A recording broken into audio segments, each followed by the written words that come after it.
It's time for the moment you've been waiting for. Da, da, da, da, da, da, da, da, da, da. Da, da, da, da, da, di, di, da, da, di, da. Da, da, da, da.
Preparing the Krabby Patty.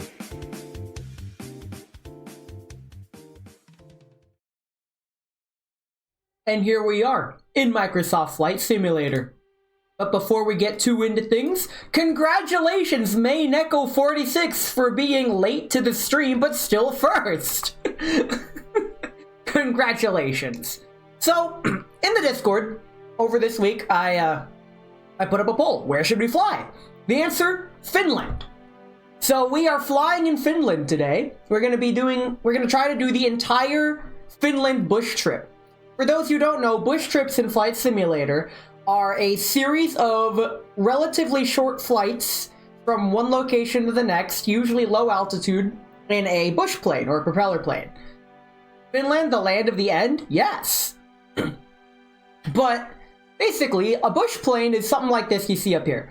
It's one of those propeller planes that you see in a Studio Ghibli movie. The kind of propeller plane you see off in the countryside that's more for sightseeing. That's why the wings are on the top of the plane.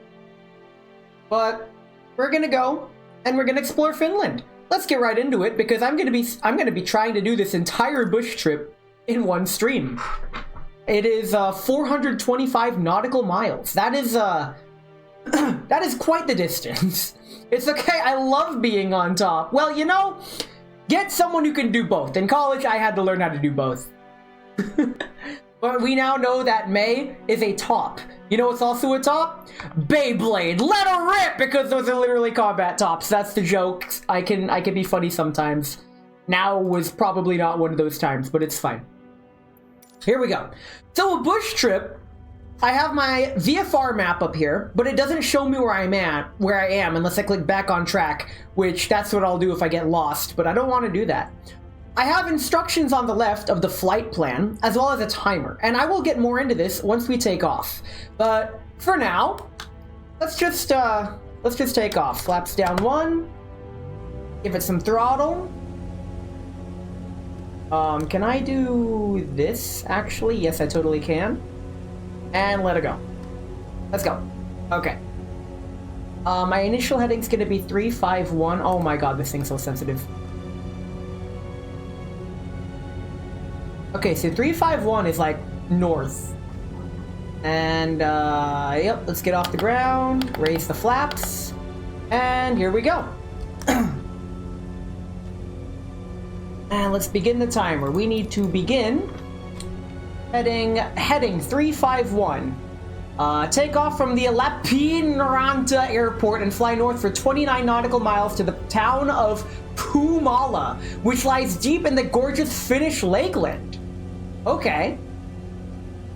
gain a little altitude, but we're off the ground and we're flying. Heading 351. I should probably... There we go.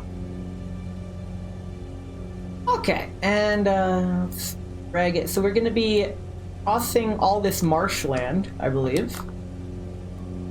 We can do this. This is Finland, everybody. We're doing it. So it's up to me to navigate. That's what I'm going to be doing. We don't have to fly too high. We can level out at like 1700. Let me adjust the trim. Please adjust trim. Can I trim the plane? I mean, I guess we're still climbing. This is fine. And we're gonna be flying this heading for freaking 13 minutes. That's a while. I killed the burial watchdog earlier. It wasn't too bad at all. Congratulations. Okay, so the GPS arrow isn't programmed on this plane, and I'm not gonna fall for that trick. I'm gonna level out, please. Why are we still climbing? Okay, let's level out. Please, please, trim, hello, buttons, work. Okay. So, my pilot friend and I, we did our own real-life bush trip. He made a flight plan like what you see in the top left, and I got to be the co-pilot navigator and feed him instructions. I was the one holding the notebook with all the instructions. It was really fun getting to do like a real-life bush trip, because he taught me how to do this, just bush trips. The Microsoft Flight Simulator does come with tutorials on how to do bush trips, I believe, but it's pretty fun figuring it out for yourself. But yeah, we're gonna be flying for quite a while. This first trip is about half an hour long, and then some. Always account for more time spent. Does this plane have an autopilot? Hold on. My lights are on. Okay, don't need those. Okay, those are good. It does have autopilot. I'm not gonna use it. I don't need autopilot. We're doing it live. Let's go.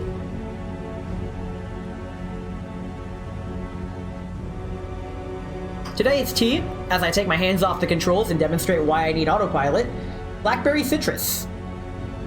And I was scrambling to get stream ready when I got home, simply because when I got home was later than usual because traffic sucks. How much swampland? Okay, I guess Finland is very watery. That's what I'm getting from this. Fly north for 29 minutes, town of Bilma, which lies deep. Okay. We're looking for a town. We should probably... we could lower altitude later. We'll wait till like the 10-minute mark before we start descending. We're still ascending. Let's not. Can I... We... Not... There we go. Okay. This is fine. Alright. We flying. This is flying. Speaking of flying, apparently a lot of flight simulator YouTubers, I'm gonna call them airplane tubers for the sake of brevity. These airplane tubers, they got a special access to the upcoming Flight Simulator 2024, and according to them, it's really good. I believe it. But I'm gonna wait till the game publicly releases before I decide on getting it or not. I mean, I really want it. And if the game does turn out to be good, I'm gonna make Flight Simulator Fridays a thing. It's gonna be a thing. And I'm gonna do the career mode. I will be a pilot, Dr. Han. I can angle the nose down a bit more. Yeah, we're at flight level freaking 4,000 feet. Yeah, we're good. We're good. We're good. Okay. Yeah, we're good. We could look around Finland from a bird's eye. We get high on Fridays. Why do you have to phrase it like that? But the plane we're flying today is the Cub Crafter X. As I mentioned before, it has the wings are mounted on the top of the plane, and this is really common for bush planes because when you look out the window, your view is not obstructed by the wing. because the wing's above you. You get a good view of all the scenery around you, I would say my preferred style of plane for casual flying for that very reason. It lets you look around. The Cessna 152 Skyhawk that my friend pilots, and he takes me on these flights occasionally, it also has ceiling-mounted wings. And I go ham with my phone camera taking pictures of the town from an aerial view. It's a unique experience.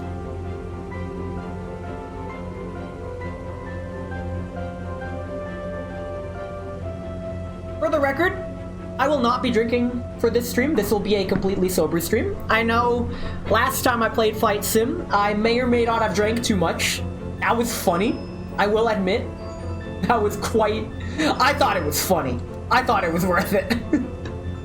But with this, we're just gonna kick back and enjoy Finland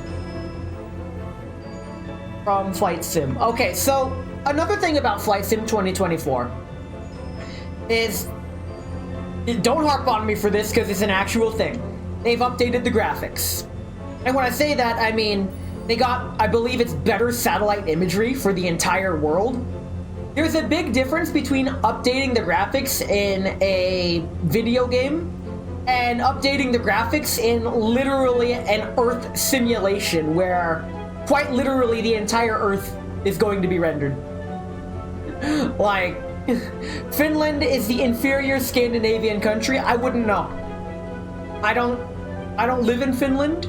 All I know is that according to this, Finland is very watery. I mean, look at all this water. Water. Pure water. Anytime you want it, day and night. I'm still looking for that town. Is that it? No, that can't be it. We should probably decrease altitude. Let's throttle down a bit.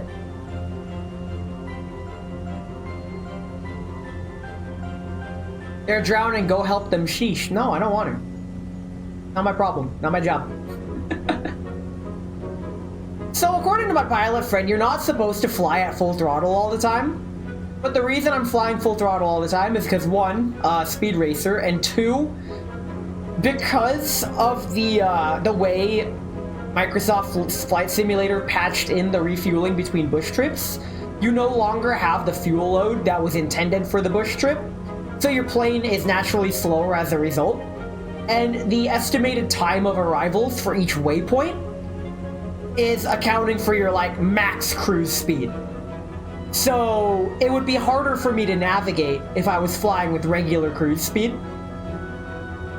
And since I'm doing the entire bush trip in one sitting, and I do want to go to bed at night tonight, it would be in my best interest to try to get the bush trip done.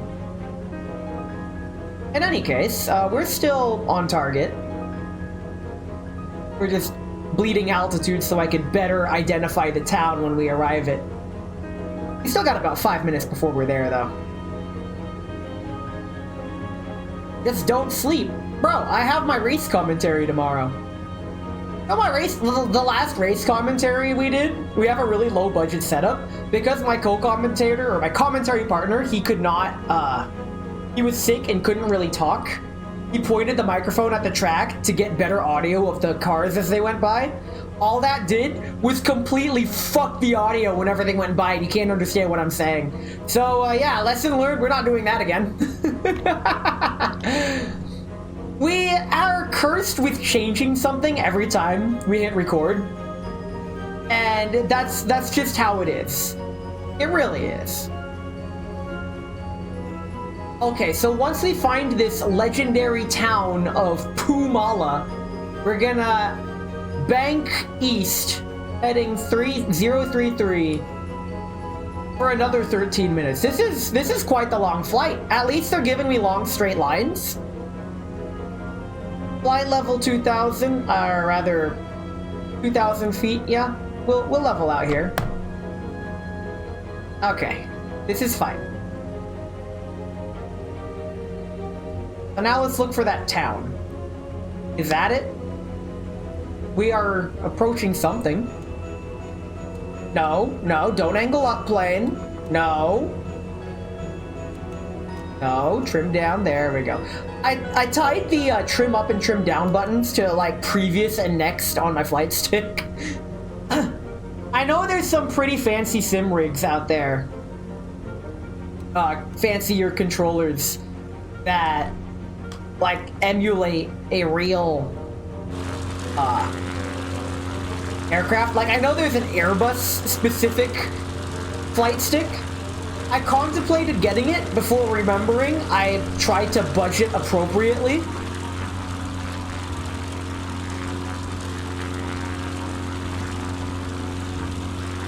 But yeah, hope everyone's day is going good today. It's Friday, weekend's here. I got a lot planned for the weekend. I will continue talking about the weekend after I verify that we are indeed approaching a town. So, we're 11 minutes in. I believe the town looks to be around here where the mouse is. We're gonna fly there, because that looks about 2 minutes out from how we're flying.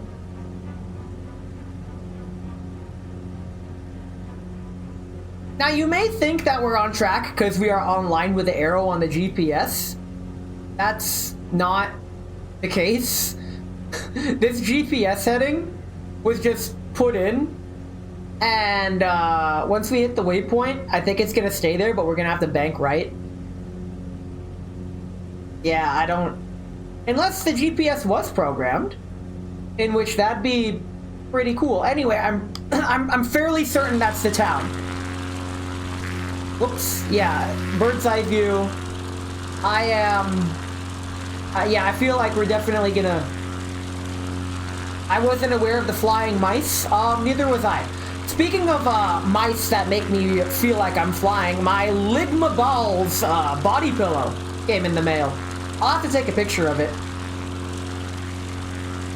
But yeah, I'm thinking of swapping out my Akidose body pillow for it, because Australian rat is really nice. Don't at me. You opened the box on Discord? I did, but not everybody is in my Discord, which if you want to be in my Discord, the link below the stream is purposely broken. The link in the chat is not. I do that so Discord bots can't just scrape the URL. But people are aware that there is a Discord, but in reality, because I really only want people that join my stream to be in the Discord, I think I might as well just remove it entirely from below the stream. I think that's the play. Okay. How's the audio balancing, by the way? I know I have a different audio setup.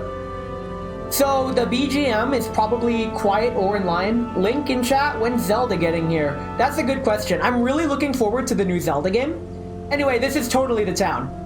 Okay, we have made it. Up next, our next heading is, for reference, it's going to be 033. So let's go ahead and bank. And I'm gonna wait till we pass the town before starting the timer. But let's get our heading. Oh wow, okay. Maybe I should pass over the town. Ah, it's fine. There we go. We're good. We're good. It's fine. Let's go ahead and start that timer again. Okay, so step 1's clear.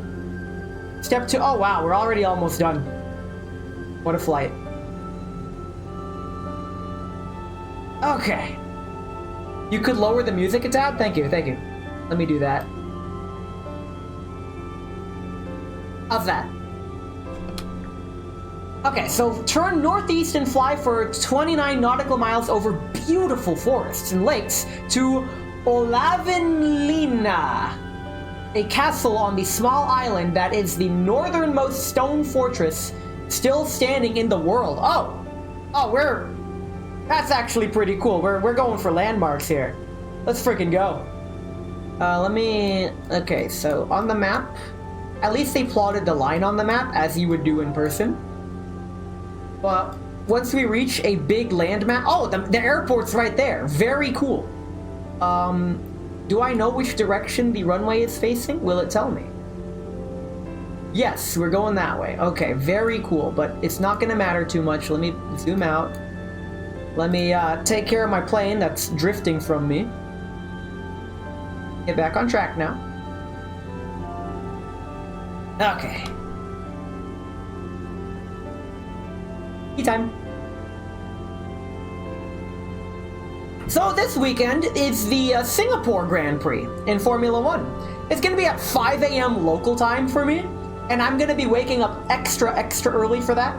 I don't normally wake up at 4:30 in the morning, but I'm going to for this one because the Singapore Grand Prix is one of the most taxing Grand Prix on the driver, more so than even Monaco.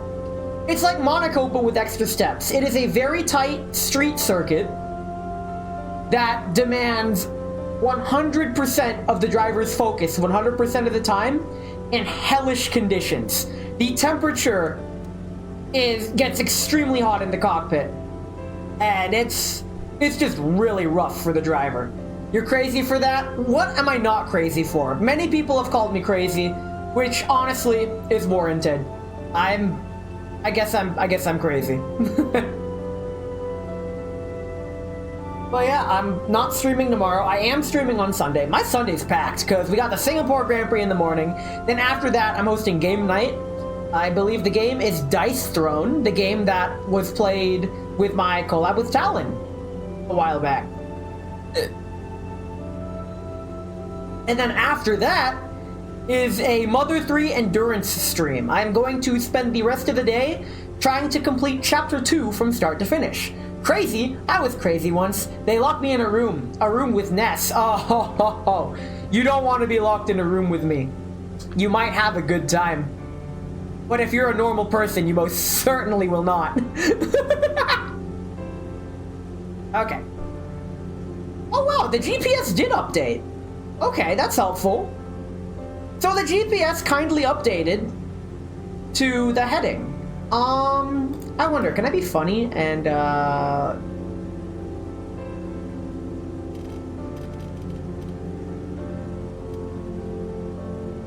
okay, that's cool. Because I haven't activated any of the toggles or buttons, that doesn't actually do anything. I could fly by autopilot like I did my last bush trip, but I don't want to. I want to fly it manually, like I did last time. That's the nice part about Flight Sim. Even though autopilot is like literally cruise control and is fantastic, I appreciate that the game lets you fly manually if you want. And being in complete control of your craft is, for my money, pretty awesome. Also, I'm kind of stressing the aircraft. We're flying at 121 knots, which is a little higher than the recommended cruise speed. Let me turn that back. Let me tone that back just a bit. Let's tone that just a tad. Just a tad. Just a little bit. Just a bit. Come on. Oh no, you don't. Should probably fly using my instruments for this part.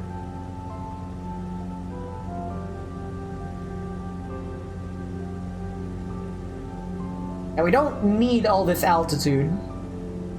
But Finland does look really nice, this scenic view. And the best part, in Flight Simulator 2024, it's gonna look even better. There was some demonstrated gameplay footage from these airplane tubers, and I really liked what I saw. I don't think I'll be able to play in ultra settings, just because the level of detail is asinine and astronomical and like freaking crazy.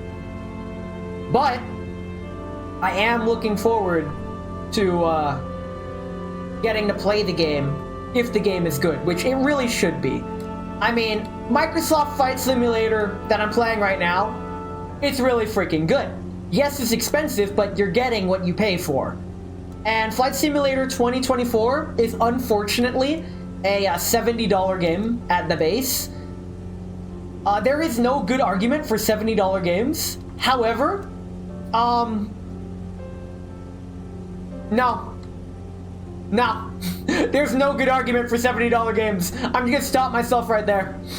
However, the Ultra Premium Deluxe versions and stuff, all the way up to Aviators Edition, is going to be like $200. And you may be saying, Ness, what the fuck? $200 for a flight simulator? Yes. Some people are into flight that much that they're willing to spend $200 for all the bells and whistles, all of the planes, all of the airports, and all that good stuff. If it's $69, then it's kind of nice. It is $69.99 base MSRP, is what the base game is going to be priced at. Not sponsored, by the way. I'm just speaking straight from my desire to play Microsoft Flight Simulator 2024. We can give it a little more throttle. We're good. Yeah, we can go a little faster. No, we don't need to go faster. We're fine. It's fine. Everything's fine. We're just looking for the small island with a tall castle. But yeah, I will plan on spending...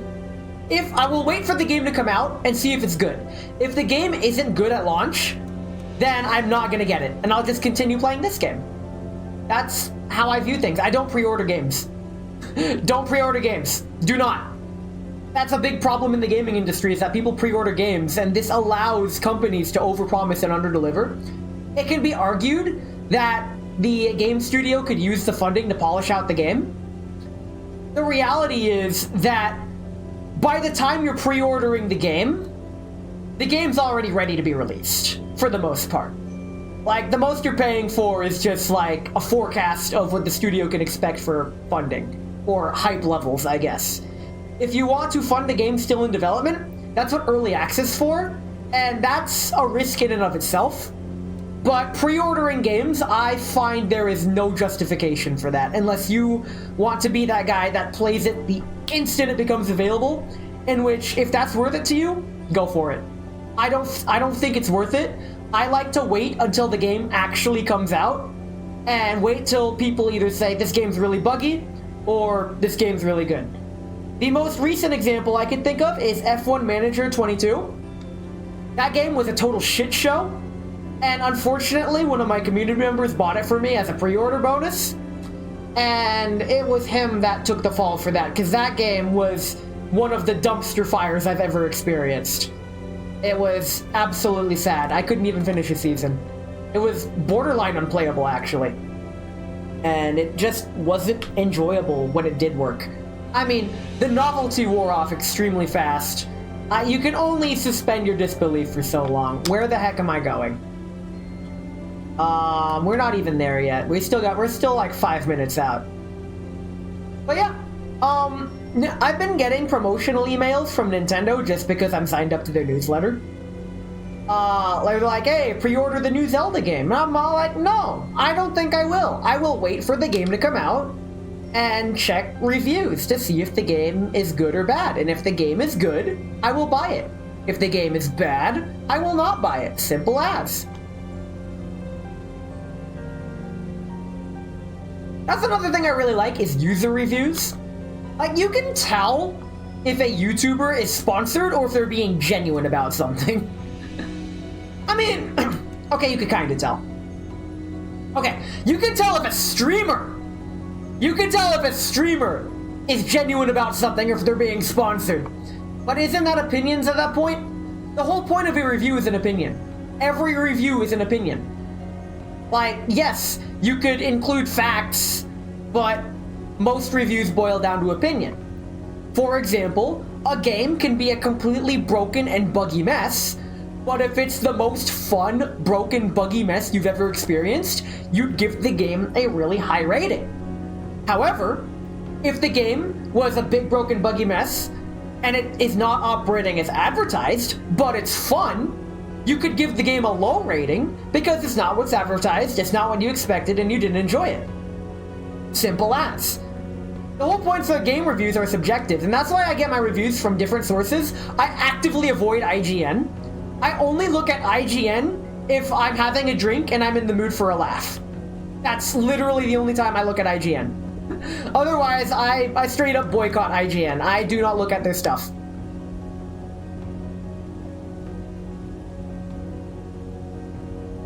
What I do look at are VTubers, for one.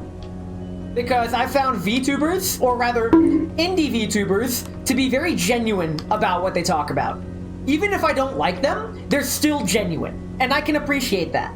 And I really respect that, and I like that. Also, hi Tadadu, welcome to my flying stream. We are in Finland! And as you can see, my plane has fins. Well, they're actually wings. I'm pretty sure there's... Oh god. I pressed a button on my keyboard. What did that do?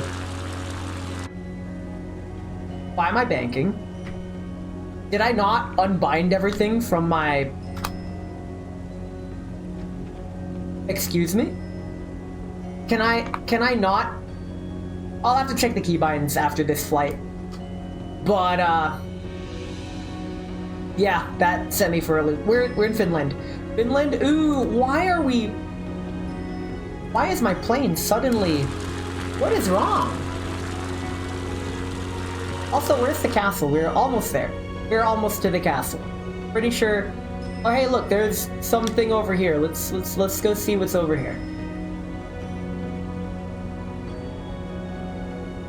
It's directing me... Yeah, the smart cam's directing me this way. Why don't we go investigate?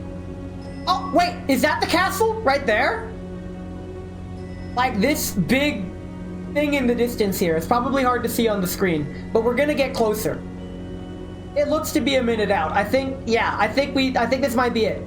It isn't! Because I can see the water level ends like it does on the map, and this is like the mainland. We're heading to that castle. We are going to do a flyby of the castle. We are storming the castle. Let's go. Alright, my plane has calmed down. Very cool. This is fine. Okay, it was the wind. Or it was like an updraft of sorts. I need to be more careful on the controls. Back to video game talk. I get most of my gaming news from VTubers, actually.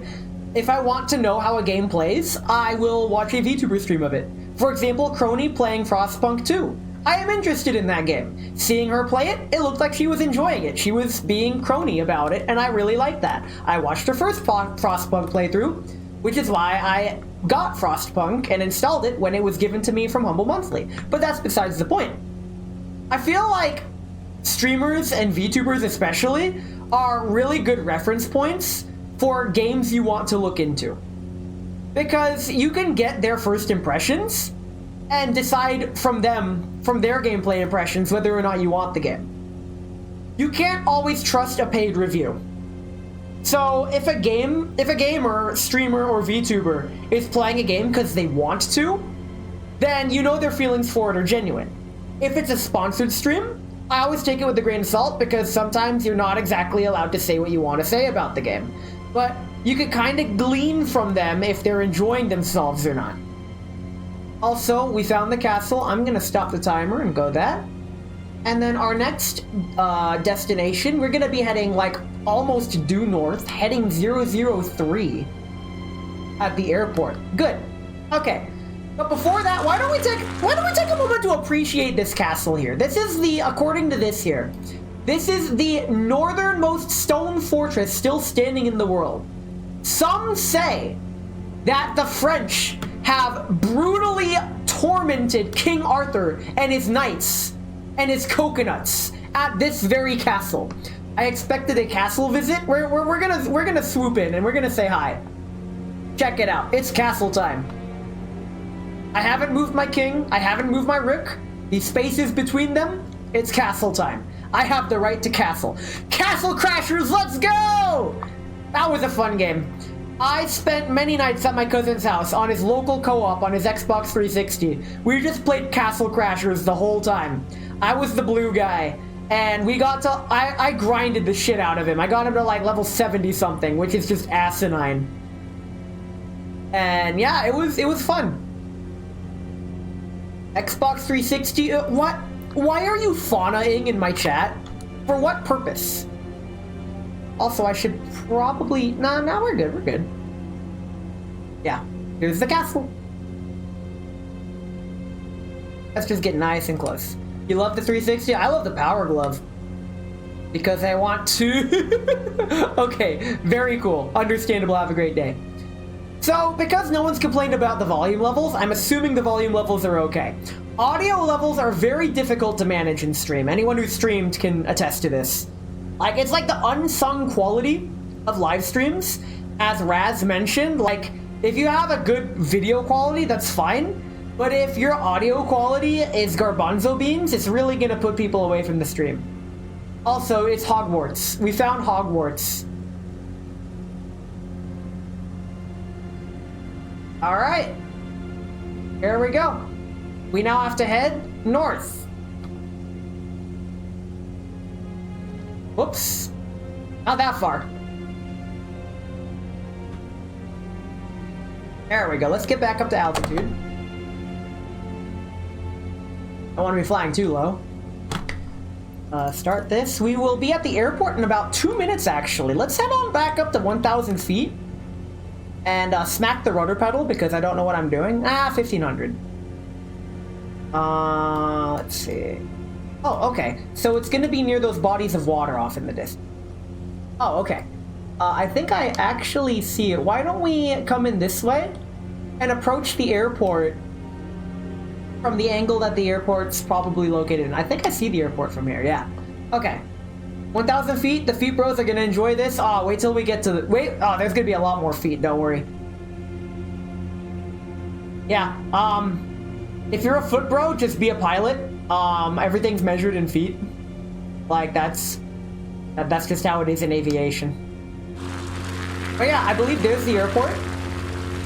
So yeah, we're gonna live like this. We're gonna approach the airport from the side.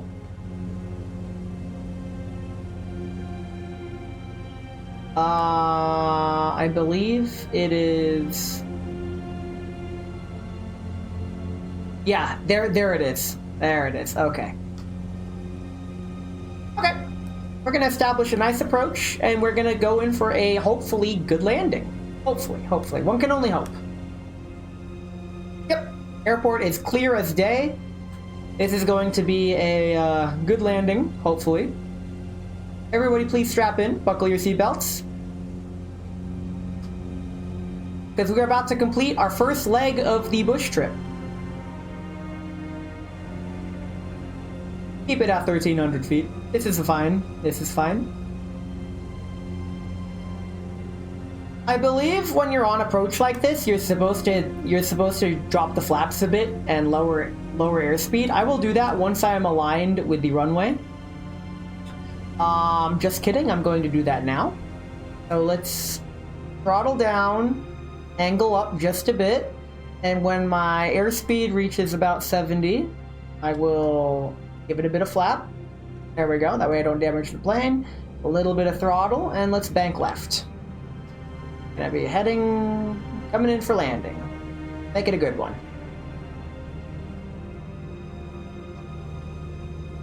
Okay. Once we level out, I'll give it a bit more flaps.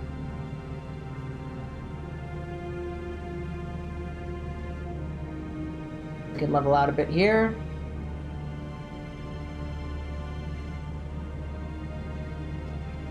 Okay. We flapping. Yep. So flaps, what they do, you can see when I lower the flaps, those inner parts of the wing go down.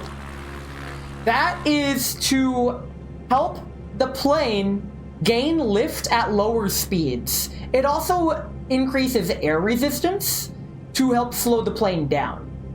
So flaps are especially used in landing. Flappy Bird, if you will. Okay. All right. Coming in for landing. Let's keep it nice and smooth. Where are my flaps at? I cannot see my flaps on my, that's fine. I'll figure it out. Okay. Nice and smooth. A bit more. Coming in for a nice and smooth landing. So this plane can land and take off pretty slow. That gets a good plane about that.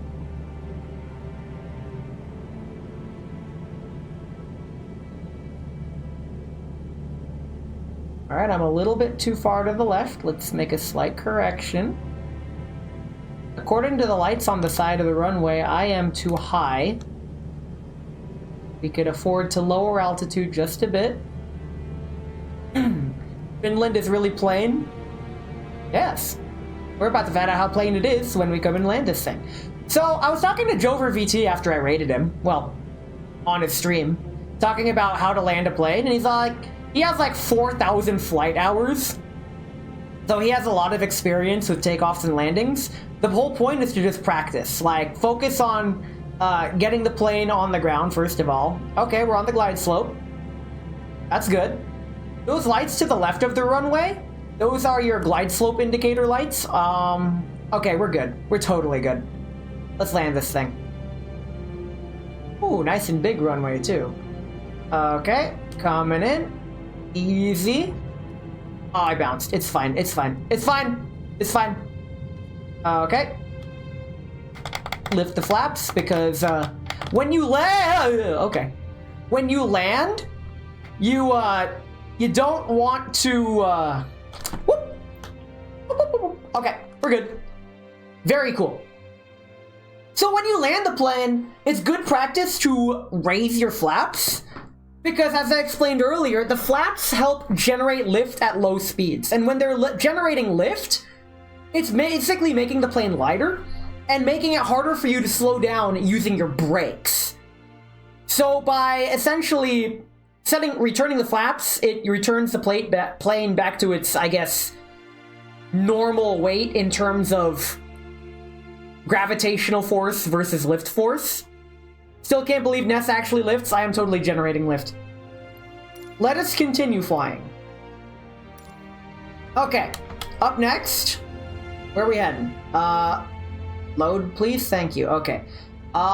We are gonna be heading on 289 for 13 minutes. From the airport, fly 28 nautical miles northwest over lakes and stands of trees to the tiny village of Tiesimasari. Okay. How much runway do we got? We should have plenty of runway. Oh, we got plenty of runway. Let's hit it.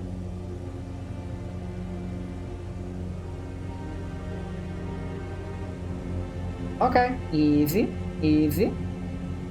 The plane wants to veer to the left. I won't get into the physics behind it, but this is normal. Okay. Raise the flaps. My pilot friend said it's good practice to, like, take off with a little bit of flap. And then raise them after you've established a positive rate of climb for a while. I haven't looked into this, but it makes sense from a physics standpoint. Oh, this leg of the journey is kind of short. We're flying over all this marshland. And then over this part, we're gonna veer left a little bit. But yes, I guess we can go like this for now. And ow, and take in more of Finland.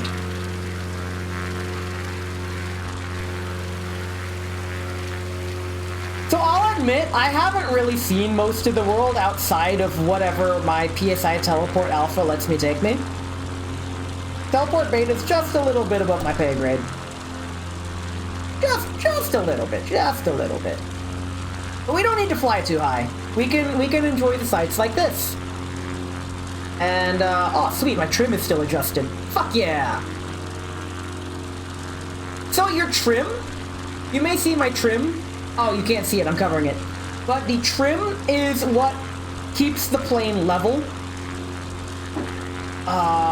What's my heading? Okay, good, we're still at 285. The freaking navlog is covering my compass, so I need to make sure that I'm still on track. There's a button back here? What does this button do? Oh, I won't worry about it. Watch me be pressing a button that, like, completely messes with the plane. That would be funny and sad.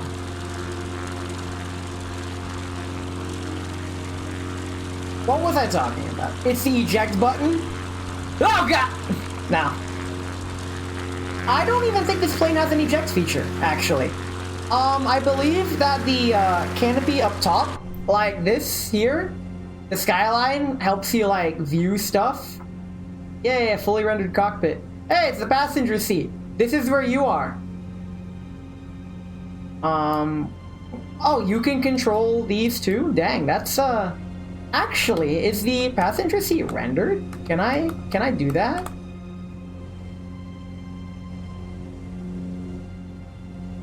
It is not. Okay, it is not in the list of views. Very cool. I am veering off course. Thanks, Gyroscopic Bull. Very cool. So, propeller planes want to rotate themselves usually counterclockwise because the force generated from the propeller. That's basically how it works. So that's why if I don't pay attention to the controls, I just start veering to the left. That's just how physics operates.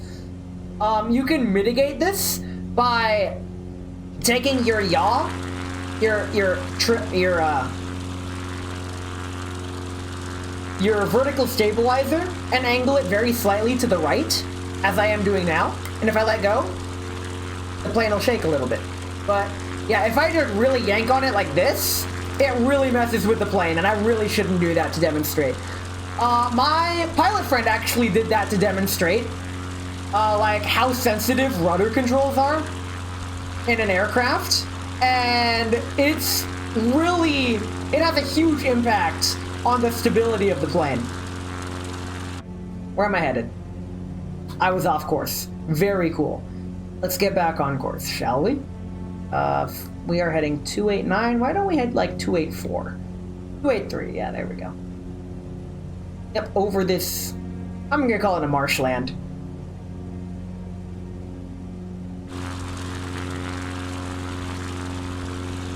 Now, I'm not a real pilot. I never went to flight school. I am like I am with Japanese, I'm pretty much self-taught in this. So all I have going for me is all of my Microsoft Flight Simulator experience, everything my pilot friend has told me, and everything I know about physics from engineering school.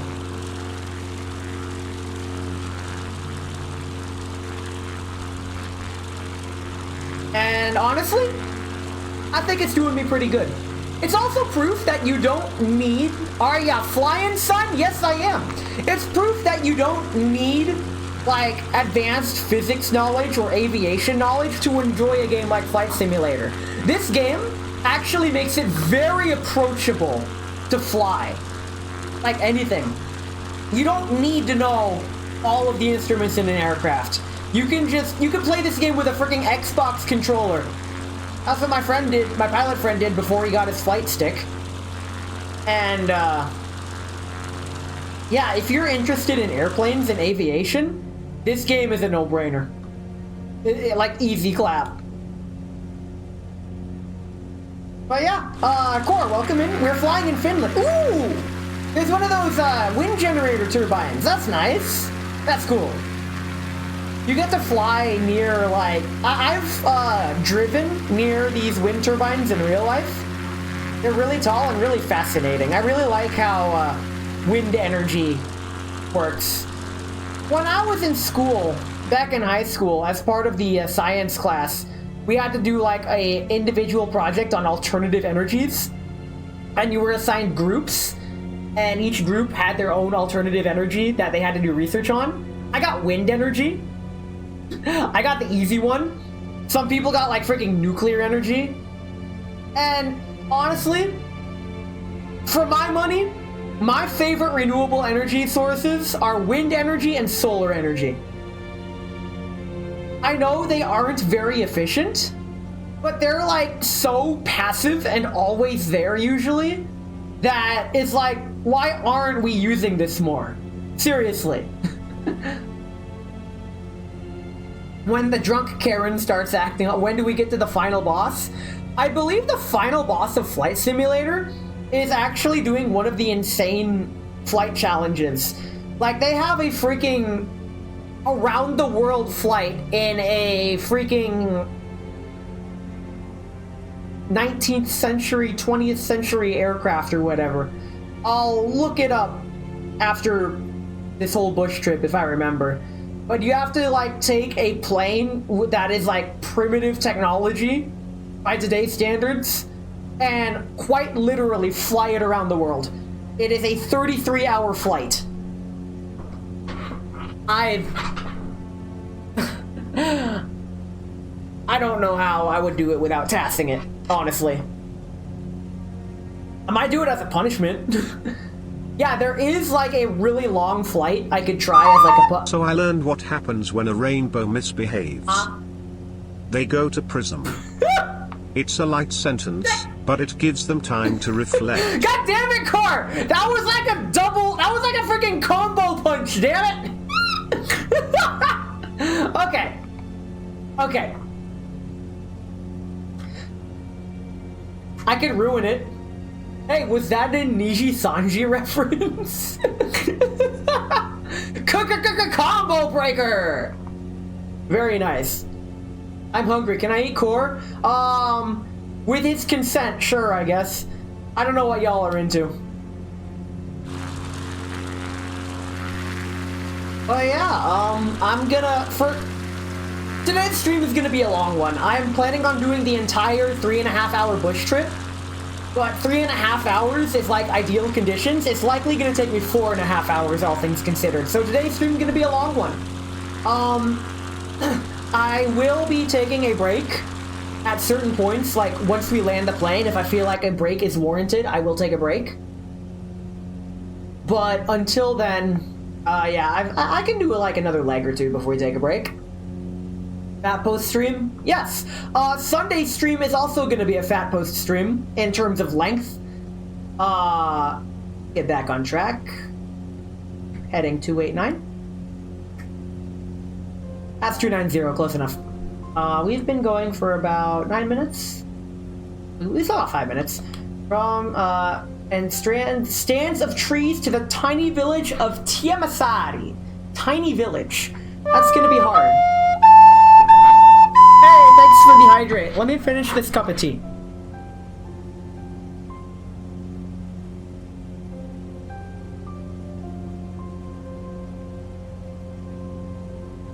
Oh, that's good. All right. So, where was I? Right. I'm assuming the volume's good. No one's complained about the volume, so I'm just gonna leave it as is. We're good. Very cool. Other flight simulator challenges that come with this game include landing challenges. They have you doing some basic landing procedures at famous airports, or like basic landing challenges. But they also have some like epic and strong wind landing challenges, like for example, those impossible Pacific Island runways that are like this tiny little dirt patch in the middle of a mountainous forest that you have to like Top Gun your way through. Wait, is that the village over there?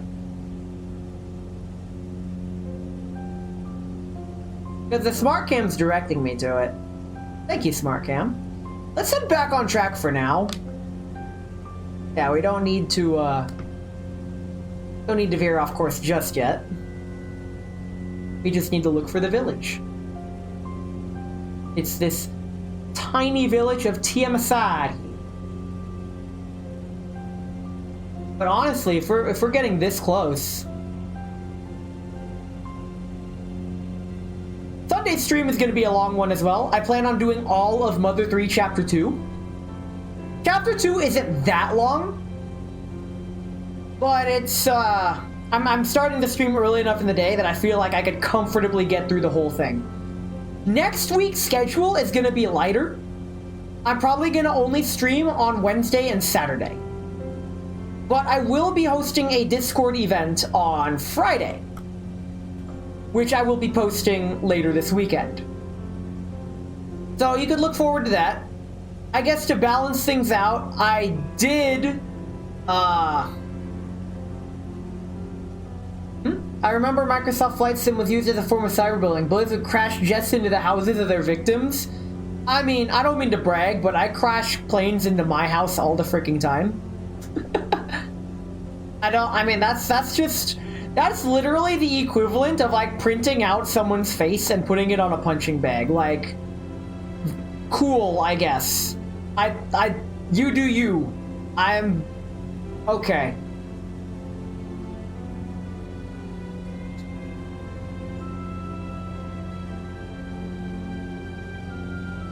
You can't bully me any more than I bully myself. Thanks, Corey Maliope.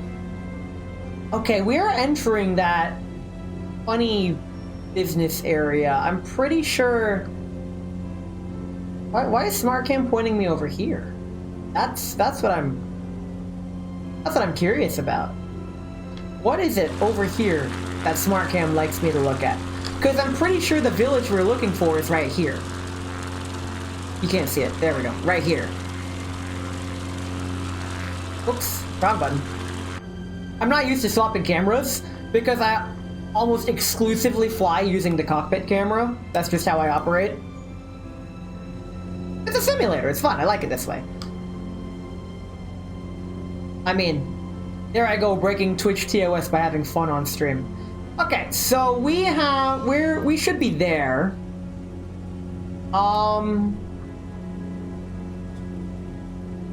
Yeah, I'm not seeing the tiny village yet. We also were flying a little slow. No fun allowed? Very true. This is so sad.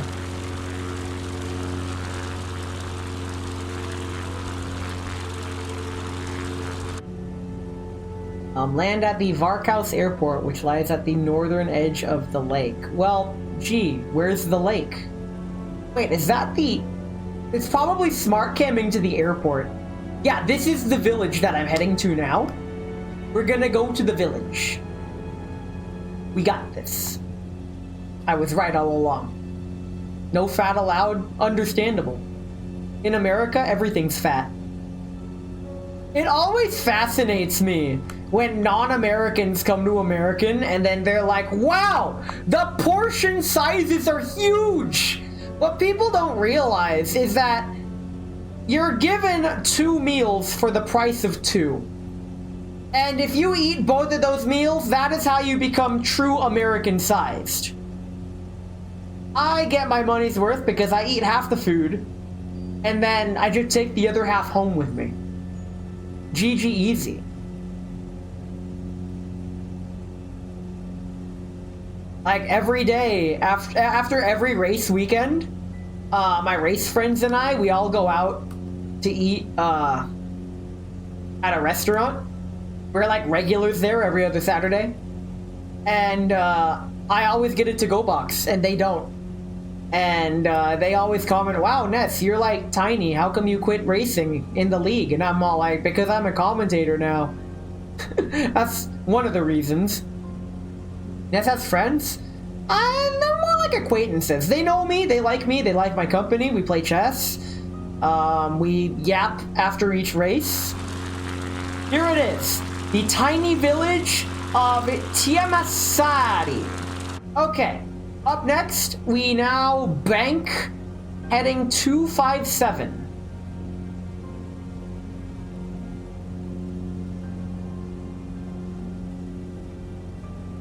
Probably start the time. There we go.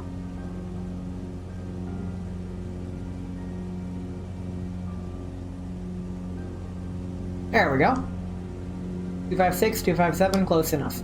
We are land at the Varkaus Airport, which lies at the northern edge of the lake. I think I see the airport from here. It's that strip right there.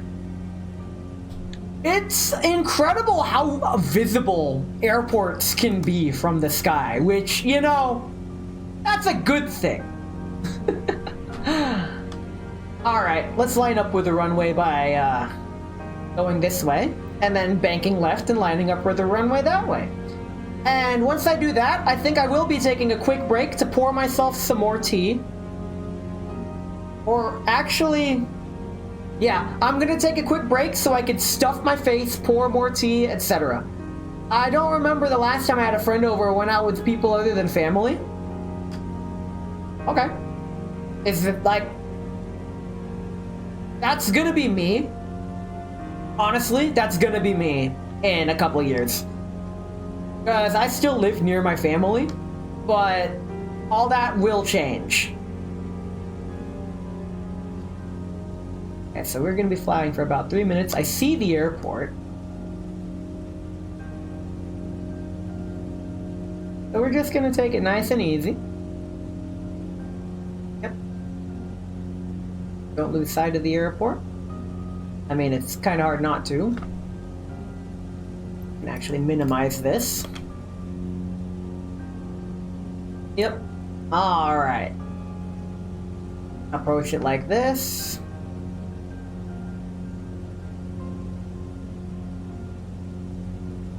Probably angle the camera like here so I don't lose sight of it.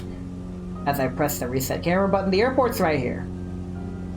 We're just gonna be coming in to land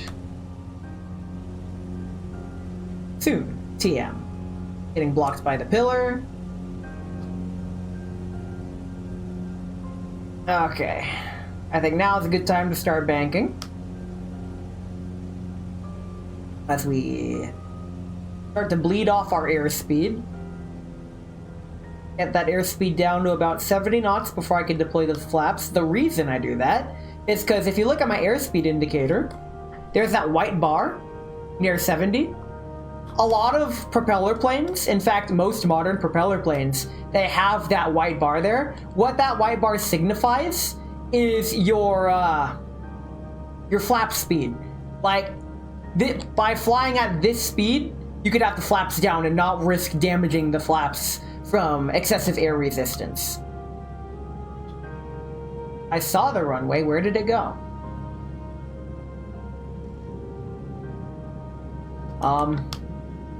Excuse me?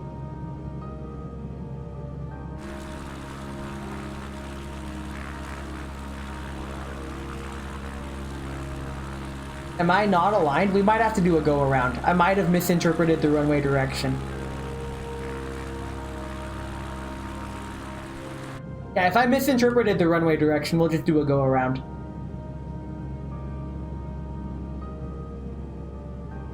But, yeah, it should be... Oh dear. I believe I most certainly goofed this, actually.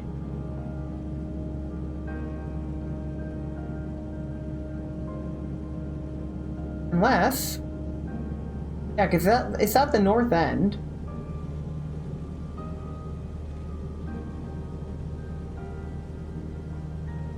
Yeah, north... I mean, we should be there, aren't we? Whoops. Come on, where is it? I believe I have made a critical mistake. Oh no. Let me zoom in on that VFR map. What is the... Oh, here's the airport. Let's raise the flaps a bit so we can see what we're dealing with. Okay. So the airport's right here. Pretty sure the airport's right here.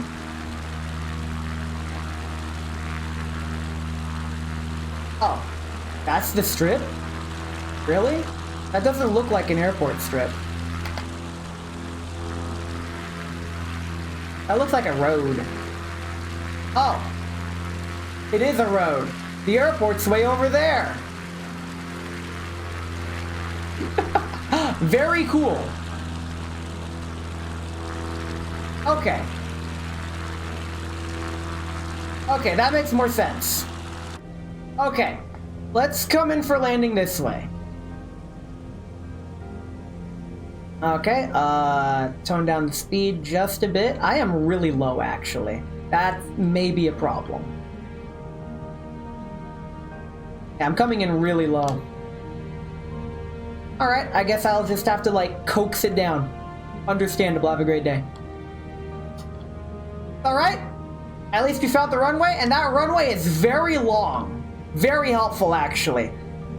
Despite my mistakes, this should be an okay landing. I am well below the glide slope. Just kidding, I'm somehow on the glide slope, but I'm coming in at an angle, which is a bit of a problem. Alright, let's level it out. Okay, give it a couple more flaps. I am well below the glide slope, but that's fine. Mainly because we are on target. Just kidding, we are below target. Alright. We're almost there. Flare. Touchdown, please. Fucking silky smooth. Let's go. Raise the flaps. Hit the brakes. And you know what? Why don't we take a quick break, shall we? I will be back. We're gonna take a 3-minute break. I'm gonna pour myself some more tea, get some food, and we will be continuing our bush trip when we get back. Until then,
and we have returned with lemon ginger tea. And with that, let us proceed on the next leg of the bush journey, bush trip. Okay, where are we at? let's zoom out. Oh, we're heading north. Okay. For 17 minutes. Holy moly. Okay. We're gonna be flying for quite a while. Until then, what? Did I not finish my sentence? Oops. It's fine, don't worry about it. Take to the air again and fly northeast for 36 nautical miles to Vämersalmi, a small part of the city of Kuopio on the northern end of Vaidskeinselke Lake. I'm American. I don't know what those dots above the freaking letter do. We're just gonna fly. Alright, and we are off. Let's go. And this thing really wants to take off left. Okay. Keep it steady. Okay. 50, 60. It should be good enough. Alright. And we have liftoff, and let us proceed heading 355. Let's go ahead and get on track, shall we?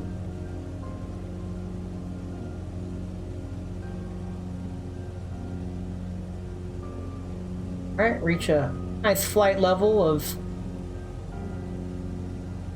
I'd say flight level 1000, or...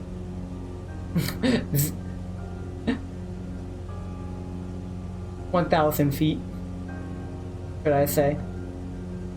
I don't actually know all of the airplane terminology. 1,500. Let's go higher. Can we get much higher? Go high. Okay, this is actually kind of bugging. Yeah. Just set that back to 0. There we go.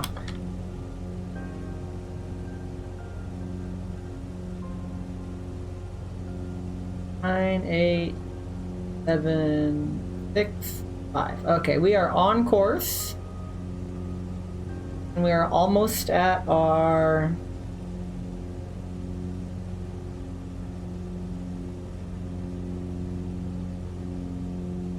Okay. And now we can just cruise like this. Very cool. This is fine. Level out, please. Level out, please. Trim. Thank you. I'm bleeding a little speed. This is a nice equilibrium. Yep, there, freaking wind, I swear, okay. Alright, and here we go. We flying. Oh, hey, we found civilization. There's highways. We did it. There are highways in Finland. I believe it.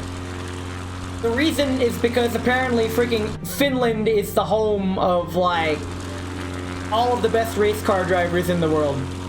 I mean, I know Kimi Räikkönen is Finnish. Pretty sure he's Finnish.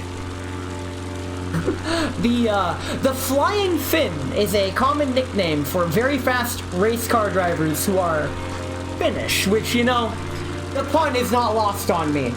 Finnish. That's probably the best name for a race car driver. Like, not even a name, just name of ethnicity, if that is... That's just what it's called.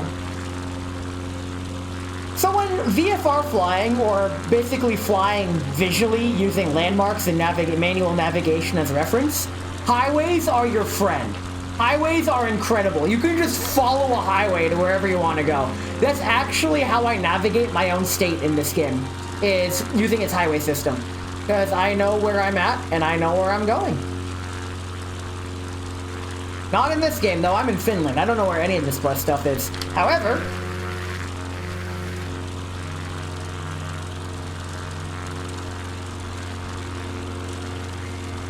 Alright. I'm just trying to keep the plane level. Oh yeah, we are... Highway, more like highway. Yes, but actually... Yes, we are the highway. Okay.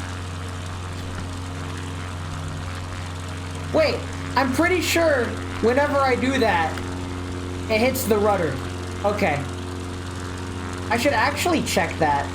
Yeah, next BRB screen, I'm gonna check that. I don't want to interrupt my flight. We'll just figure it out.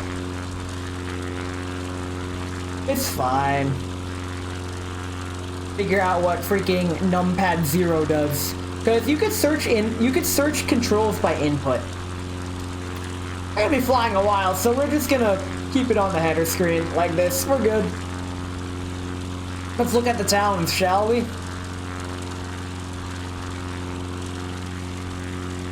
I may not be the battle bus, but where we dropping, boys? We dropping here on this place? It's not Ace Combat, but it's something. I would like to stream Ace Combat, but I'm torn between streaming it in Japanese and missing all of the incredible dialogue, or streaming it in English and failing to live up to my expectations of playing games in Japanese. The vocabulary required for Ace Combat is kinda high. It's like military fantasy. A bit much for me.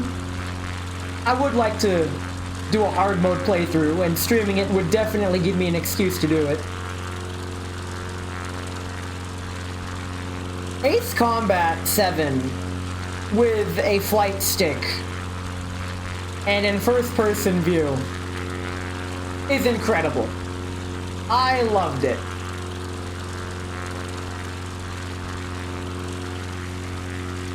Are we catching an updraft? Why am I gaining altitude? Oh well.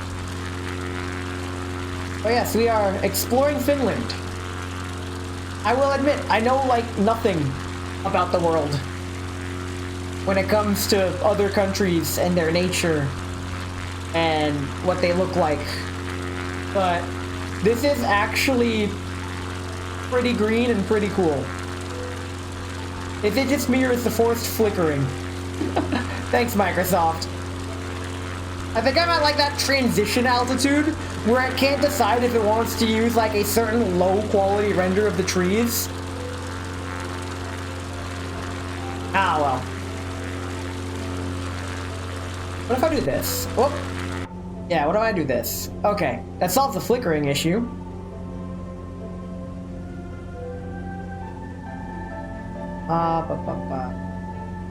Okay.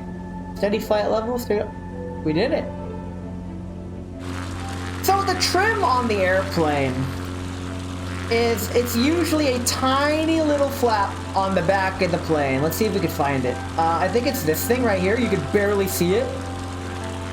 The trim is what adjusts the plane to be in equilibrium so it isn't always wanting to pitch up or down.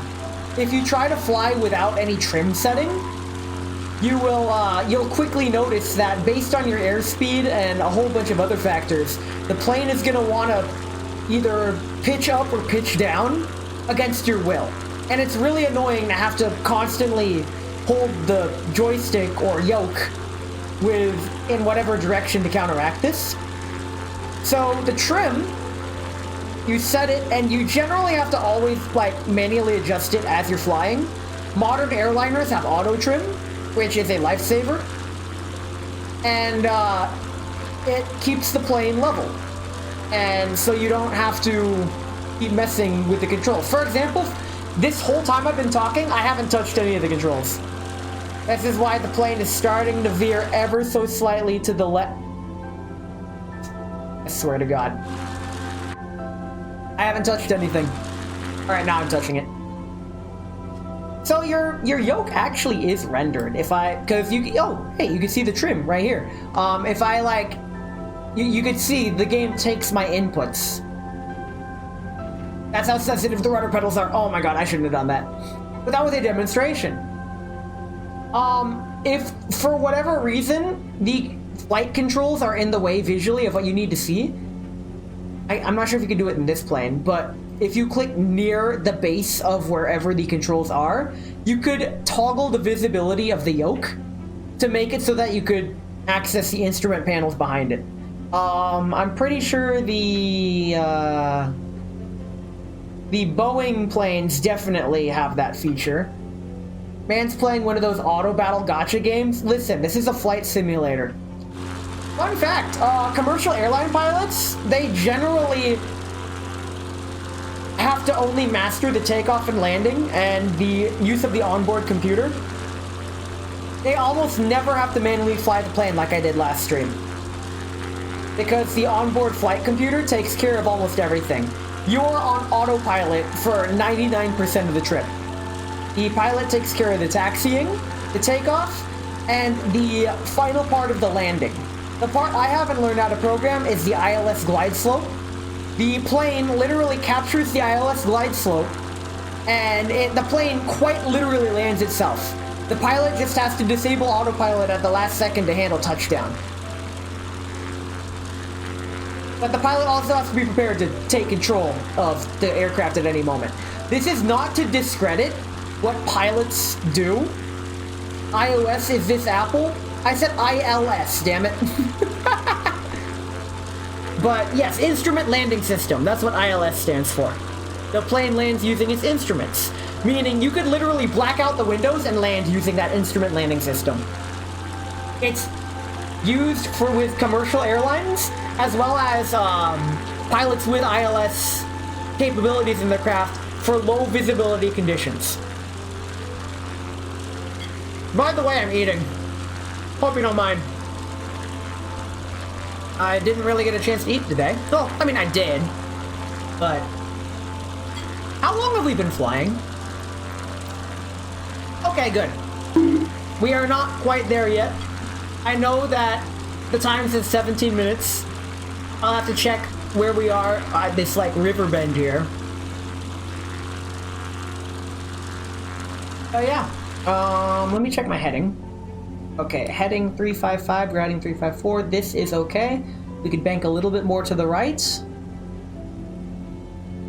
Okay. So it turns out Microsoft Flight Simulator did program the GPS to be on its waypoint, which is a nice bone to throw. I was prepared to fly manually without it, but it's a nice reference. I haven't really been using the GPS. I've been manually navigating, but it's a good fallback system. Worst case scenario, I could click the back on track button and it will display my plane on the map so I can use it to get back to the flight path. But that will not be necessary. I'm gonna try to beat the entire bush trip without it, because you get an achievement for doing so. No eating, you should suffer on stream. Hi, joking, I'm Ness. I'm also eating. I have two names. No, I don't.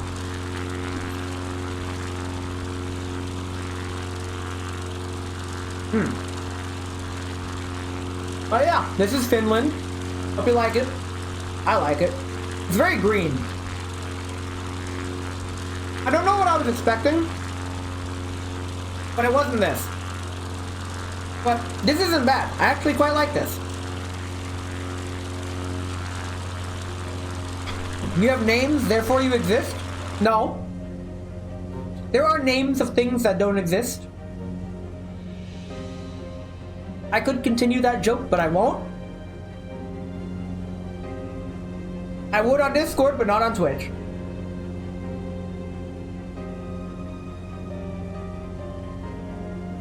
I could just use the scapegoat, he who must not be named. The good old Voldemort treatment. Oh no, I said his name.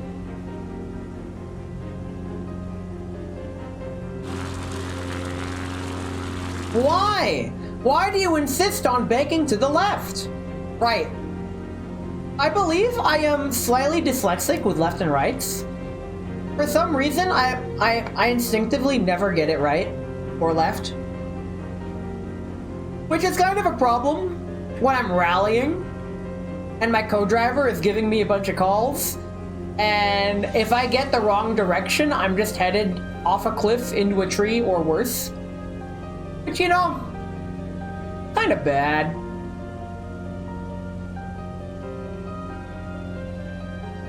Where are we even heading?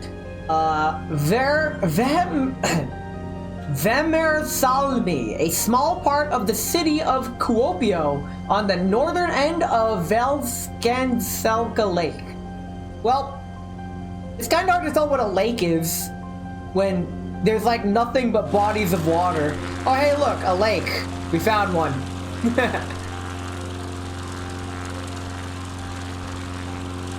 I believe we're on track. Okay. So we're starting to approach it. We should be getting close. We've been flying this way for 14 minutes. At full throttle, we should get there in 17 minutes. So around the 17.5-minute mark, wait. I believe this is what I'm looking for. This water line here. Once I cross that, that is going to be when I bank to the left to heading at 326.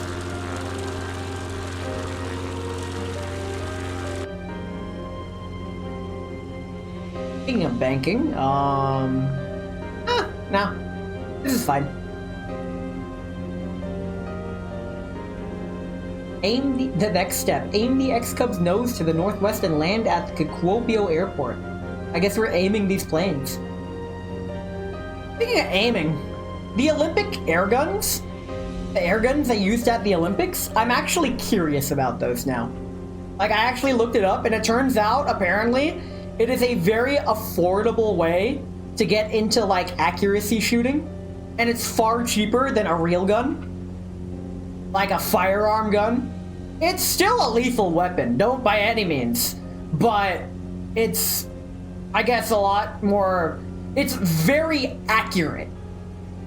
It takes a lot more, I watched like 2 YouTube videos on this. It takes a lot more manufacturing to get a firearm to be as accurate as one of those Olympic air pistols.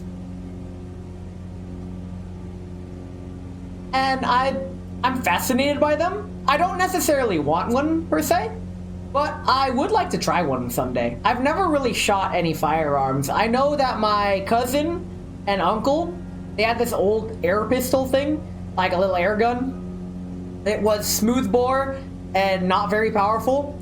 Still a potentially lethal weapon that shot steel pellets.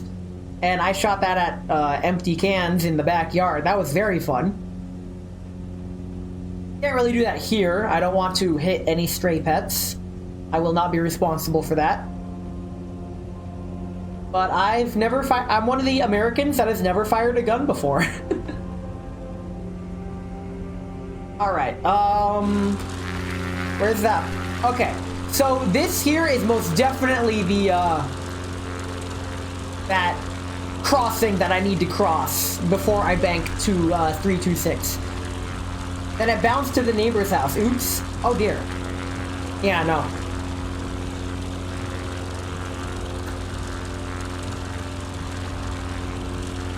Alright.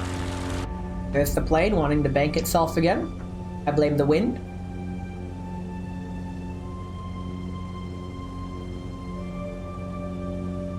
So when you're flying at lower altitudes like this, even the heat rising from the housing districts below can affect how the plane flies, and you can actually feel the difference. It's pretty cool. If you've never flown in a propeller plane with somebody before, and you have the opportunity to, I strongly recommend it. While yes, aviation is a very expensive hobby, I've only been up flying with him about 3 times in my whole life. And each time was a blast. I believe they've imposed greater restrictions at the airport now, so I don't think I can fly with him again until either I get like cleared with like some student's license or something. But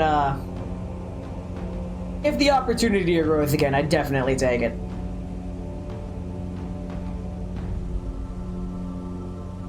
I know there's some people with flight anxiety. Then he started blasting.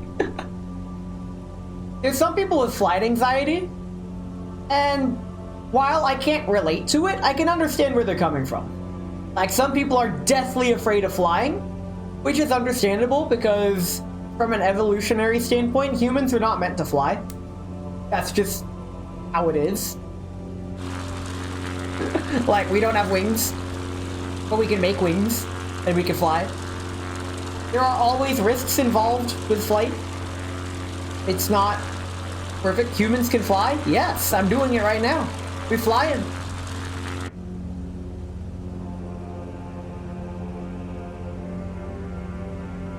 My mind went to a freaking classic. I'm not gonna call it a B movie. Not to be confused with the movie of the same name, but like a movie that was of lesser quality to premiere alongside an A-grade movie to make the A-grade movie stand out more. It's called, I did not just blank. High Time. There we go. It's called High Time. It's a classic film about an old-timer who goes to college. And, he's like in his 50s, but he's going to college, living in the dorm with a bunch of freshmen, and he makes a very earnest effort to fit in. And it's a really wholesome movie, actually, because despite the fact that the setting from the movie is like back in the 60s and 70s, it really goes to deconstruct ageism. And that was actually big for me. It even is now, since most people I talk to and hang out with are usually about a decade younger than me, at least. I'm fucking old. It sucks. But I do my best. And they think I'm the cool old guy sometimes. Most people think I'm a curmudgeon, which, that's the word of the day, curmudgeon. A crusty or ill-tempered old man. I'm not? Okay. You're not a curmudgeon? Alright, we have crossed this lake, or this river here. Totally not a Baldur's Gate 3 reference. Let us bank to the left to heading 326. Let us begin the timer and make our way to the Kuopio airport.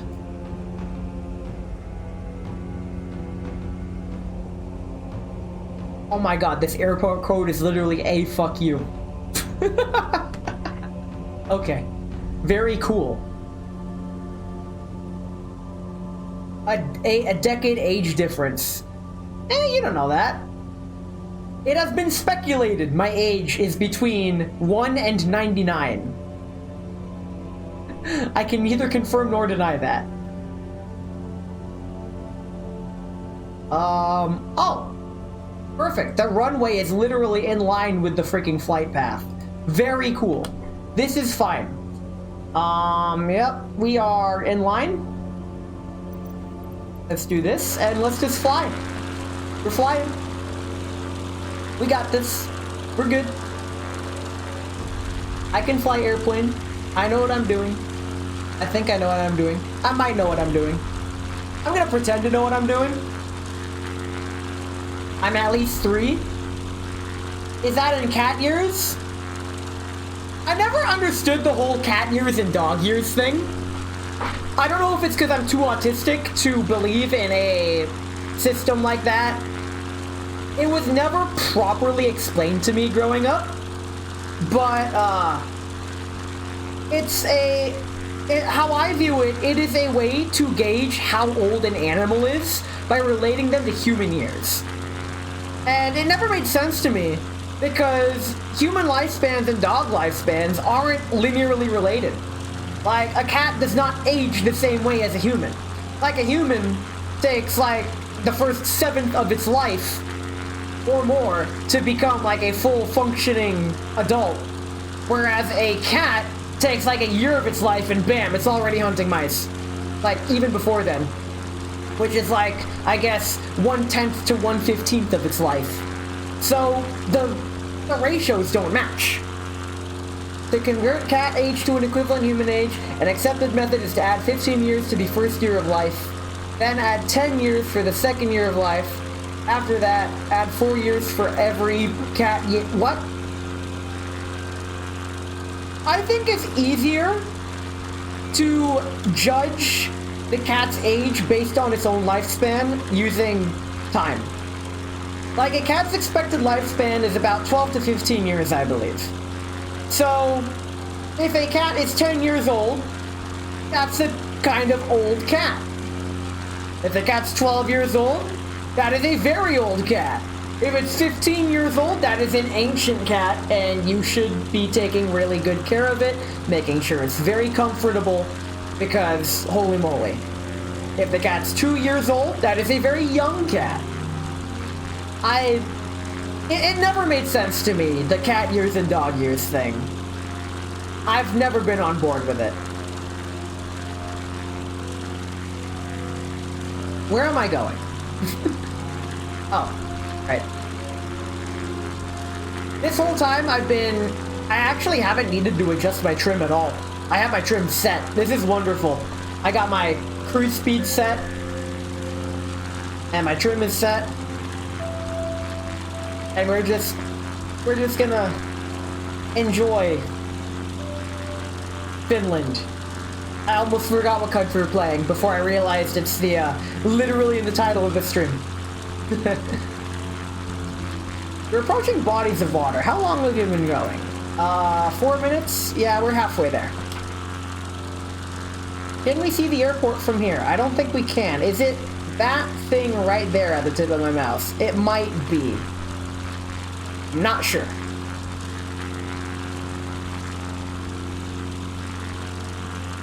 I guess another reason why I don't buy into the cat years, dog years thing is because, like, numbers and mathematical concepts have always come naturally to me.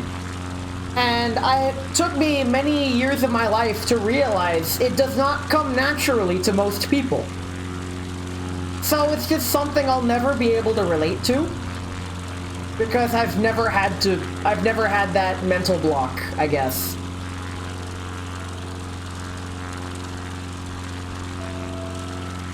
My teeth.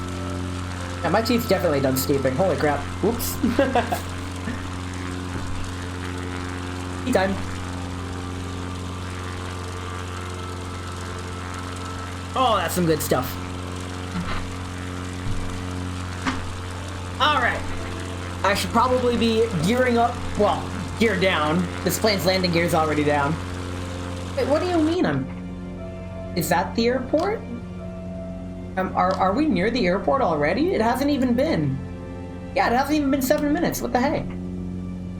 That can't be the airport. Can it? The airport's on a peninsula. Oh, that is the airport. I was looking down here. The airport's right here. There's the runway. Easy. Easy clap. Runway's in sight. Let's go ahead and go for another decent landing, shall we? As I center myself on my chair. Take another sippy. Easy, even Ness could do it. That's how accessible this game is. Even I can do it.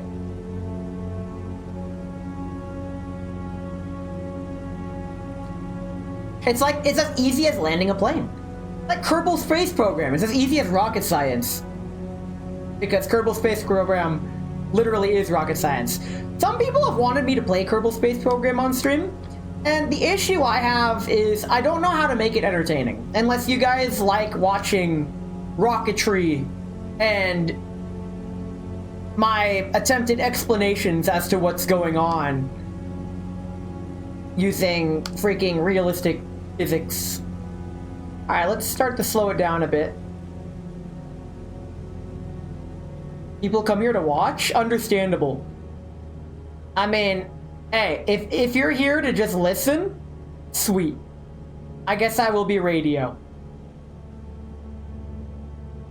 It's why I have the BGM relatively low. So if you play your own music, it will overpower that BGM, but you'll still be able to hear me. Alright, let's find a balance between engine power. And let's keep it steady. Okay, I said keep it steady, please. Good. Increase the flaps a bit more. Okay. So... okay, we're good. This is good. We are steady. We're a little far to the left, actually. Get that back on track. You play multiple streams. This man's multi-stream drifting, and I get to be a part of it. On my third monitor, I usually have up to 3 streams going at once. Multi-stream drift gang.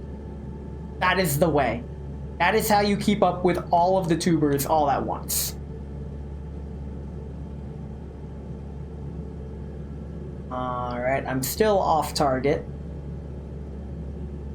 But we are definitely on approach.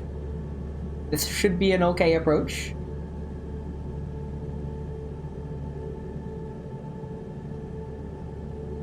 Okay.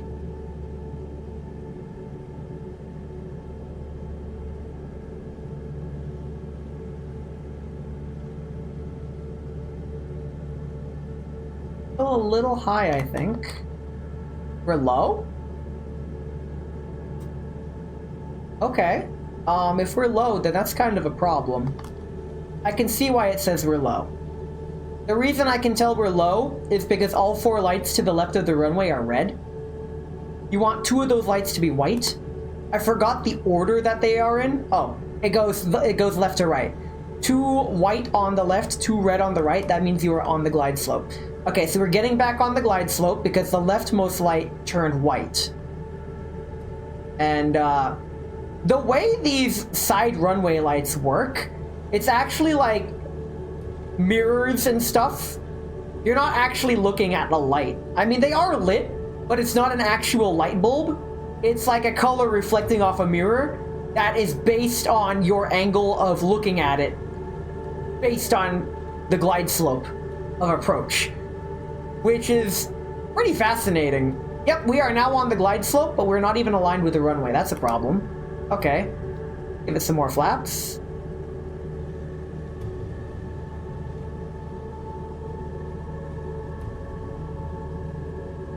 Okay. We're on the glide slope, but we are not exactly aligned. Come on. Come on, buddy.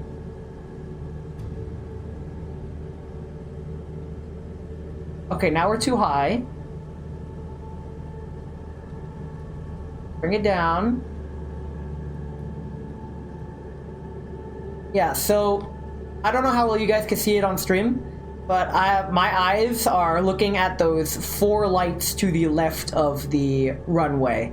I cannot move the mouse to view them because they are currently occupied. My hands are from the joystick and the throttle.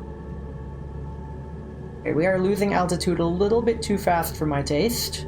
Let's speed it up just a bit. Okay. A little more to the left.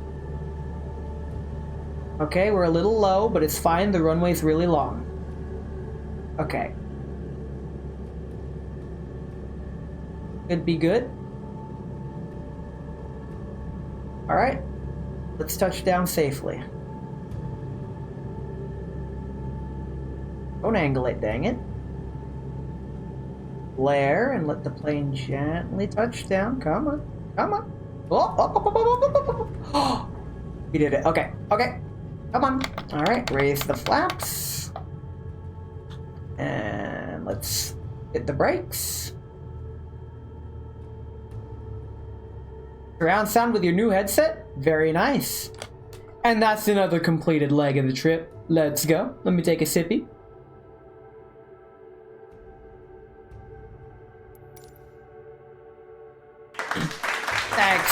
Thanks, I tried. Ah! Inibashi Tsubaki-san! Irashai! Alright, tsugi! Okay, where are we headed? Nice flight, arigato. Back in the air, head northwest for 5.3 nautical miles to the city of Sealingerville?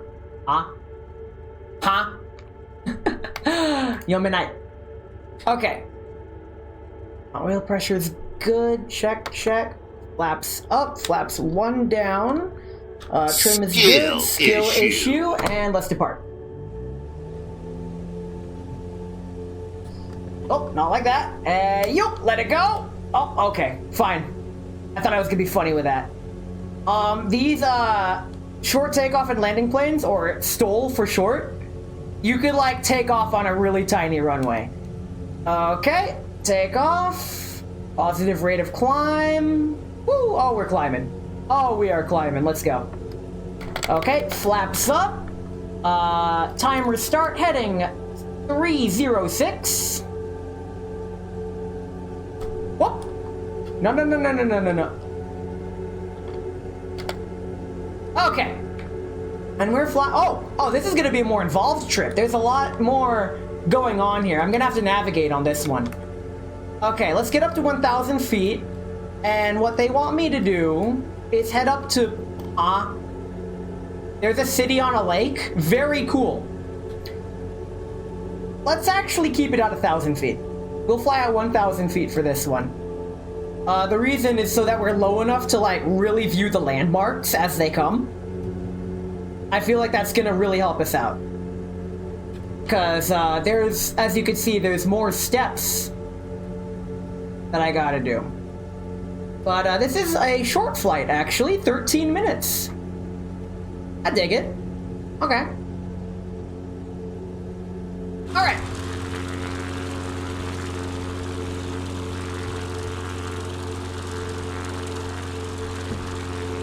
Oh, that's good. Wait, I still have more tea in the teapot.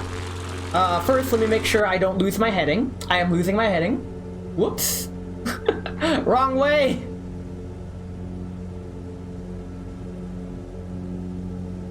Okay, heading 306.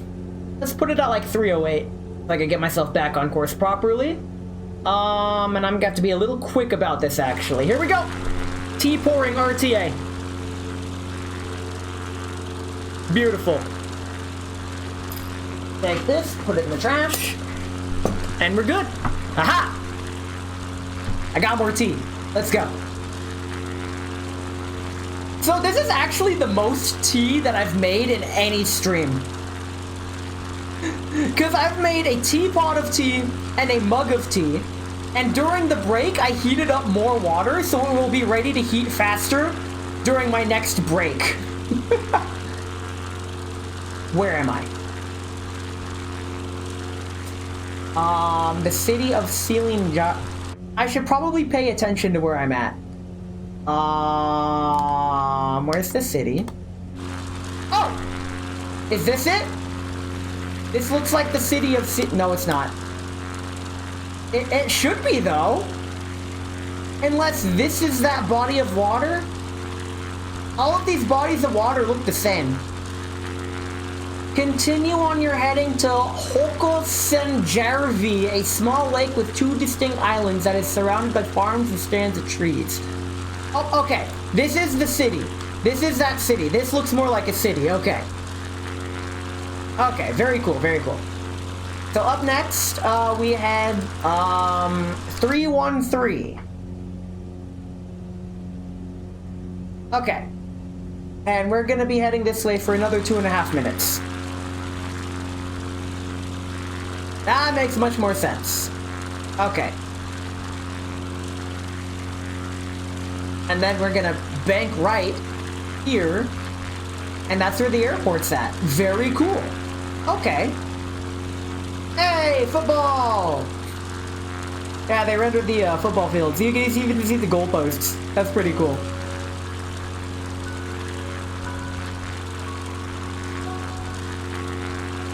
So, we started our flight in like freaking marshlands, and you can see we're now in like populated farmlands.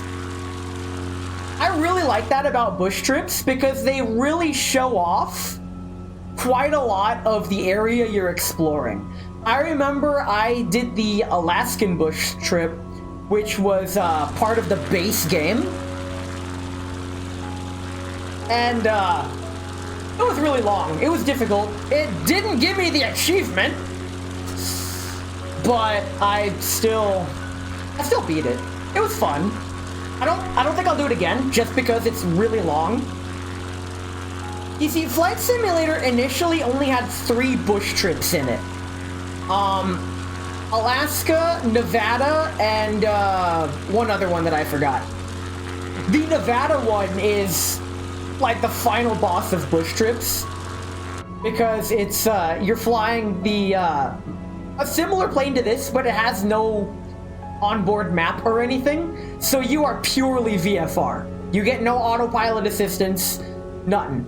And it's one of the longest bush trips. You don't get big bodies of water to help you out because it's Nevada. You're in freaking America.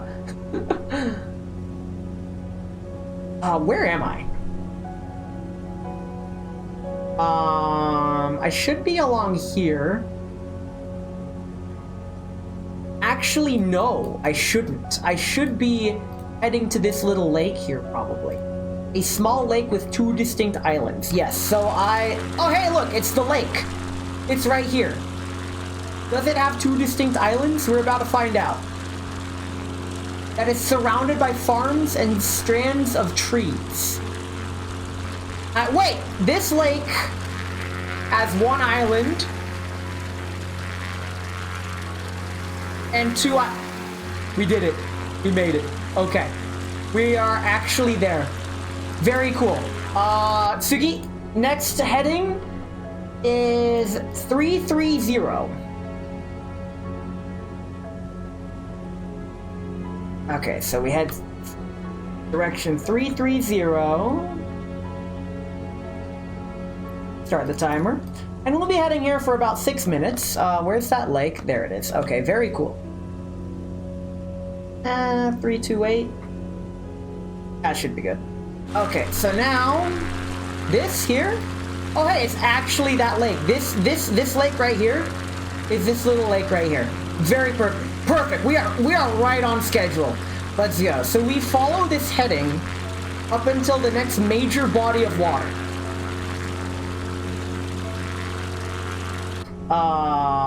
Let's get back on course, actually. It's 330. Yep. 7, 8, 9, 330. Like this. Perfect. Perfect, perfect, perfect. Perfect, perfect, perfect. The Mario Brothers perfect. Let's go. I am gaining altitude when I don't need to. The altimeter might be funky. I'm flying really low, actually. This should be fine. It lets us view Finland up nice and close and personal, which, you know, I'm cool with that. I'll gain a little bit of altitude. There we go. Just a little bit.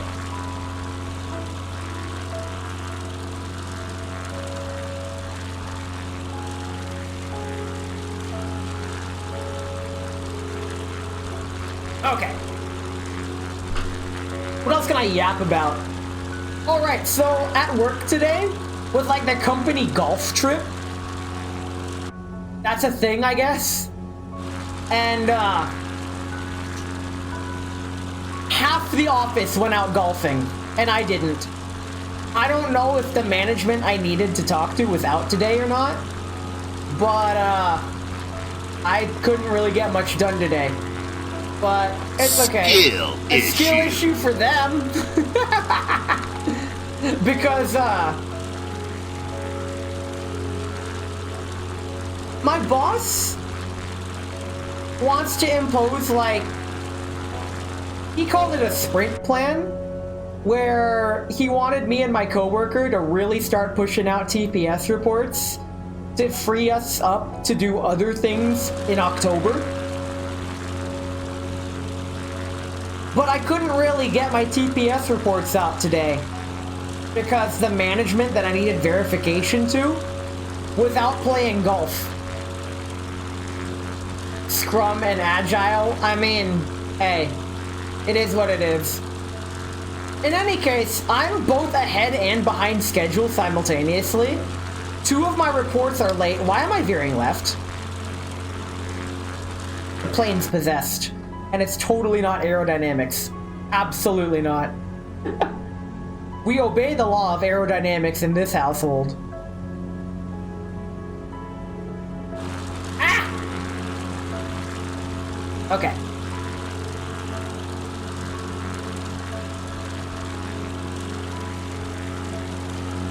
think after we land, I'm gonna take another quick break. Because I kinda need to pee. Okay, and it'll help me reset that keybind, so whenever I hit that button on my keyboard, it doesn't completely mess up my rudder.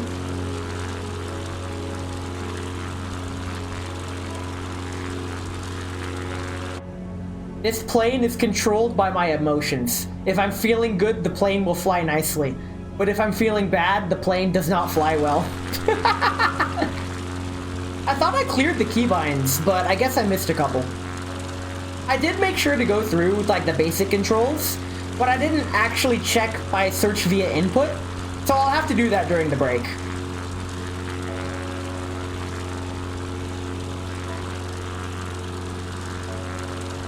Now we're almost at the airport. We still have another 5 minutes left in this flight, estimated. Because this body of water here is all of this on the map here. And once we hit that body of water, if we can see this little jut here is this right here, we're gonna fly over it and then get that water there, and then we're gonna turn at that junction of water. That's VFR.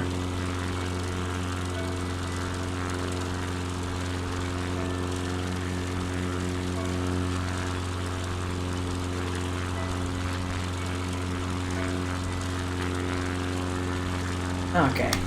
Where's my heading? Okay, our heading is still good. We're still on course. This is fine. What the heck is that? Is that a freaking like... What is that? Is that like a park?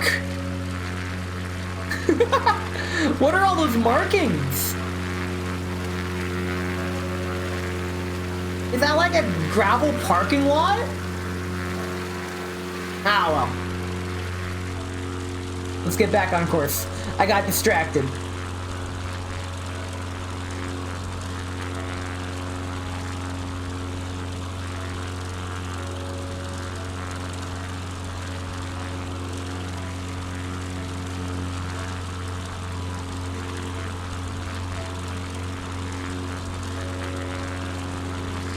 So Finland looks very green. I can see why this is like the homeland of rallying. Friggin' Finland tracks and rally go hand in hand. I should also turn now. Flight... Whoops. Heading 025. Oh, okay, we're really turning. Go ahead and start the timer, and the airport should be very nearby, according to this.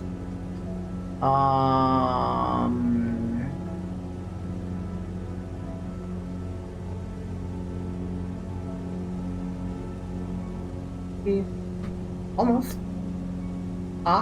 That's not the airport. It's a freaking grass strip of an airport? Don't do this to me. Oh, you can't do this to me. Those are impossible to find. What?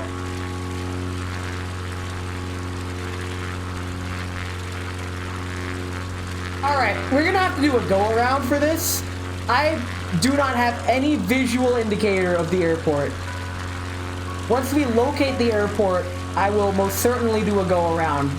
But the airport looks to be around here. Smart cam definitely helps. Let's slow it down and lower altitude.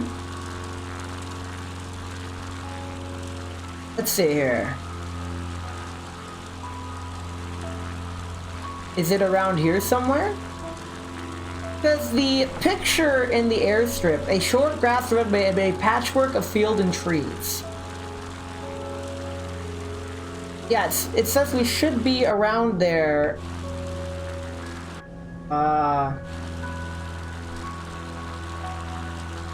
Is this it? That can't be it. No, that's a road. Oh dear. A bit lost. This is unfortunate. Oh hey, look, this might be it. Okay, this is looking promising. This might be it right here. Not this. This is a farm. But this patch right here might be the runway. In fact, oh wait, no. Wait a minute.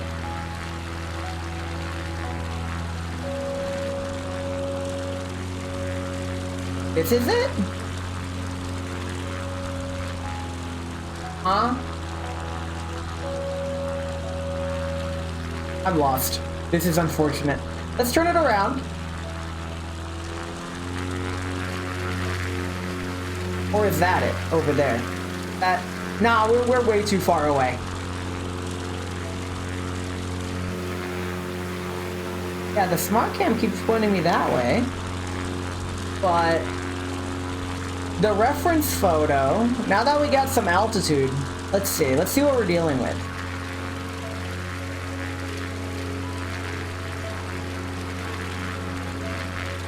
Yeah, the photo says the airport is near the water. Like 10 miles away. Not this water. We went way too far. In fact, I think I know where we are now. We need to head, like... this way. Okay. Let's head back to that watery area and go from there. We're lost. Very cool. So, this helps. There's a river nearby, where the airport is. Wait, Skill is that issue. it? Is this strip right here the freaking runway? That'd be funny if it was. It doesn't seem like it, though. Oops.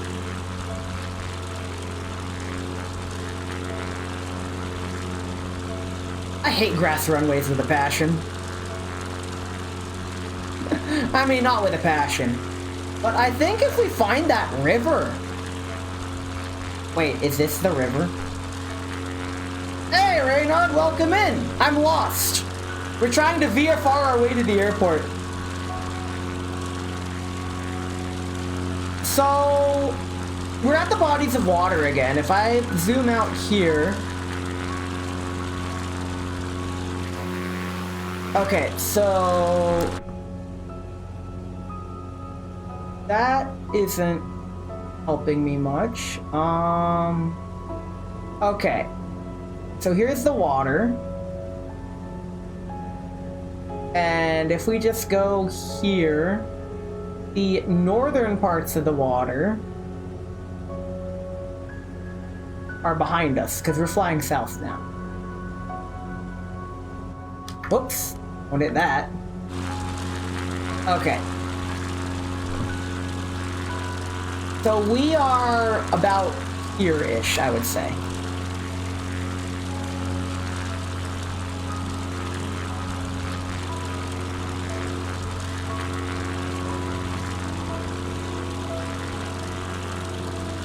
Okay. So now, using the water as a reference point,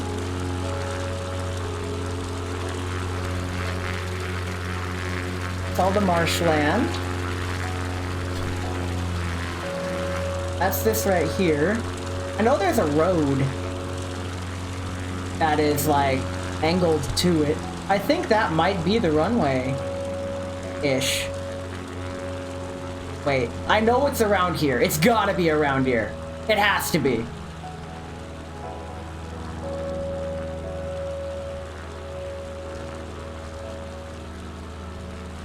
I'm just looking at the roads now to see where it could be. This patch here looks awfully a little sus, not gonna lie.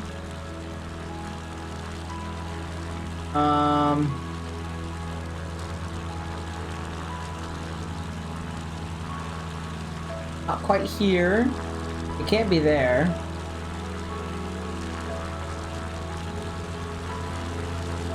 I take back everything I said about Finland. It really needs to work on its airport infrastructure. So poor guys like me don't get lost. Okay, I think we went too far. Because past the airport are these mysterious bodies of water. I almost want to click back on track. Almost. It's okay. This is a stream blooper. Streamers aren't supposed to be good at games.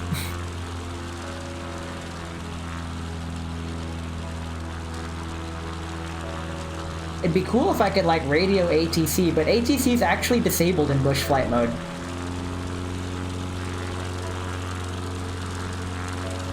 Thanks, May.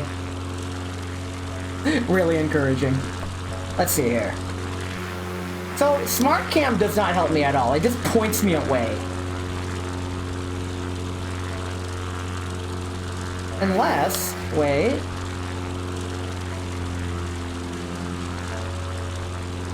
So I believe what I'm looking at here is that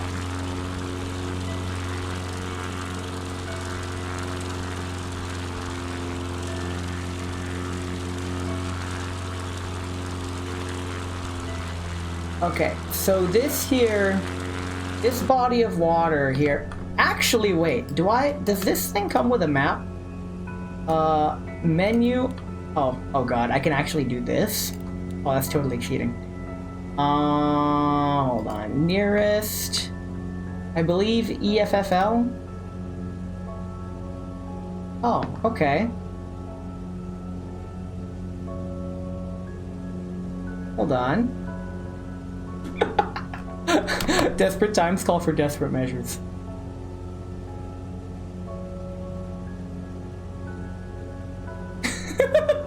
Very cool. Okay, that gets me in the general direction. Okay. So now I know... It is in this area!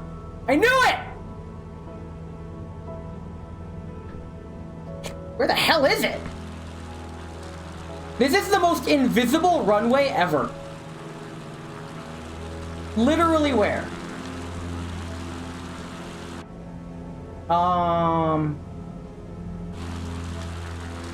Should be here, around here, actually.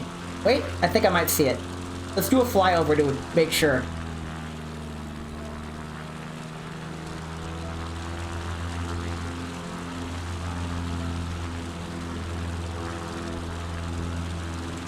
But, yeah. Okay. So according to the map...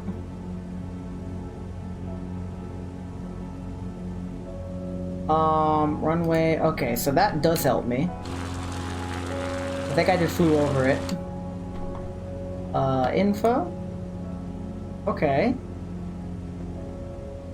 It's definitely in Finland. Oh, wait, we're not even there yet. Can I log in?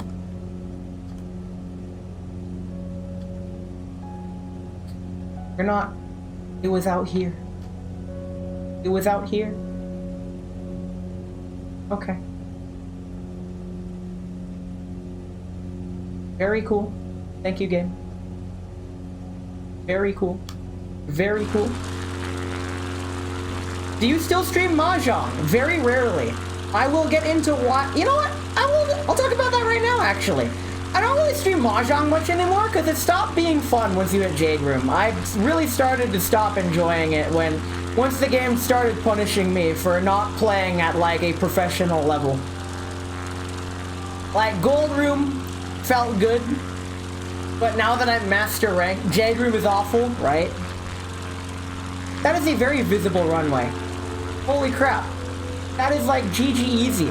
I was just misled. That is an extremely visible grass runway. That is awesome. So here's what we're gonna do. We are going to go around, and we're gonna do a proper landing. We're finally landing. We know where the runway is. We did it. I had to cheat, but we did it. Oh my god. Thanks for the follow. I do plan on streaming more Mahjong, but I really like streaming Mahjong when there's an event going. So the next time there's a Mahjong Soul event, I will bring back the Mahjong streams for sure.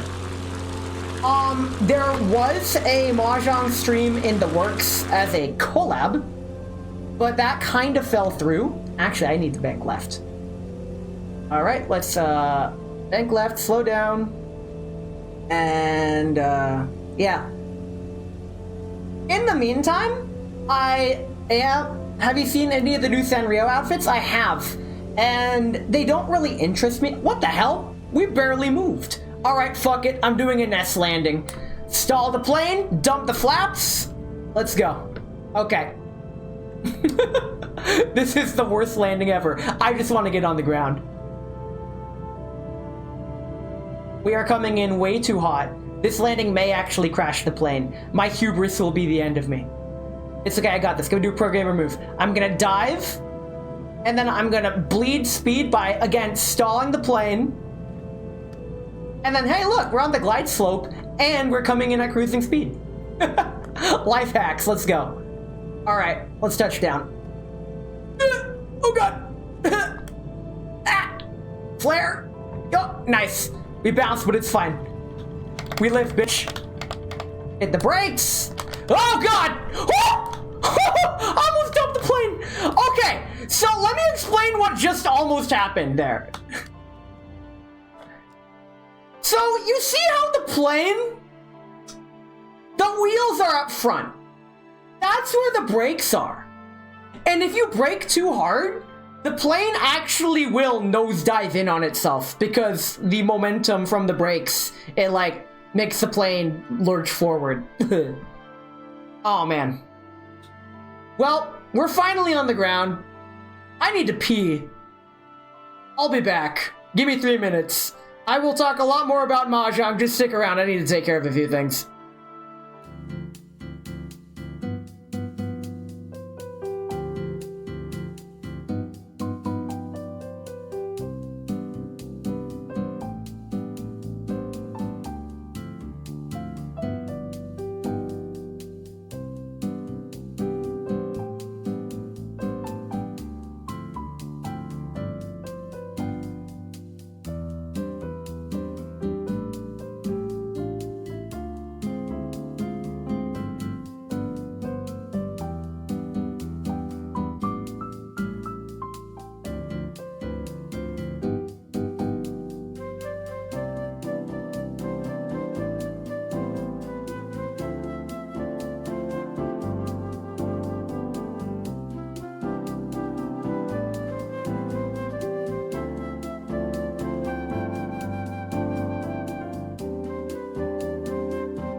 We back. We are so back. Let us proceed to fly through Finland. And, okay, so after I get off the ground, remind me to talk about Mahjong, because that's going to be the next conversation topic for the next 15 minutes to 14 seconds, plus the amount of time it takes for me to actually navigate, not including, not flying at optimal speeds, and overall skill issues. Check, flaps are up, brakes are on, RPM's up, flaps down 1. Let's get it. Wait, do I even have enough runway space? I hope I do. Okay, I totally do. It should be good. It should be fine. Oh, God! Alright. We nearly lost it there. But we're good. We're good. Heading 309. Okay, let's start the timer. Think. Okay. Alrighty. Where are we flying to? All the way to this junction here. 5 minutes for about 6 minutes. Very cool. Make sure flaps are up. Increasing altitude once I level out. Okay, so Mahjong. My history with Mahjong. See, one day I was bored working from home. And anyone who's worked from home knows that if you're at work from home, you spend that quality time doing other shit.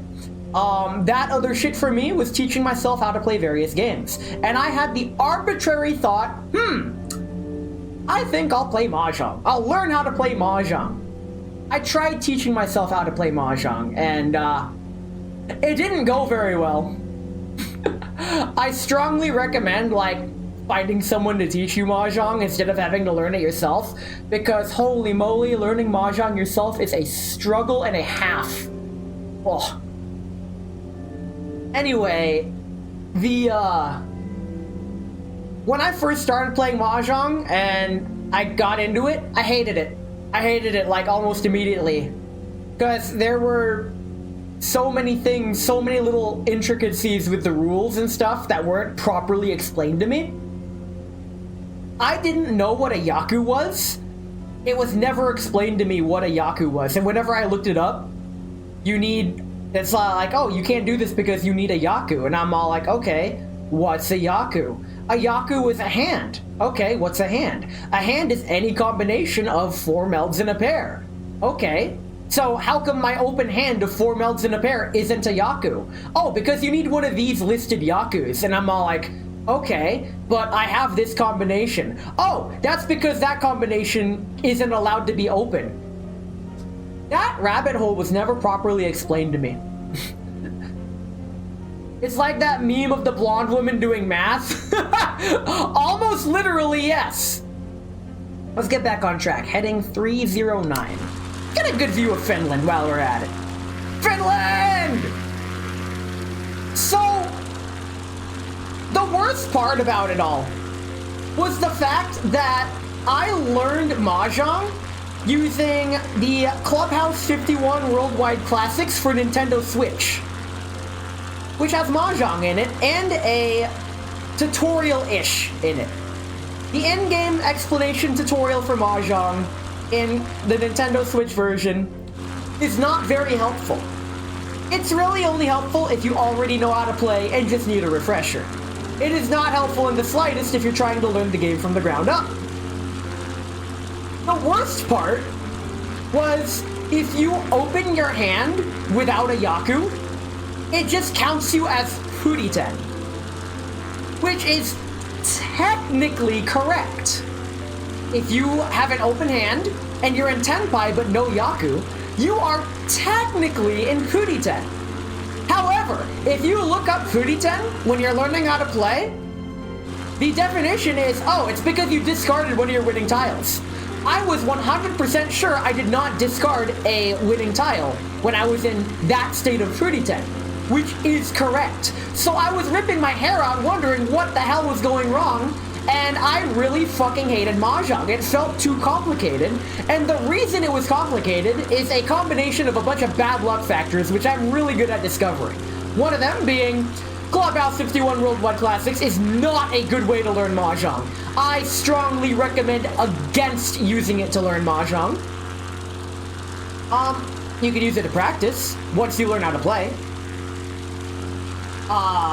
The terminology used in Clubhouse 51 was also a major detriment.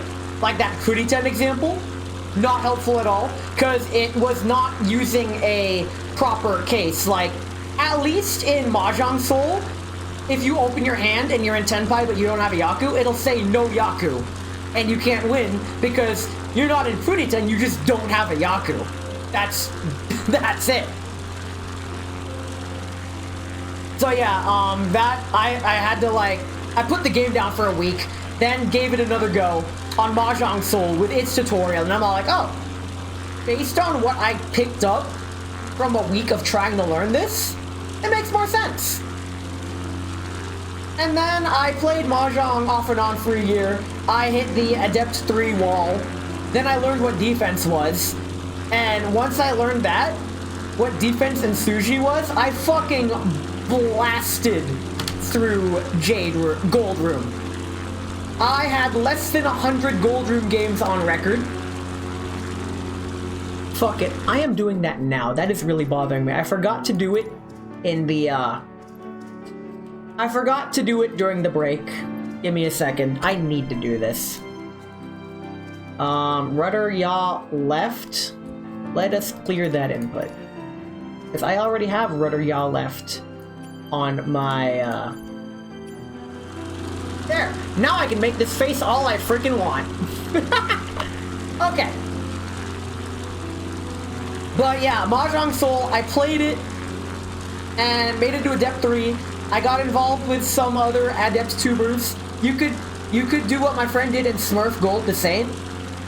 I've debated on doing that, but Exin talked me out of it, and his argument, which I wholeheartedly agree with.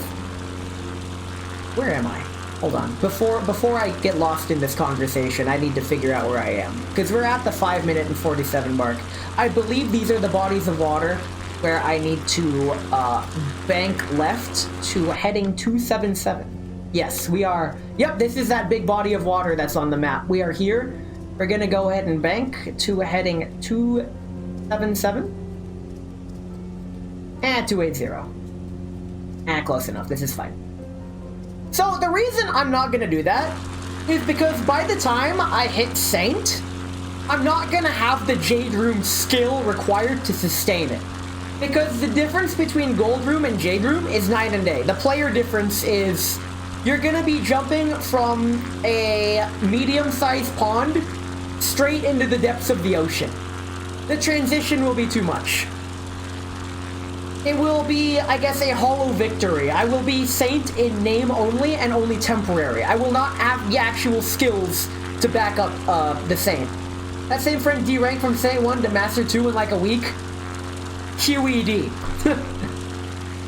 I have D-ranked back to Gold and made it back up to Jade in less than 100 games again.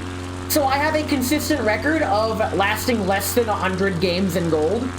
Like, my Gold Room stats are very net positive. My second place stat is like 40-something%, and all my other stats are balanced. I think my fourth place stat is around 12%, which is ridiculously low, if you ask me. I feel like those stats aren't truly representative of, like, how I am as a Mahjong player, but rather how Gold Room plays. Because if you look at my Jade Room stats, they leave a lot to be desired. My deal-in rate is very low, but my win rate is far below average.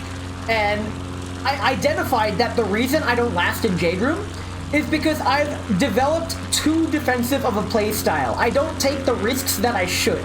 There are hands that more experienced players would say I should have pushed that I folded. And it's that experience that I need in order to improve as a player. And it's a skill issue on my part. It's a major mentality issue in that I don't feel like I want to put in that time right now to sit through the pain of playing Mahjong when I could be exploring other games like this. I feel like I've reached a proficiency in Mahjong where I'm really good, but I haven't broken through the 10,000 hour mastery mark to really play with the big leagues that's required for Jade Room. And at this point in my life, I'm not willing to do that. I find it more fun to play other games and only play Mahjong occasionally, most notably doing friendlies with viewers and other VTubers. Totally fair, play what you enjoy. Yeah, I'm definitely coming back. This is an extended break from Mahjong. I actually did a Mahjong stream earlier this week, I believe. Either that or last week. It was it was earlier this week. This Monday, actually. You just missed it. Friendlies on stream. I did 2 Hanchan on stream with viewers to get the daily challenges done for the event. When there's a Mahjong event going, that gives me a huge incentive to play, and I will most certainly stream it. And if I'm not playing with viewers, I'll definitely do a Jade Room game here and there to play and get those dailies done.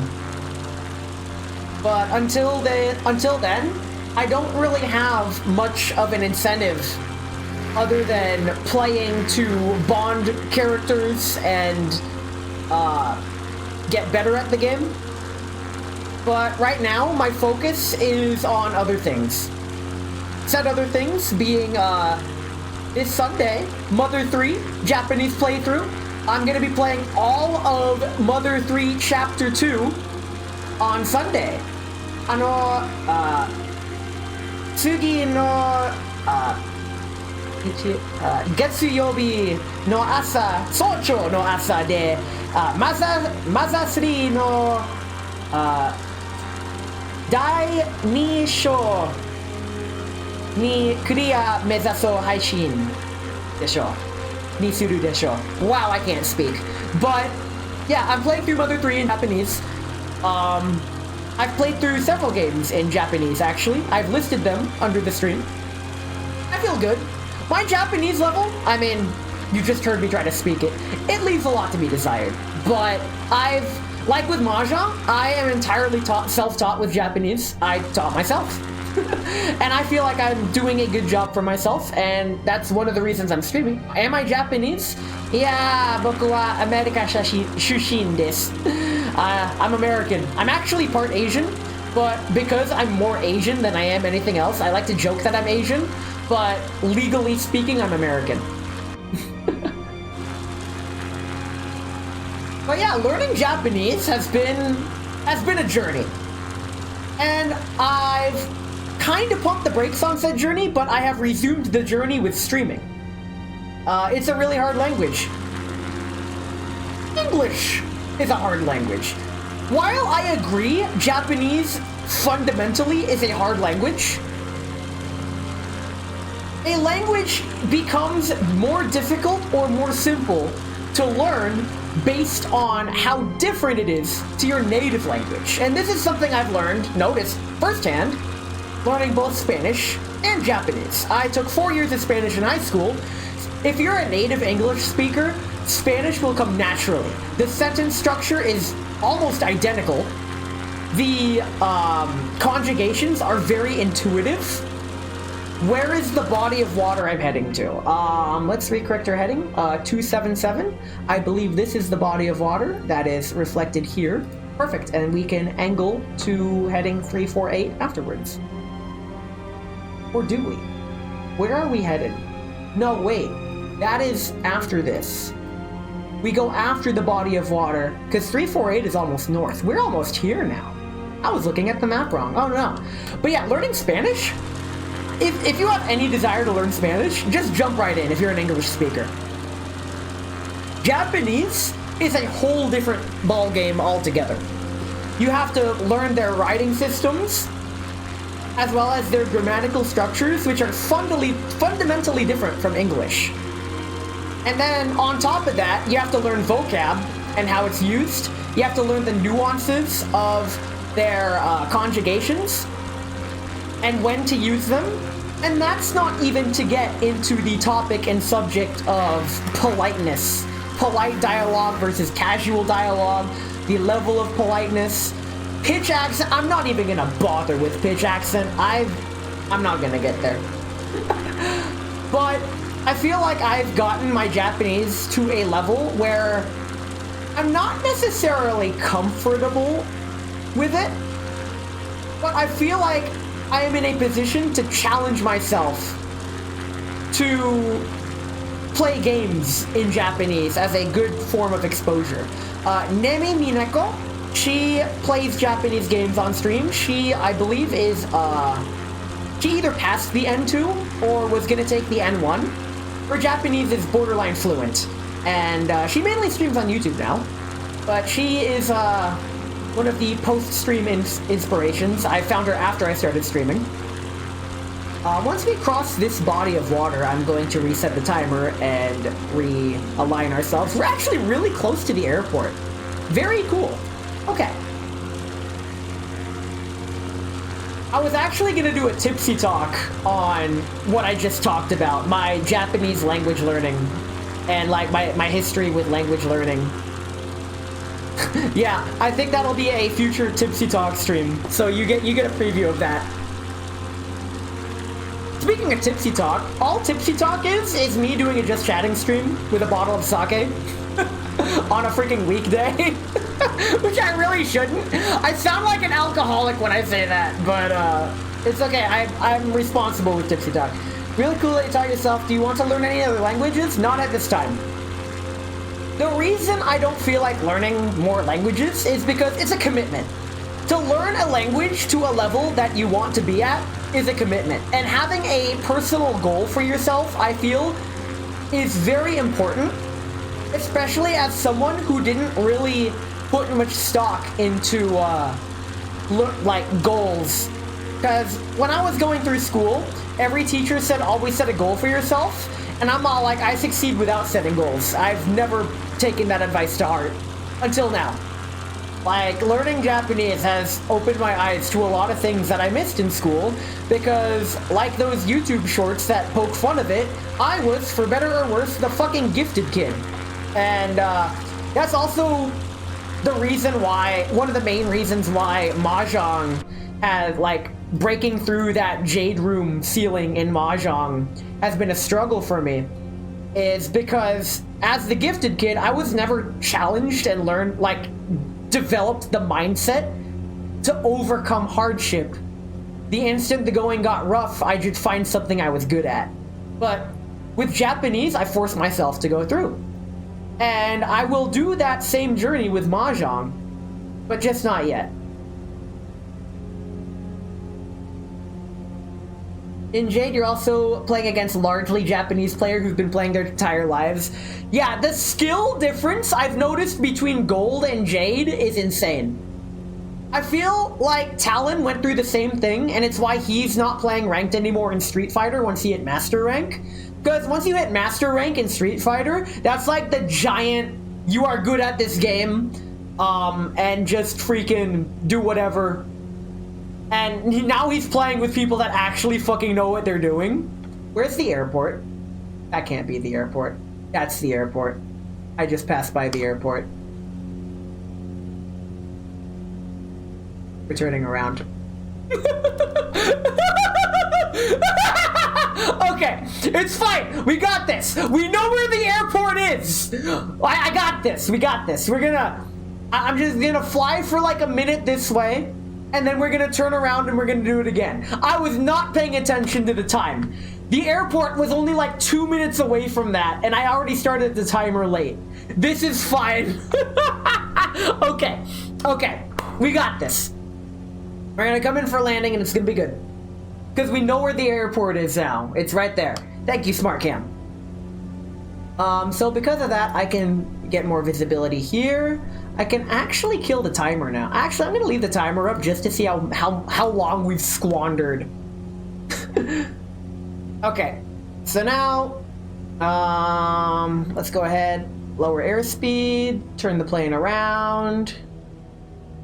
We totally disobeyed every law of aviation when it comes to flight patterns, but it's okay. I'm not a pilot. Okay. Airport should be over there. I no longer have visual of the airport. Where did it go? What the hell? Did it move?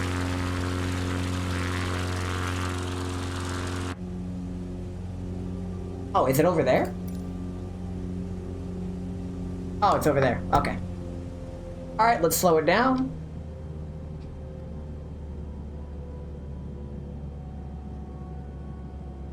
Alright. Wait a minute, that does not look like the airport. What the hell? Did I just get duped? That is just a patch. That is a freaking clearing. That is a forest clearing. That is not a runway. What the hell? Where are we going? We're getting back on track. That's where we're going. There we go. Okay. The airport.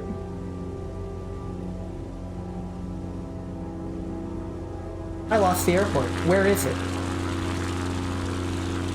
Oh no. Take two. Ness lost the airport again.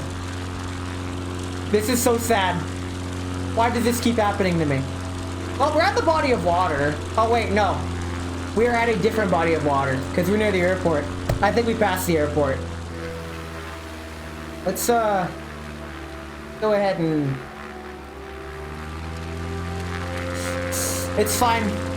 It's fine. I got this. This is what I get for being distracted in my own thoughts. Wait, is it in the trees there?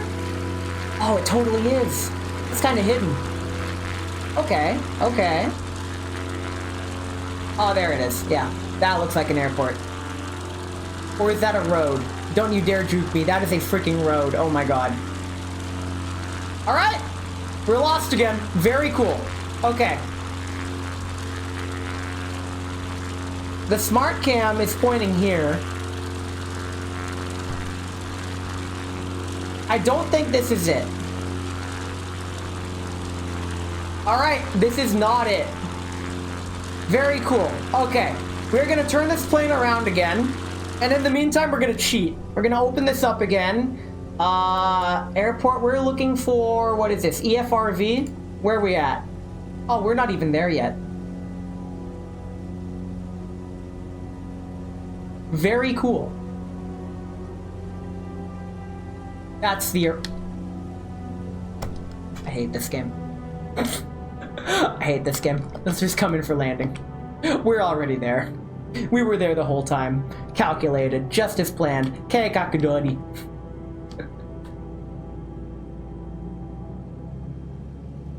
Alright. Well, at least we're relatively on the glide slope. I think. Let's not crash into the trees. Please? Oh god, we are really close to the tree line. I do not like this. Alright, we passed the trees. Let's... Alright. That could have been better. It's fine. We bounced. Don't worry about it. Okay. Please slow down. Please slow down, plane. Please? Can... Please? Hello? Thank you. We made it. Nice close-up of the wing. Very cool. I think we're about halfway done with the bush flight. Let's keep going. I don't know how many legs there are. I didn't count. But we are definitely progressing through Finland. How much runway we got? I don't trust that.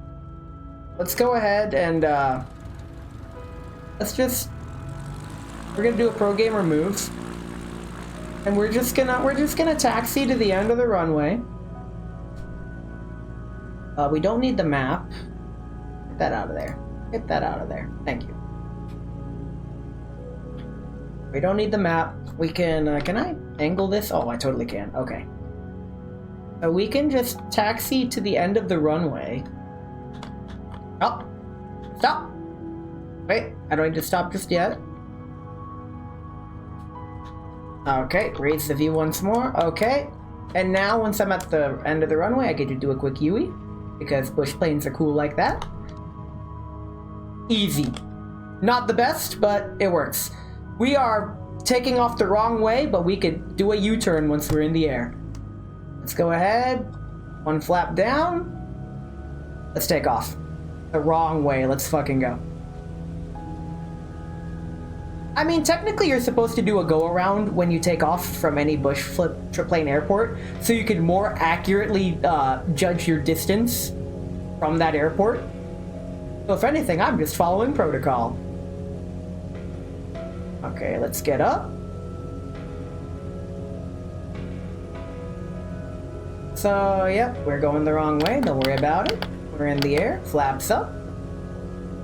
Let's make that U-turn. Sit back down or I'll turn this plane around, mister. Okay. And now, once we cross the airport, there's the airport. We're at 1,000 feet. We're already at cruising altitude. Why don't we begin the timer? And let's get our heading of 331. We are back on track. What was I talking about before I landed? It was either Mahjong or competitive spirit. There we go. I have always had anxiety when it comes to competition. I feel like this is normal, but when it comes to competition of any sort, I tend to stay away from it. And when I do it, I try to take it as not seriously as possible.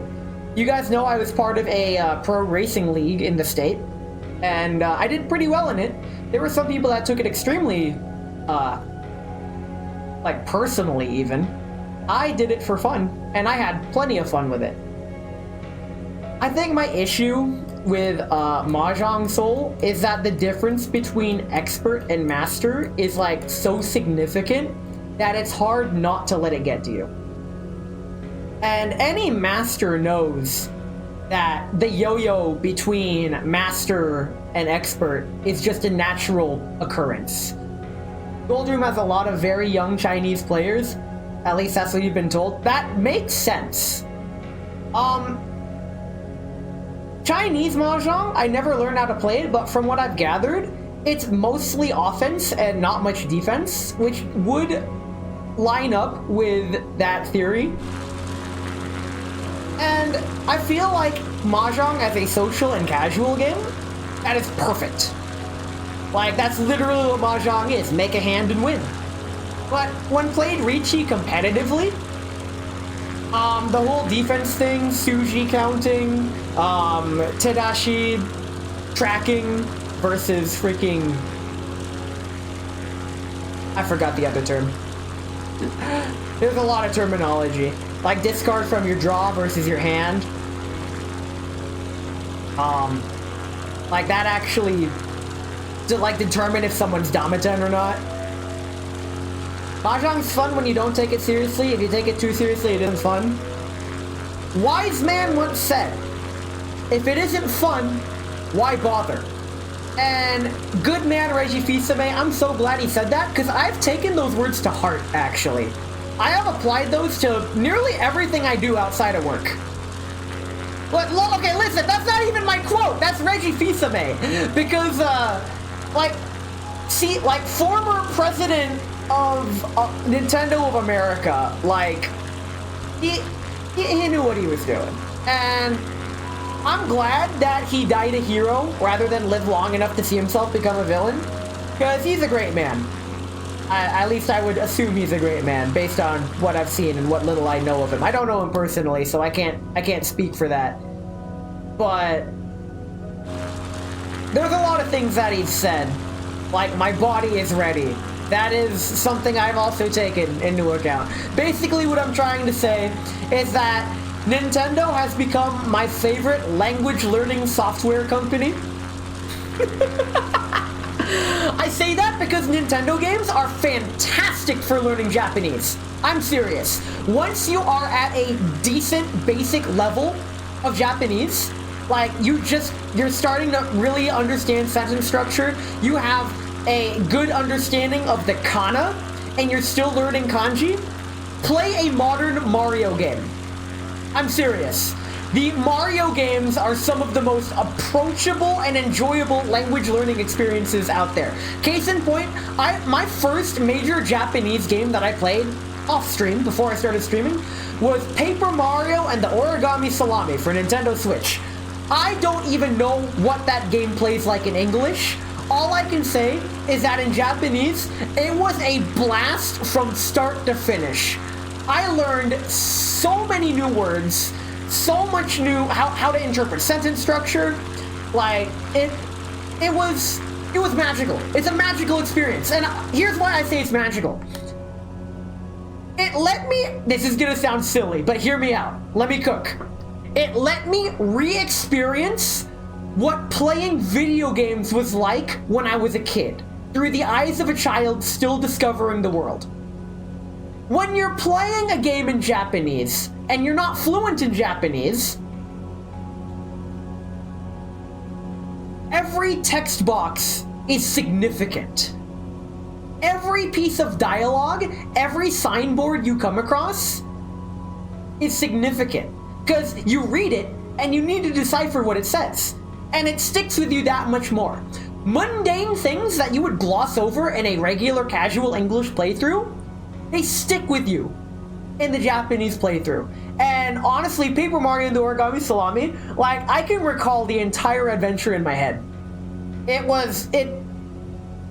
I played through it in English, I can guarantee I would not have felt the same about the game than I would in Japanese. Because it's a fun game to play, gameplay-wise, but also getting to experience the story and taking it in, like, seriously, as opposed to just skimming through the story as I would in an English playthrough. A lot of the jokes and humor also had a much more significant impact because, like, I was reading through and then I realized, wait a minute, that's a joke. And that's funny because of the wordplay there, and I'm like, oh my god, Japanese comedy at its finest. It's a great culture experience. I watched a couple YouTube videos on, like, what kinds of games to play when you're learning Japanese, and finding a game that suits your Japanese level can be really difficult. However, Nintendo, first-party Nintendo games, modern first-party Nintendo games, they are really good about making sure the game is accessibly playable for all ages if it's an all-ages game.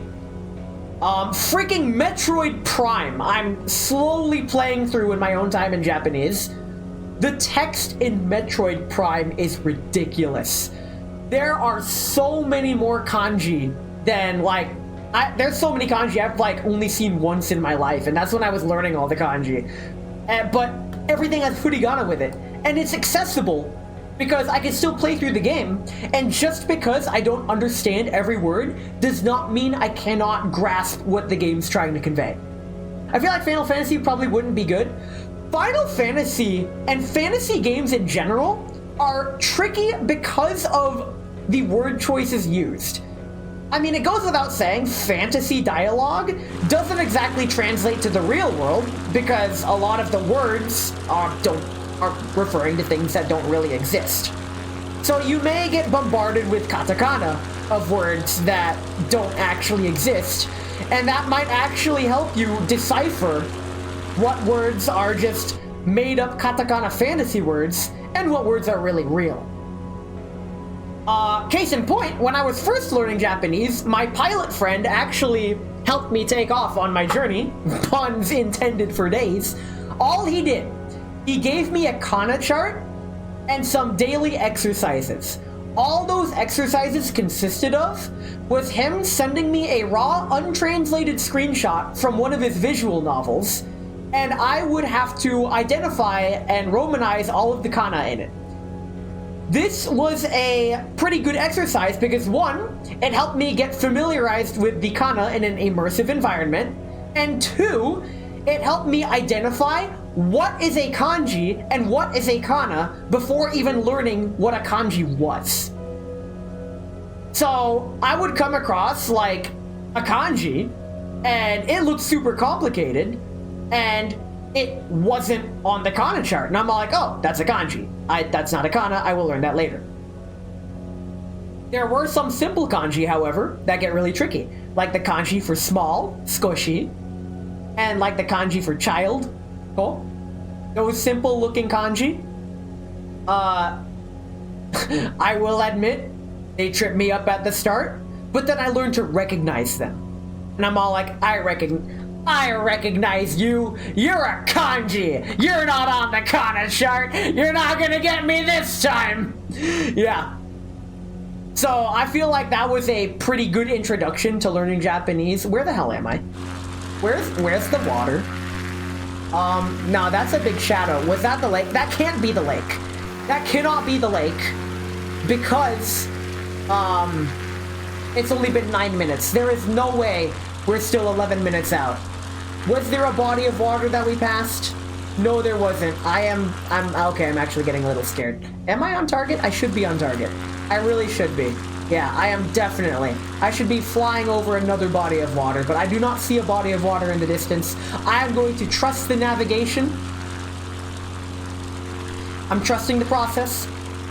Worst case scenario, I fly at a heading of 150 until I reach that body of water again.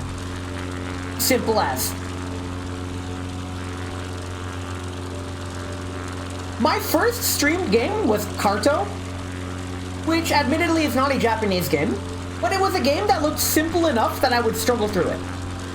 And I did struggle through it, but it was a rewarding experience nonetheless. The thing I forgot to mention, the thing I've been trying to tell with this whole story, basically the one thing I'm trying to say with this massive spiel, when using video games as a tool to learn Japanese, try to use Japanese games made by Japanese people. The reason is because native Japanese will always be more fluent and helpful than any localized or machine translated Japanese. So if you're playing a game from Nintendo, which is a Japanese company with Japanese developers in their native language, you can bet your bottom dollar you're going to be getting a proper Japanese language experience. I'm going to zoom out. Where am I? Where the hell am I? I better... Okay, we're at the 11:47 mark. And actually, we have drifted to the left. I believe this is our body of water. It has to be. So we are going to begin banking... Which way are we going? 261. We're going to be banking west. Southwest, actually.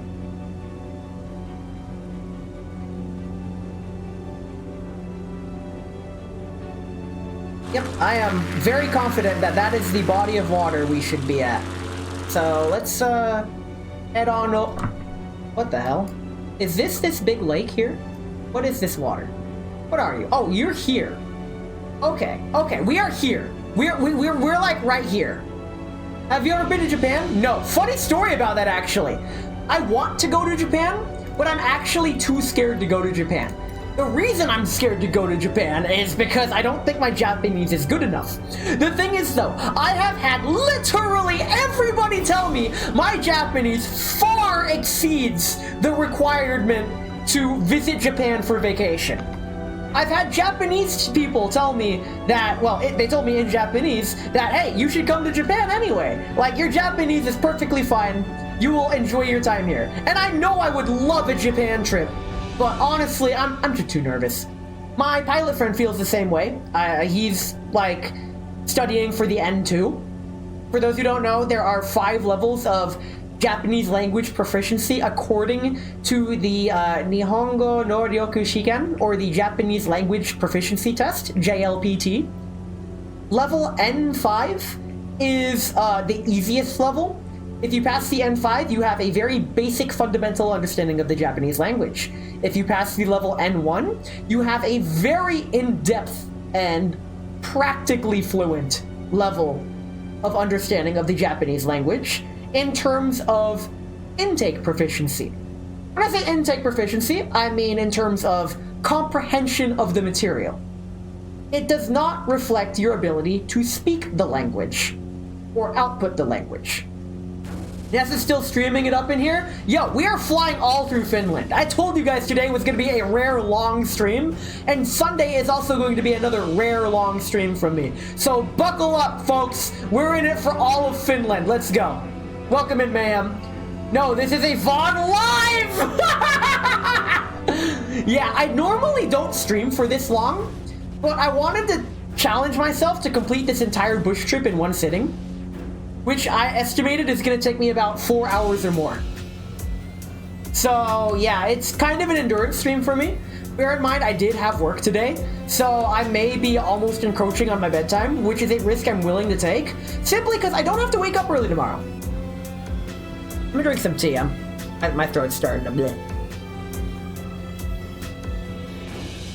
After this leg of the flight, I think we're gonna take another break. I'm running out of tea again. TwitchCon's pretty nice. I even got to see some wild protesters in their natural habitat! I am so sorry! Wow! Okay, we are over this body of water now, and I believe if we keep heading in the direction we're heading, we will reach the airport. Yeah, I think we're on track for the airport. Yep. Okay. This is actually fine.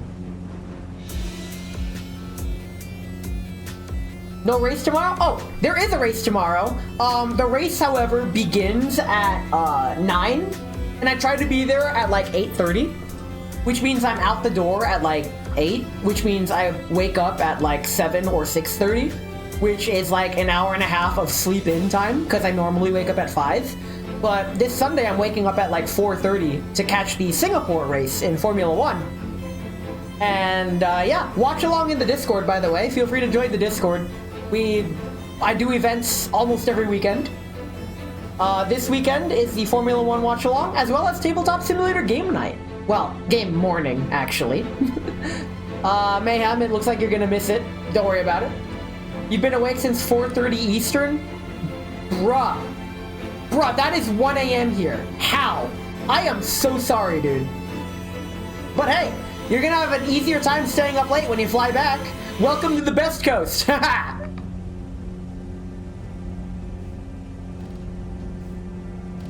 Alright. So we're still flying. We're still quite a ways away from the airport. I'm hoping I can see the airport. Let's get this bird's eye view, shall we? Let's embrace Finland. So Finland started out as a super watery area, but now I'm just seeing Finland as a very foresty area, and I'm really liking what I'm seeing. Hey, 2K, congratulations on being frisked. Welcome to the stream. I may have missed the airport twice, and I may miss it again. Don't worry about it.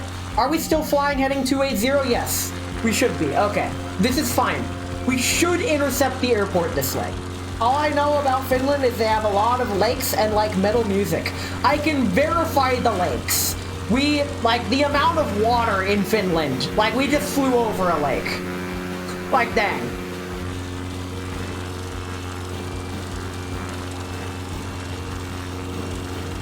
Oh man. I wonder what the weather's like gonna be tomorrow. Let me check the weather on my phone because I don't feel like overloading my computer. I really hope the weather doesn't turn to crap tomorrow so I can ride my bike to the racetrack. Aw, sunny skies tomorrow, let's go. Partly cloudy, 3% precipitation, I'll risk it. That's in my hometown. What about the racetrack? 6% precipitation. Tomorrow is gonna be a good day, folks. Oh man, I'm looking forward to it. Oh, it's gonna be my rest day, actually. Like, like, my schedule has freaking 4 streams this week, which is a lot for me. I normally do 2 to 3 streams a week. Did I hear metal music? No, you're listening to me ramble. Where's the airport? Oh, we're not even there yet. I am too active. Oh, actually. Nice autocorrect. iPhone issue. A rave to go? Yo, okay, con night parties are fucking great, dude. Okay, all I can say, if you do end up drinking at a con, do not make the mistake of getting carried away drinking like I did at Offkai. Please, I implore you, drink responsibly, or else you are going to regret it tomorrow morning, and yeah, hamper your con experience, to be honest. Learn from my mistake. Otherwise, dude, party it up. Now is the time to party it up in California. You don't plan on, you don't plan on it now. Somebody's gonna be there with drinks and they're gonna offer you a sip. Do you really think you're gonna have the willpower to resist? Like, straight up. You was told in all caps by your mom to not drink? Oh, it's also wait. Right, I forgot. You're like more than 10 years younger than me. Fuck, it's fine, don't worry about it. Understandable, have a great day. Okay, cool.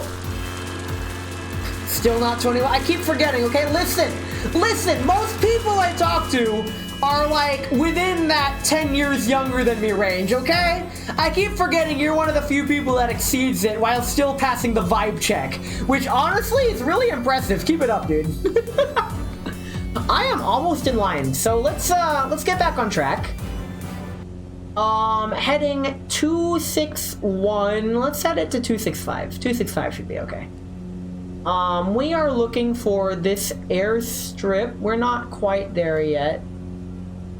Fly for 22 to Haapavesi Airfield, where you'll touch down on its gravel runway. Ooh.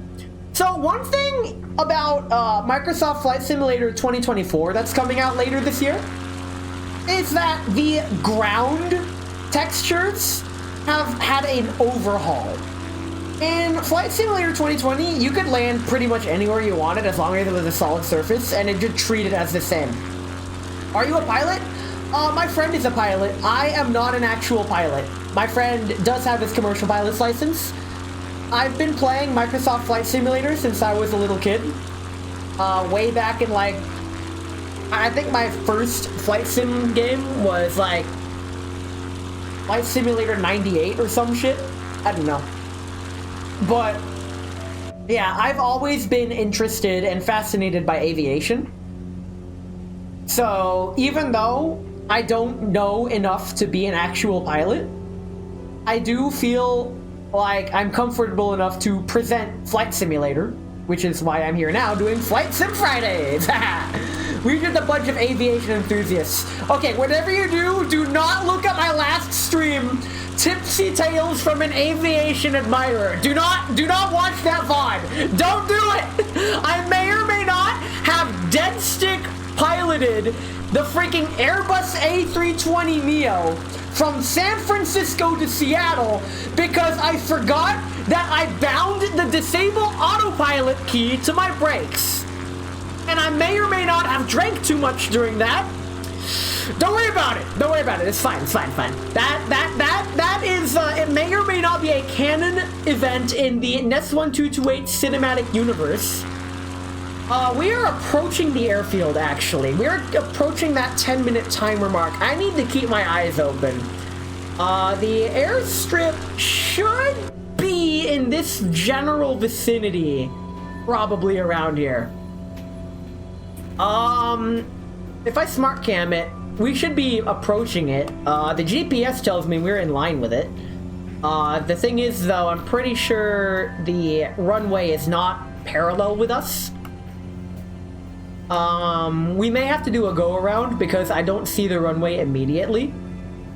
Once I visually identify the runway, we can, wait, is it over here?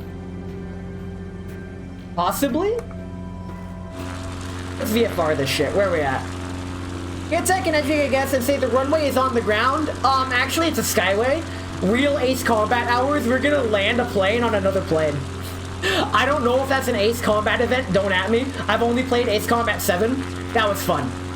Like, you don't need a flight stick to enjoy Ace Combat, but it definitely helps.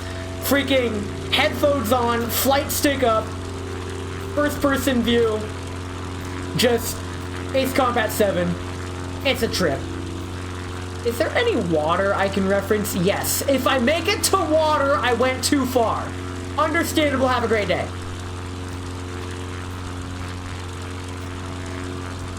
I knew someone was an air traffic controller and they used to tell me about all the near misses. One of the earlier games I streamed was Air Traffic Controller for Nintendo Switch. That was a fun trip. Yeah.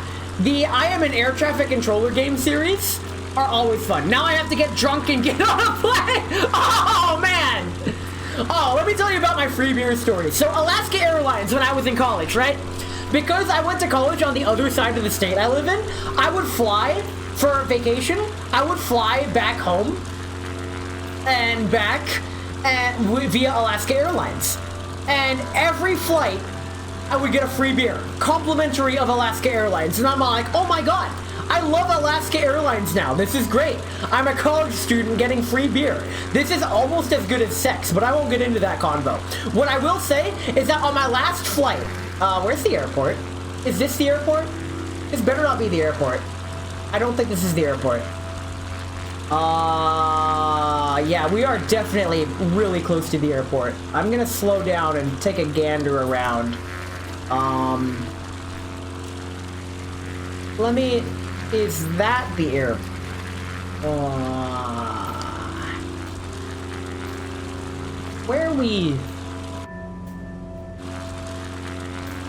Where is? That is the question.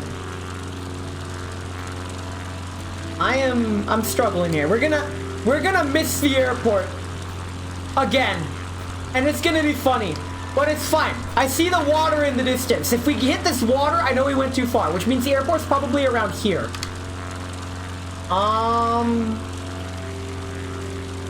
Is it one of these clearings?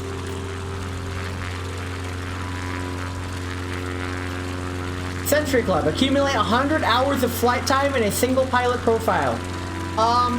Let's all take this moment to commemorate. I now officially have 100 flight hours in Flight Simulator 2020. Let's see here. Where the hell is the airport? SmartCam tells me it's over here somewhere. I believe it. Where are we heading? Oh yeah, it's definitely over here. I am off course. Wait, is that the runway? That better not be the freaking runway. If I do, I'm gonna have to do a go around. How many of those hours ended in crashes? I don't want to talk about it. That is the runway. That most certainly is the runway. We're gonna do a go around. Yep. Okay. Everybody prepare for landing? We are doing a new approach. What about Alaska Airlines? So Alaska Airlines, on my last flight home, this is a funny story, and I'm going to take the time to tell it as we approach. So with Alaska Airlines, I get on the flight, and when I get on the flight, I get a nice window seat. But as we're boarding, a mother and her baby are like, hey, can someone please switch seats with me? Apparently, I'm not allowed to sit in the very back seat with a child, as it's a safety concern. And me being me, I'm all like, you know what? Sure, why not? I'll do it. I will sacrifice my window seat to... Where's the airport? Oh wait, I turned too far. It's this way, isn't it? I should have guessed my heading. Oh god, it's right there. It's fine. It's fine, we are way too high. Alright, let's stall the plane. We're doing another nest landing. Alright? I got this. Do not attempt. This is why I'm not a pilot. We are way too high. The ethical thing to do is to actually do a go around. So what I'm gonna do, actually, we're gonna do a flight pattern. We're gonna do an actual flight pattern. And as I do the flight pattern, runway heading, runway is 290, okay. Okay, runway 29, that's all I need to know. So let's do a go around in the flight pattern. But let me finish telling my story. So, I hope it's an inseam, Lamau. So, what ended up happening, I get to the back of the plane, and I get the middle seat, seated between two obese individuals who would qualify for a Smash Bros tournament. And I'm like, well, I'm glad this is only an hour flight. I am very small. So, hold on. 270 opposite is, or 290 opposite is like this way. Close enough. Very cool. Okay, yep, perfect. We are now downwind flight pattern, and we will be approaching for a proper landing. It's what you get for trying to be nice? Yes. And I'm there, I'm sitting there, and I'm all like, at least Alaska Airlines provides free beer on the flight. That is the saving throw. I'm just gonna mentally envision that free beer, and that's how I'm gonna do it. It's gonna be great. Wait, is this someone besides me making a fat post? Yes. It's me. But that does not allow you to make a fast post in the Discord. Don't do it. Anywho, the PA comes along as the fasten seatbelt sign gets turned off, saying, thank you for our morning flight. It was like, the flight departed at like freaking 11:45, so it counts as a morning flight. We will be passing out fucking crackers, peanuts, and your choice of coffee, orange juice, or water. And I'm all like, no free beer? I don't give a fuck what the stigma is. I want my free beer. I don't care if it's only noon. I'm a fucking broke-ass college student who has gotten a free beer every flight. I want my free beer. But it wasn't a menu option. However, that is not where the story ends. Because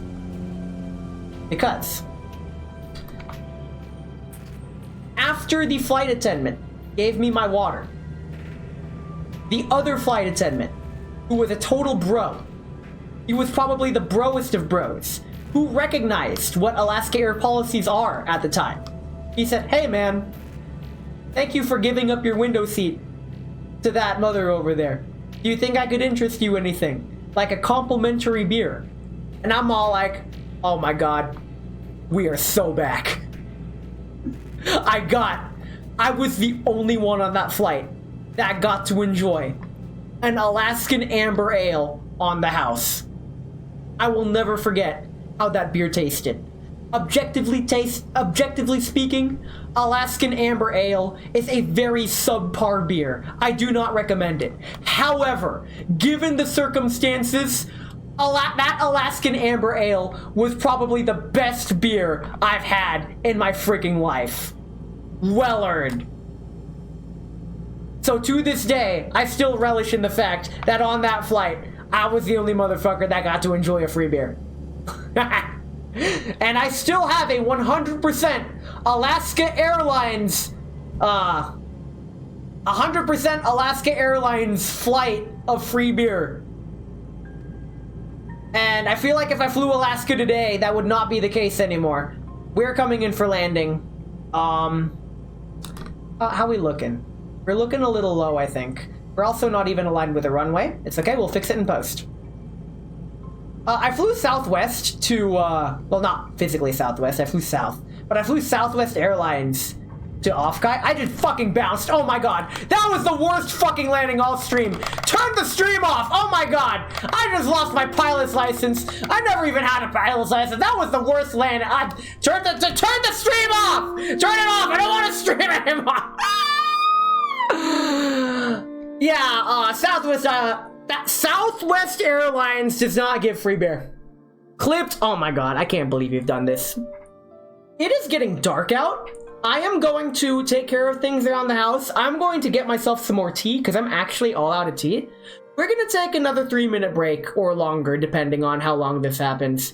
Oh, Ness, I will address that comment when I get back, so feel free to tell me a story. I will be back.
Sorry that took longer than usual. My cat wanted attention and she's now inside. American Airlines sucks? Oh, well dang. Story time. The guy sitting next to me on my American Airlines flight to San Diego today asked for some whiskey on the flight, and they gave him a bottle of whiskey that was similar to that was smaller than those travel-sized bottles of soap that you get from the store. He had to ask like 2 or 3, and she brought him a second one. The bottles didn't even fill up after this cup! Oh my god! Meanwhile, I'm sitting here refilling my cup like 3 to 4 times with your Coca-Cola. Not much better. I have completely sworn off sodas and stuff from my life. Yeah, we got plenty of runway. Up next, we are going to be heading north. Okay.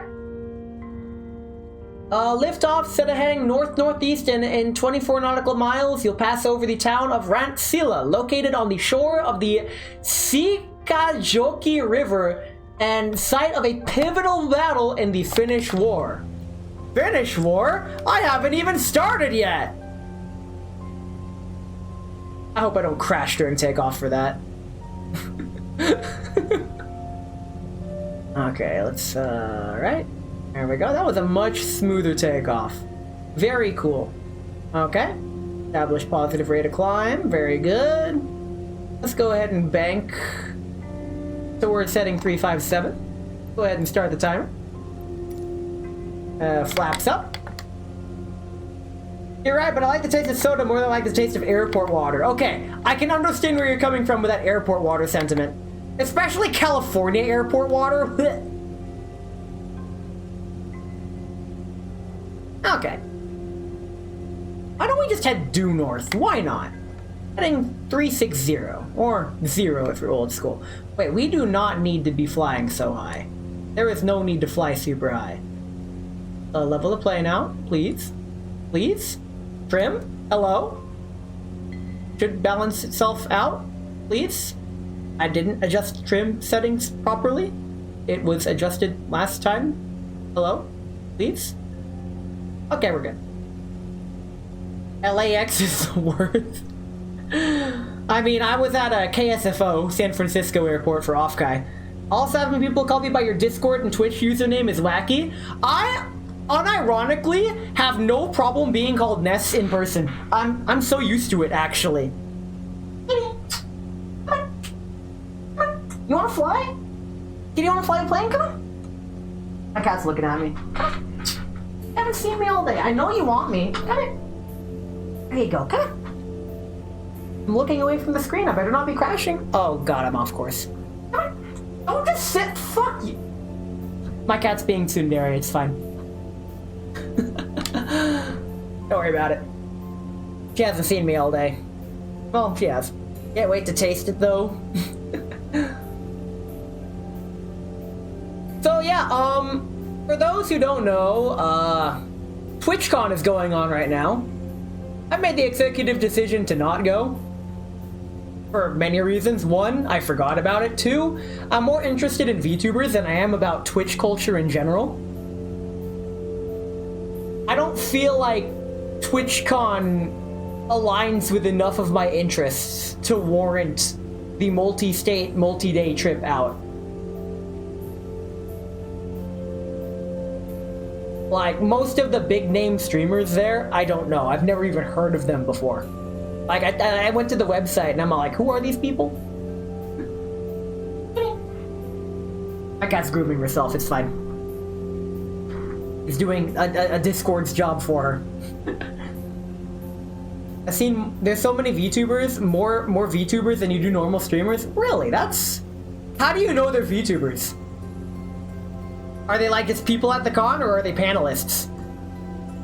Because if there's a lot of VTuber panels there, that would make sense. You feel like such a boomer when I hear about those TikTok people you're supposed to know. I don't have social media. You'll notice that I completely lack any semblance of social media underneath my stream. This is because I don't do social media. I just stopped.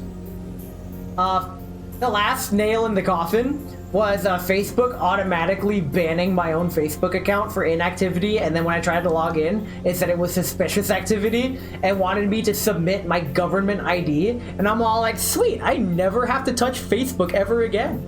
I've never had a Twitter. I've never been to TikTok. I just don't do that kind of stuff. I've never had Instagram. What other social sites there? The most I do is Discord and YouTube. Literally, that is my life. Discord and YouTube.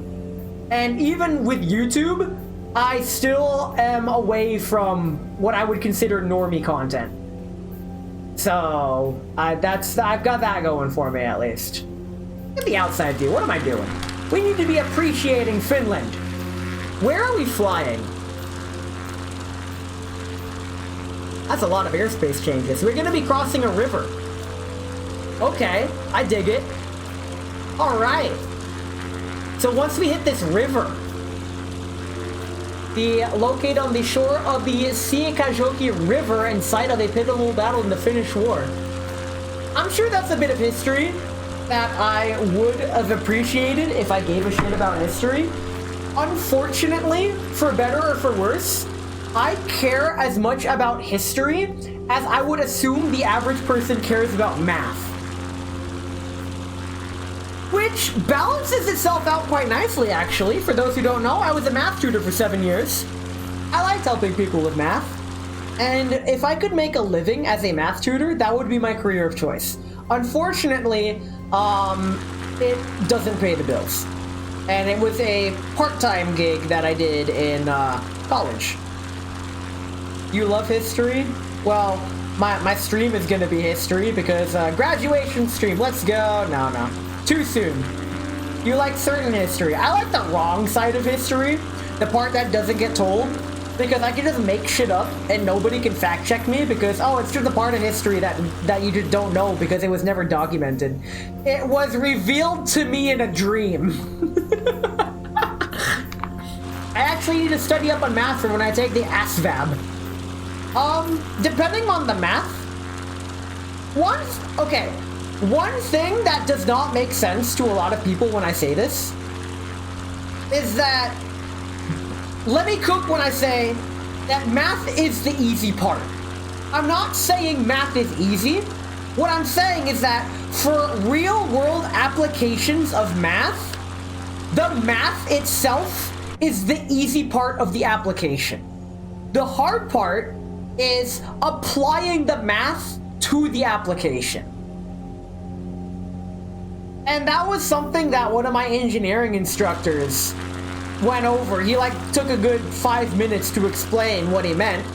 He probably explained it better than I can because I'm not lol math. Yeah. But when you're in school, the math is the easy part. You just punch in the numbers. It's the application and knowing when to use what formulas, how to apply them, what they do, why they work the way they work, and how they can benefit you in a practical application. That is where the hard part lies, and that is what American public school does a fantastic job of not teaching.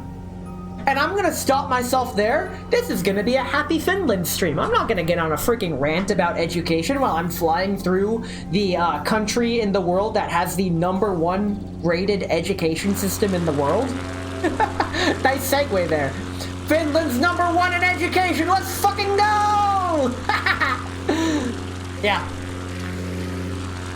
Razul said on stream that a VTuber is very neutral with their opinions until they're very confident about something. They're also #1 in happiness. Oh yeah? Look at this. Hey, look at me and tell me this ain't a happiness. South Korea needs to take notes. Yeah, but as Rachel was saying, ow, I deserve that. So, where are we going? Oh, right, the river. Are we on path for the river? Yeah, 357. Yeah, we should make it to the river. My cat wants me. I'm gonna do a pro gamer move. I'm going to leave the plane and let the cat outside. Here we go. Come on. go. There you go. Alright, I'm back. What I miss? Oh, shit. I'm off course. Okay. That's what I get for leaving the cockpit to take care of my cat. No pets allowed in this little plane, I guess. It's fine. There's a YouTube video called Please Remove Cat Before Takeoff. Skill issue. It was a skill issue. Fortunately, no cats were harmed in the making of this live stream. No cats were harmed in the making of that YouTube video because the cat made it down safely, but it was very scary for everyone involved. I feel like I'm too dumb to move to Finland. Sir, you live in America. You're fine. I think the only way you'd be too dumb to live in Finland is if you don't speak Finnish. Because then it's kind of hard to, you know, live in a country that you don't speak the language. That's just my take. If I suddenly had to live in Japan, I don't think I would make it.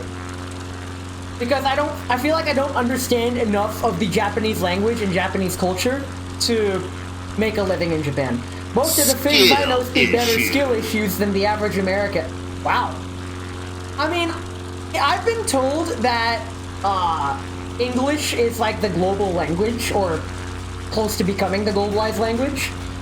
Which, personally, while I feel is neat that I speak that language, I feel, objectively speaking, is unfortunate that the most inconsistent smorgasbord of languages is decided as the global language.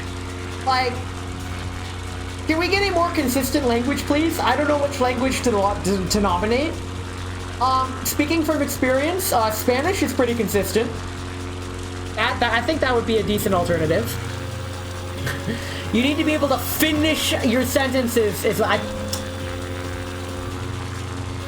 So the tea I brewed is my lavender chamomile tea. This makes this the third different brew of tea for this stream, also making this stream the most diverse tea stream I have ever done, with the most different brews of tea drunk on stream. Ness, it has come with sadness to inform you that I may need to step down from mob duties. Is it because I was yelled at you one too many times? No, I'm afraid I just blew myself though. What does that even mean? What does that even mean? Explain. Go home, Nest, you're drunk. No, I'm perfectly sober. What do you mean? Another stream where it's not blackberry citrus? That's where you're young, kiddo. The blackberry citrus tea is what I had at the beginning of the stream. We are at 11 minutes in. We should be approaching the river shortly. Let's keep an eye out for that river. I think this is the river here. Yeah, I think this is the river. Because this is the town along the river. This looks like the river. We've made it. Arrested Development with the final line. I didn't watch TV. Don't worry about it. It's fine. Let's see here. What am I looking for? There we go. Whoops. Oh, that button. Okay. So we're at the river. We're at the town. The joke wasn't for you anyway. Understandable. Have a great day. How much you want to bet it's called River Town? I mean, this is the town of Rantsilla. Sorry. Alright, up next is heading 342. 24-mile... Let's cross the river first before we... Actually, yeah, let's do it right on the river. And then we head to heading 342, which, you know what? Let's just bank now. It's fine. 24 more nautical miles north on your journey, you'll arrive at Kempele, which lies just inland of the Gulf of Bothnia, the northernmost aspect of the Baltic Sea. Baltic Sea, these nuts. My takeaway from the stream is Finland is basically Minnesota. I've never been to Minnesota. Are we on a crash course with this freaking wind turbine? I hope not. Let's go around the wind turbine, shall we? Let's not hit that. I could fly above it, but it's a lot easier to fly around it, because flying above it means messing with my trim settings. I don't want to do that right now. And yeah, this is fine. This is like actually fine. I should start the timer. That was close. We are still on the river pretty much. Yes, yeah, river's right there. We're good. Lots of trees and lakes. I mean, the same could be said of many states, actually, but I'll take Minnesota. No, mein Führer, I'm from Minnesota! I don't know, I don't do German. I had the opportunity to learn German instead of Spanish, but I opted not to because I felt learning Spanish would be more practical. And it was. I can understand very, very basic Spanish. Back in my heyday, right after high school, after taking 4 years of it and going to Costa Rica, I was very not fluent in Spanish, but I felt confident enough in my Spanish ability to, like, during the Costa Rica trip, like, be on my own. Which I actually did do for a part of my Costa Rica trip. I was out walking around town on my own, which in hindsight probably wasn't a good idea, but I didn't die, so I guess I'm okay. But yeah, Costa Rica was fun. I need to head to the right heading, 342.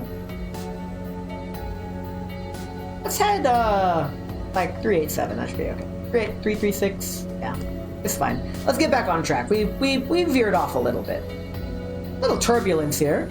Gotta correct it. It's a quote from Wolfenstein. I sure do hope I don't miss my German Duolingo lessons while you're here. Bro, just log into Duolingo. I know someone who got caught in a rip current and almost died in Costa Rica. Oh, that sucks. I'm sorry. I actually got to see my favorite bird in Costa Rica. The scarlet macaw, as seen on like every pirate shoulder. The big pirate parrot. It's the red parrot looking bird, the really big one, that has like a rainbow tail. You could look it up, a scarlet macaw. It is my favorite bird. And that might be on the test, by the way. What is Ness's favorite bird?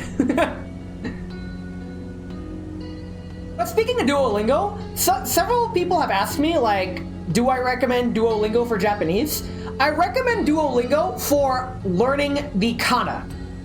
But once you start to get into sentence structures, and once you're familiar with the kana at a base level, like you don't need a kana chart anymore, I strongly recommend putting Duolingo to the side as a mere supplement to your learning occasionally. I say this because Duolingo does not teach you the language.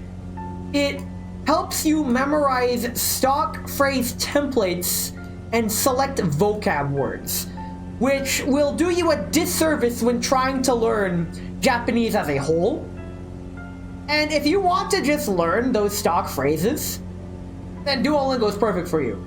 But if you want an understanding of the Japanese language to apply it to things such as watching Japanese VTubers, or watching anime, or reading Japanese manga, I strongly recommend not solely using Duolingo and seeking out other methods of learning the language. Oh no, stock template sentences are really what you need eventually.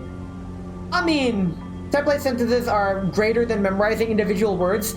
Yes, however, by learning how the language works and is structured, you can have an actual understanding of like how to make sentences by yourself instead of templates.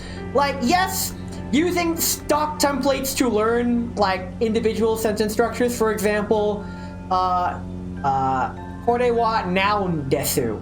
Like, that's a template. But you're gonna quickly graduate from that once you start to really get into the nitty-gritty of like how sentences can be structured, how to put them together, contexts, etc. So that's why I say I didn't say put down Duolingo, I said put it to the side. Definitely keep up Duolingo for like a little bit of vocab practice as needed, but I strongly recommend using a lot more than just Duolingo if you want to learn Japanese. The thing about German, like many languages, the words change based on the context and the grammar is horrendous. I wouldn't know. Yeah, I heard Duolingo is kind of ungood for Japanese. Duolingo is really good for Germanic languages, according to like one article that I read.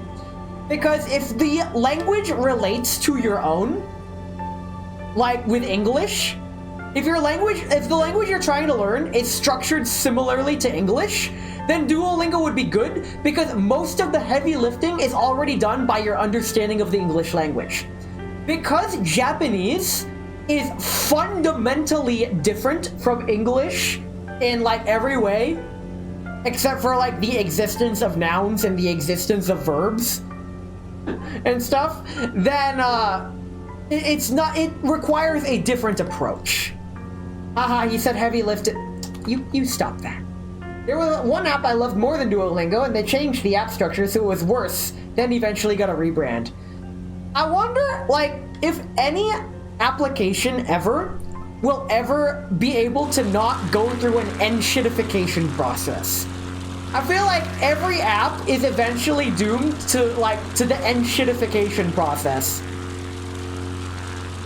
I just feel like, I don't know if it's because of monetization or because of like shareholders wanting to push something, or if a vocal minority of people think something's better when in reality it's not and has many consequences.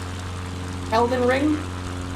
I really hope Elden Ring doesn't get worse. I haven't played the DLC. I'm waiting for the DLC to go on sale, and as you guys know, I am extremely patient. I will wait forever. Or just, you know, wait until someone buys it for me. Yo, we're at highways again? Let's go. Life is a highway. I wanna ride it all night long. Hey, we're at the river again. Are we supposed to be by the river again? I don't think we're supposed to be by the river again. However, we are flying the right way. 342? I'm at 334. We need to fly the right way, come on. My crush is the highway. I wanna wait. Sir! Can't wait for the DLC streams? What makes you think I'm gonna stream Elden Ring?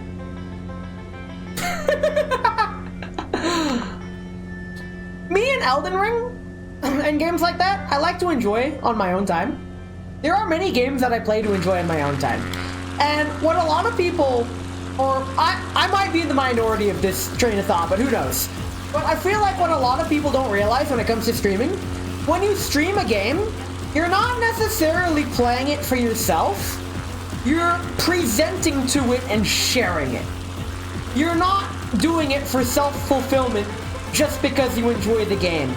You are turning it into a shared presentation for the purposes of entertaining. Otherwise, you would be one of those no microphone streamers who doesn't really interact with chat and just plays the game to chill as like fourth monitor content, which, you know, there are those streamers, more power to them, freaking go for it. I feel like those streamers do have a place, and honestly, if I had one, I'd probably put them on my third monitor sometimes, because having just like gameplay open is that modern day Subway Surfers bullshit, but I just have like third monitor VTuber. That's what I do.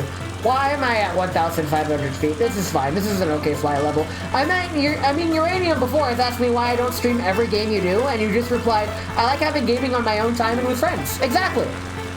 Like, if you don't stream regularly, it's not something that seems intuitive. It's like why being a game tester is the shittiest job if you love video games. Because you're not playing the game to play it, you're testing the game as a job and like running into every geometry and making reports of every little thing in the game to test the game. You're not actually playing the game. You're not playing the game to enjoy it, you're playing it for a purpose. A purpose that is not necessarily self-fulfillment.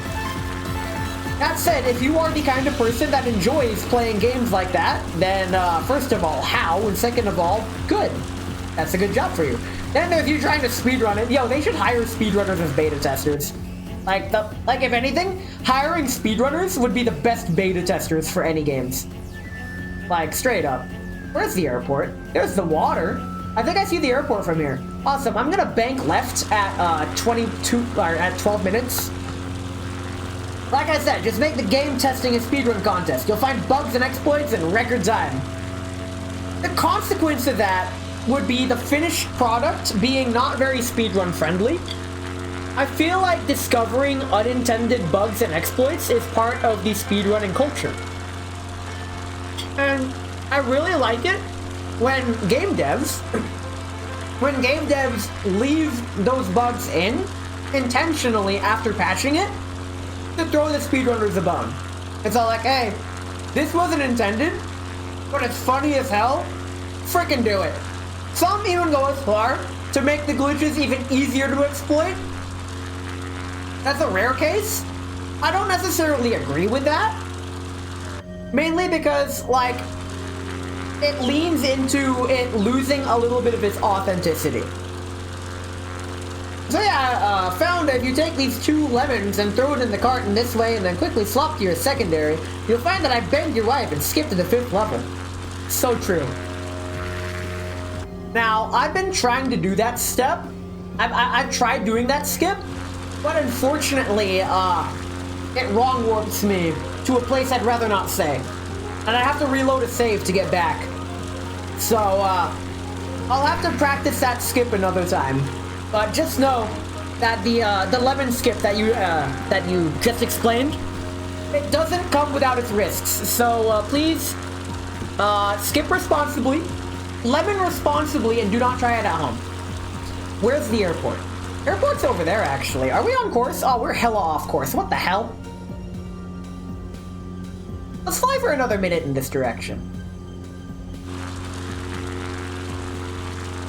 It's also just incredibly fun for even non-speedrunners. The only game that I speedran and like took kinda seriously was Enter the Gungeon. I got a time of like 16 minutes, which was pretty good. Or was it 12 minutes? One of the 2 times. The record's on speedrun.com.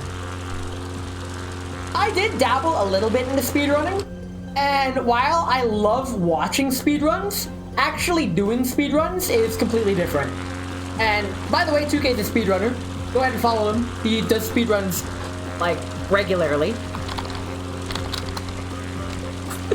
You get a free shout out. Because we're talking about you now. You're going off course reminds me of when I read Hatchet in 4th grade. Cat in the Hat world record. Yes, you are in the presence of a verified world record holder, and it ain't me. I'm not a world record holder. I was a world record holder. I held the Kamiko world record for like 2 days before speedrunners got a hold of the game and actually started optimizing it. I was the world record holder, and the 2nd place person was the last place person. But I was still the world record holder, baby. So if Summoning Salt does a video, I get to be put on it. And if not, then, well, I guess I'll just be on... I think it's only fair that, I should probably start heading to the airport now. But I think it's only fair that if he does a Kamiko World Record speedrun history, like, while, yes, I would technically be part of the history, it's like the first ever, I think it was the first Tetris runner in history? Yeah. The guy that did the first Tetris leaderboard, like, only held it for like a week before people really started taking off, but because he made the site, he got the first time, which made him a world record holder. So that is a part of the history. So I could argue that case, but it doesn't mean so much to me that I get it. It's almost a meme of sorts to me. Do you play Tetris? I did do a Tetris Effect full journey mode playthrough on normal. I would say I am probably, I'd say I'm above average Tetris. I'm not great at Tetris. Like, when I say not great, I'm literally comparing myself to fucking, like, Wumbo and other crazy, insane... Oh, Ness, you did recent speedruns. What speedruns? What the hell did I speedrun? Also, I'm coming in for landing. I need to bleed some speed. We're actually gonna try to land properly this time. F099? Oh shit, I did! I did do F099 time trial leaderboards. That is a thing I did. Thanks for reminding me. I actually forgot about that. Whoops. Well, yes, I'd say, if this makes sense to you, my level of Tetris is Suisse level. Suise is regarded as like the goddess of Tetris, and while she is really good, she's not like top level play, but she's really good. I would put myself at that level, maybe a step below that level actually. Because I've seen how she plays, and she knows how to somewhat consistently do T-spin setups. I can occasionally do a T-spin setup, but it doesn't come naturally to me, but mainly because I don't practice it. I haven't studied the setups, and I haven't actually looked into it. That's probably about the same, yeah. But yeah, I did do a pretty long... One of my attempts at a comfy stream, actually, was Tetris. Wait, is that my flap? Oh my god. I don't know how to check my flaps. It's that thing on the HUD. Very cool. We are kind of in line with the runway. Doremi is just wow. Oh my god, I love watching Doremi's clips. Not to be confused with the mother party member of the same name as seen in Earthbound and Mother 3. I still do pretty well just going for Tetrises in Tetris 99. Yes, I've won several Tetris 99 matches. Like you talk about how Jade Room killed Mahjong for you, that's how you feel about T-spins? That's also why I'd like to learn how to do T-spins consistently, but it's so low on my priority list that I don't want to damage my enjoyment for the game. I'm a decent casual Tetris player, I would say. I could play Tetris casually, and I'm good. I'm just not freaking incredible. Also, let's aim for the runway like this. Coming in for landing. I like the 4-wide combo setup with a 3-wide step lap. Oh my god, you're evil. Calm down there, Satan. Come on. Save some for the rest of us. Jeez. Hey guys, I found the runway this time. Coming in for landing. Gonna be a good landing. Could be a good landing.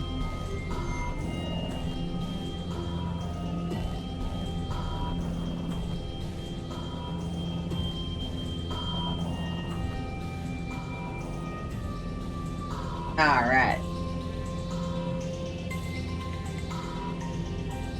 I don't know how many flights I have left, but I am approaching the 4-hour mark. I'm thinking this stream might be a 5-hour stream. Hello! Been a very long time since I said hi. Hope life's been treating you well. Holy shit, dude. I haven't seen you in forever. I thought you were dead. Welcome back to Not Dead. I'm about to land this plane with survivors, and you get to watch. You resurrected, and you have missed so many things. But welcome back. Funny enough, and there's plenty of rankings that peeps wouldn't really know about. I should really stop looking at chat when I'm trying to keep in line with the runway.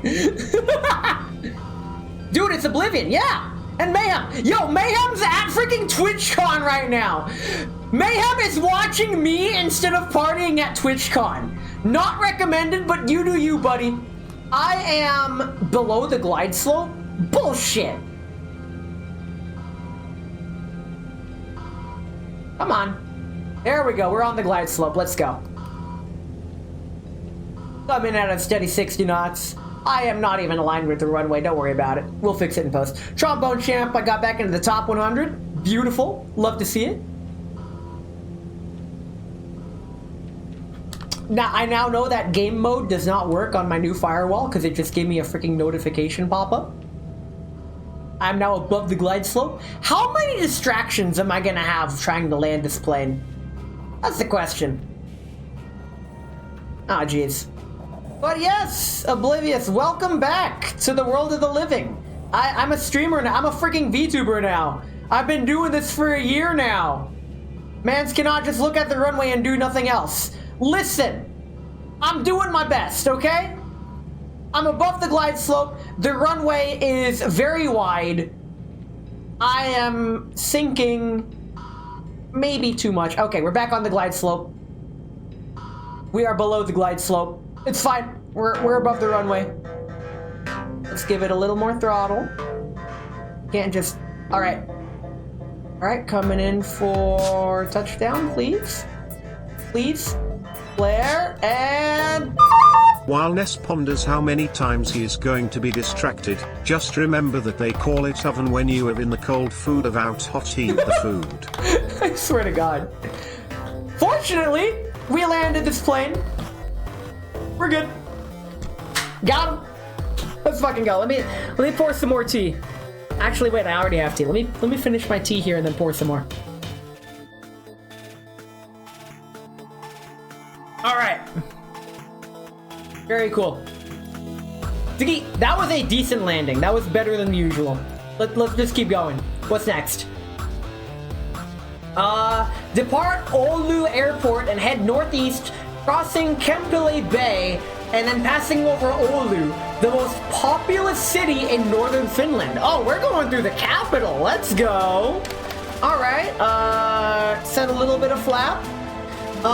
Flight level is gonna be O2. So, really? Yes, I guess. Okay. Cool. Let's just go.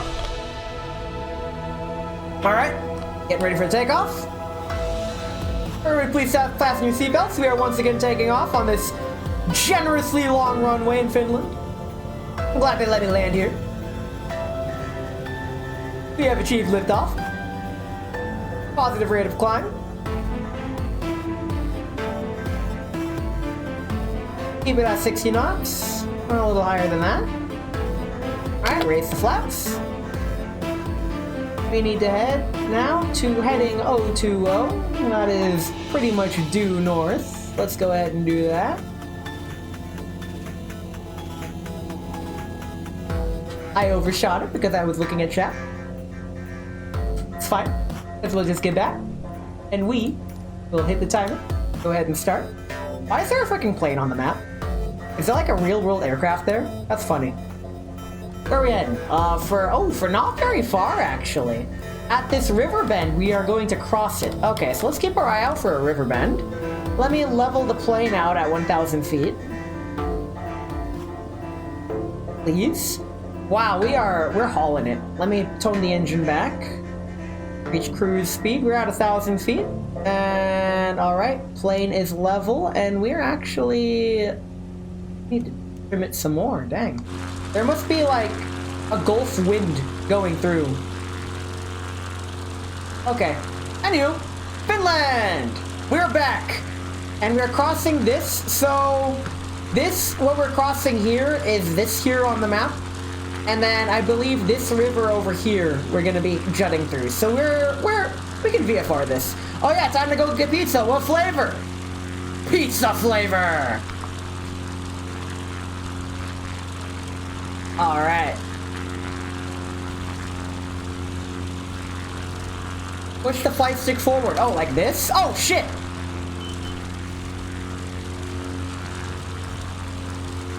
Maybe I shouldn't do that. Not the most recommended idea. And we're off course. Damn it, 2K. This is why you're not my co-pilot. Speaking of co-pilot, I've done everything in my power to get rid of fucking Microsoft's Copilot because I don't want fucking AI spam spyware on my computer. It's just another bloatware. So yeah, I'm not a fan. I'm not a fan. Not sponsored, by the way, and probably never will be. Stream Elements keeps sending me sponsor offers, and I'm like, I don't feel like it. I don't want to do a sponsored stream.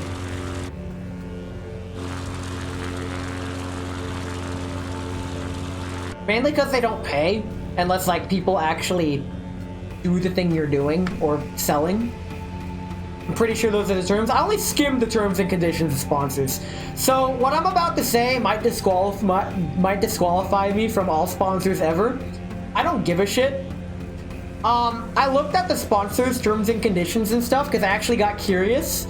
And for games that are not gacha games, like Wuthering, Genshin, Rail, whatever, Zenless, all of those gacha games.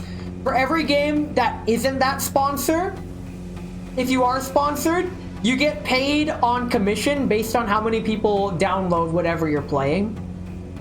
Which, honestly, while from an advertising standpoint, that makes sense. From I don't feel like putting games in people's mouths, especially if it's shovelware sense, I don't feel like doing that to people, so I'm not going to. I'm just gonna choose not to do that. This stream was not sponsored by the following sponsor. Just kidding. This stream was sponsored by me! Because I'm the one doing this. Also, technically you! Because any money I make from stream just goes right back into stream.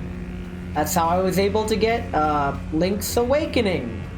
I literally used stream money to get that game on discount because it was a business expense and I played it on stream. And I learned Japanese using it. That is how I justified it.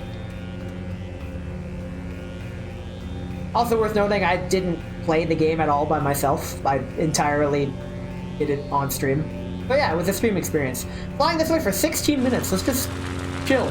This guy's got the disco party in his car. Yeah, you should join him. Don't join him, he might... Yeah, no, I was kidding. Fly north for 16 minutes. Wow, that's a very long way. We're gonna pass by a fucking airport. Okay, very cool. Fly for 35 nautical miles to the north-northwest, skirting the beautiful coast of northern Finland. By the way, we're passing the populated city of Finland. This is the Finland population area. And I will say, this is a lot more populated than where it was when we started out 3 hours ago. Wow. Like, oh, double highway, let's go! I should get back on course. I should, yeah, let's get back. Heading 337. That's close enough. You're already in the car, this man! He's getting in the car in California. Be safe, dude, seriously.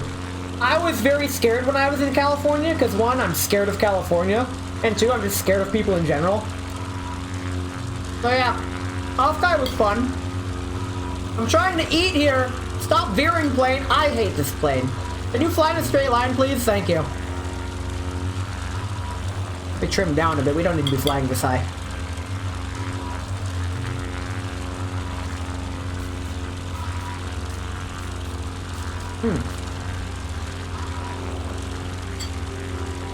Sorry about that. I haven't really eaten much. I swear to God. This is why I'm not a pilot.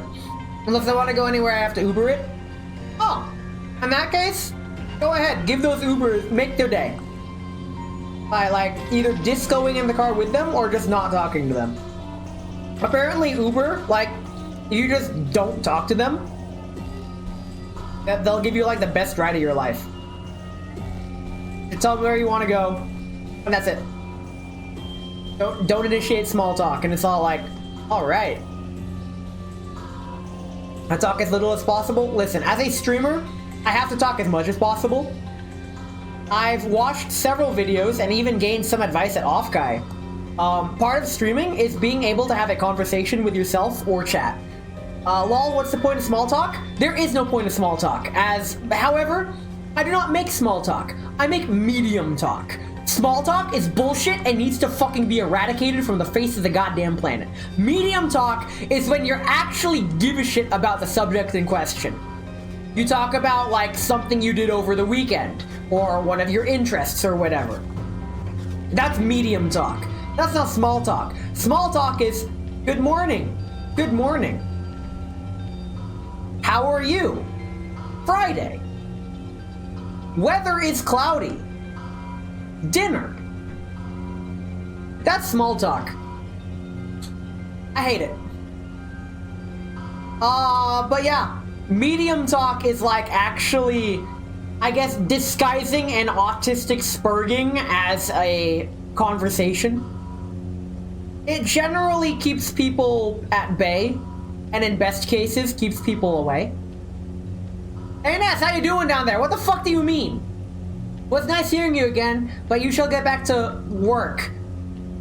First of all, hearing protection. My voice is a weapon.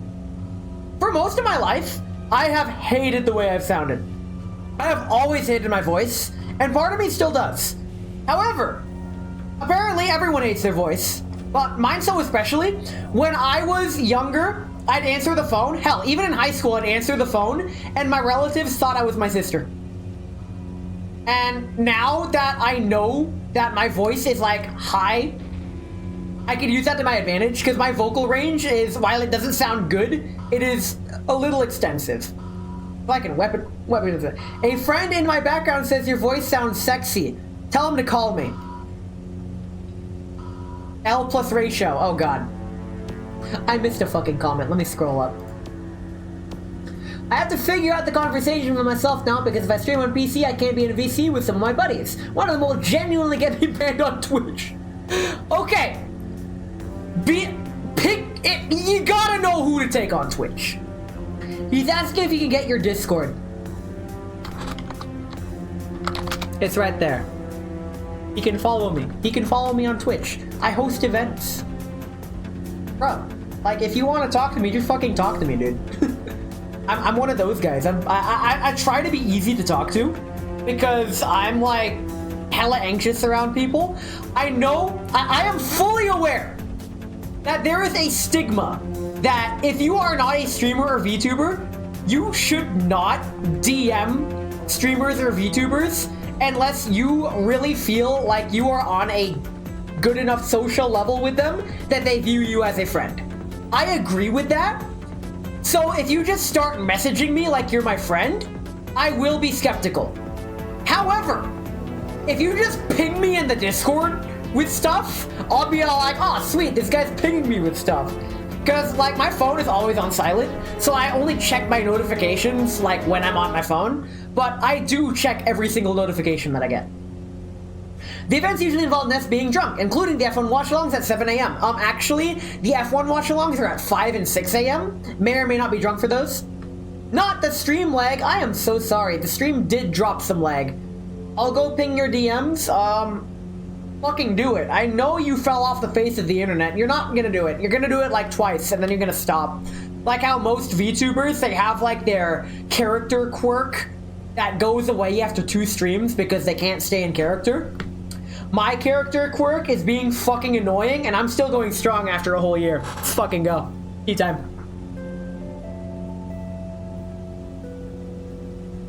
Oh god.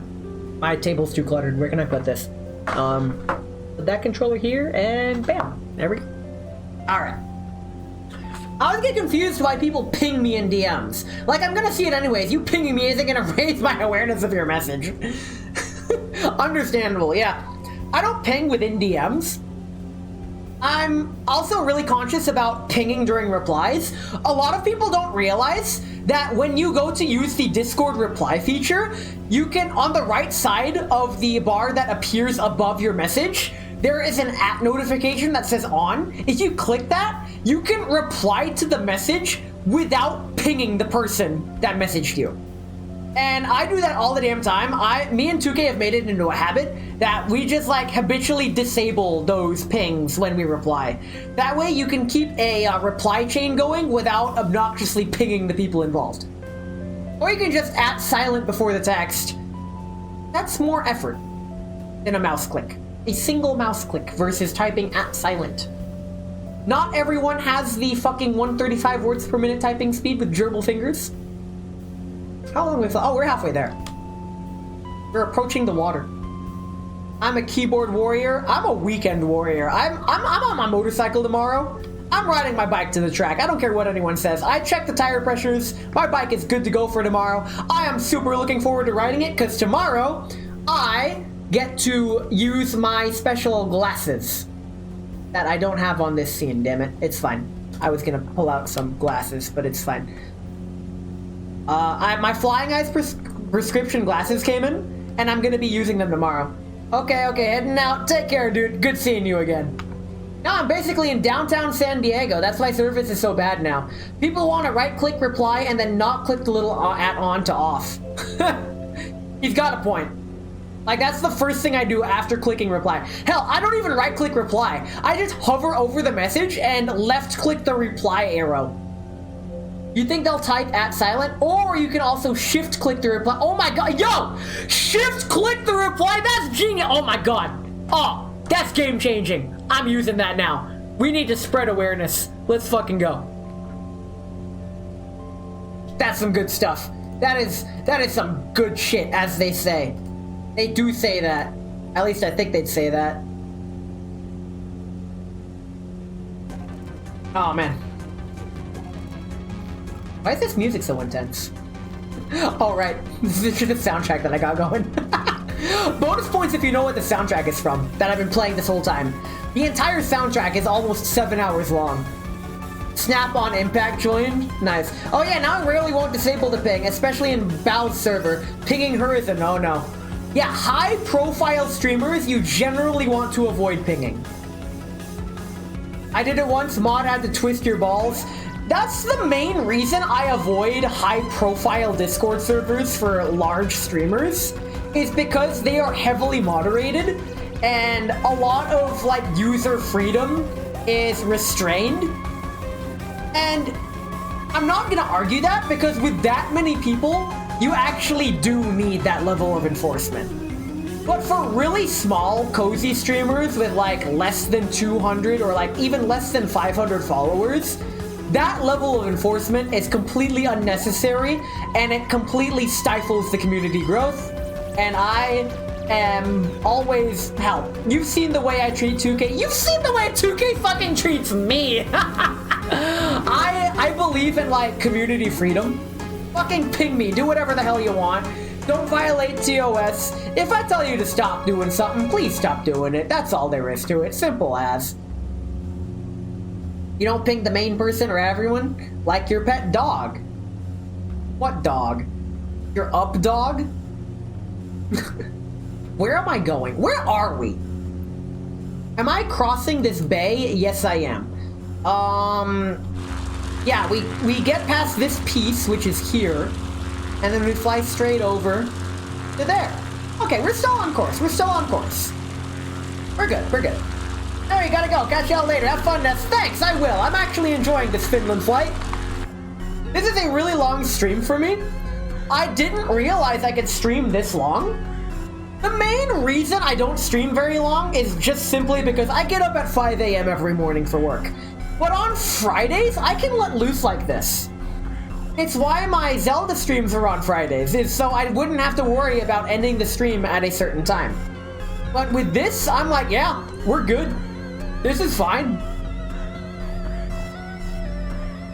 Oh man, while we fly over the bay, let me eat some more food. My food has gotten completely cold, but I don't care. I'm used to eating cold food. I'd heat the food, eat like a fourth of it, and then eat the rest of it cold. That's just how I operate. I've been doing that for like well over a decade now. Probably get myself back on track.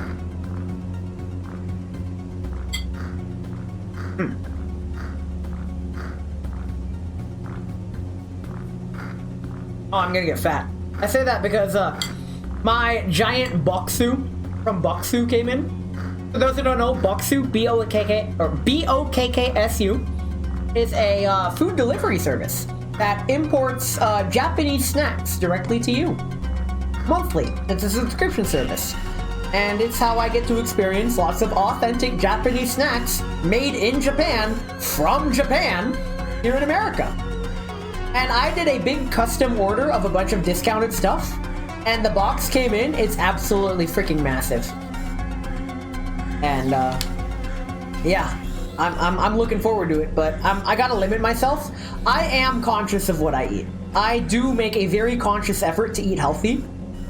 When I started living alone by myself in my own house, I made a very adamant point: no microwave meals. Do your best. I don't care what it takes. Fucking cook. Learn to cook. And I taught myself how to cook. This is one of my favorite songs on the soundtrack. Let's go. Let me actually go in the cabin so we can listen to it easier. So this song will definitely give away what soundtrack it is, but if you don't know, I'll say what soundtrack it is at the end of stream unless someone wants to guess it. This is the soundtrack to a game that is controversial for reasons I will never really relate to and understand why. Mainly because I loved the game for what it was. The reason why the game got so much hate was because the final product was not what was promised. But I was never part of that. I came into the final product after all the dust had settled. And for what it is, I fucking loved the game so much. I know how to cook a few things, but some days I just like the convenience of Chef Mike. I do have some emergency microwave meals in my freezer just in case, but I actively avoid using them if at all possible.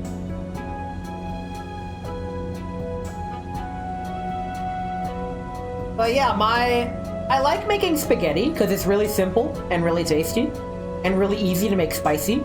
I really like spicy foods. Like, of all the different food tastes, there's like sweet, sour, bitter, spicy, etc., whatever. I really like spicy the most. That's not to say I don't like rip my face off spicy unless I'm in the mood for it, which is why I keep a bottle of ghost pepper sauce on my desk at all times. Like, I'm not even kidding, I have it right here. I was actually recommended hot sauce by Core. I'm not sure if he's still in the stream, but Core recommended me some hot sauces, and I went ahead and ordered them, and they should be arriving tomorrow. And I will definitely be giving my opinions of them in the Discord. So, if you haven't already, go ahead and join the Discord. I'm active every day, like almost all day every day in the Discord. I freaking live there. I may have a problem. But yeah, I live in the Discord. I really appreciate everybody bustling every day, posting memes, posting whatevers. It's always fun to have you guys around. Even though half the time it's just me yapping. But see, the other half, it's you guys yapping. And I couldn't yap without you guys, so thanks for putting up with all my shit.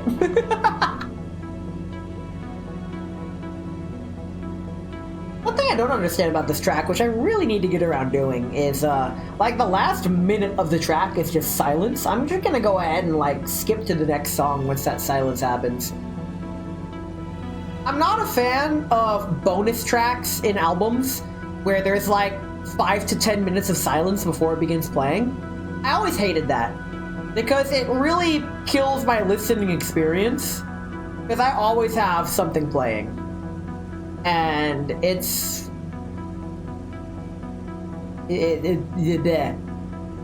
yeah. I don't know where I was going with that. Who's pinging me on Discord? Oh. Someone wants to be friends.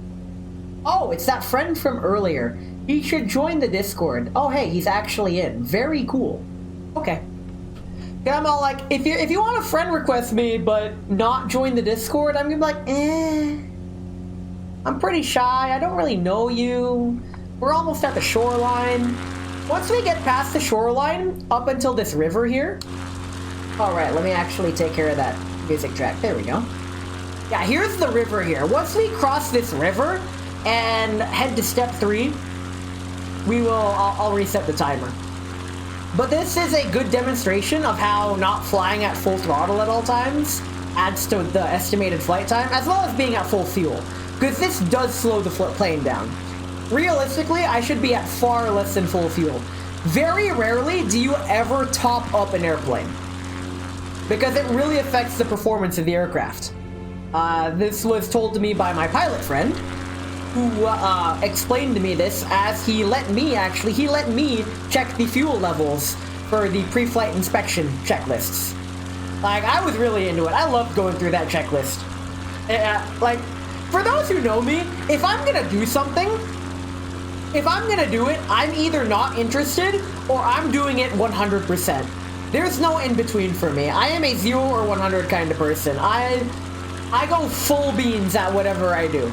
Like the Rasputin dance at Offkai for Zoomy VT.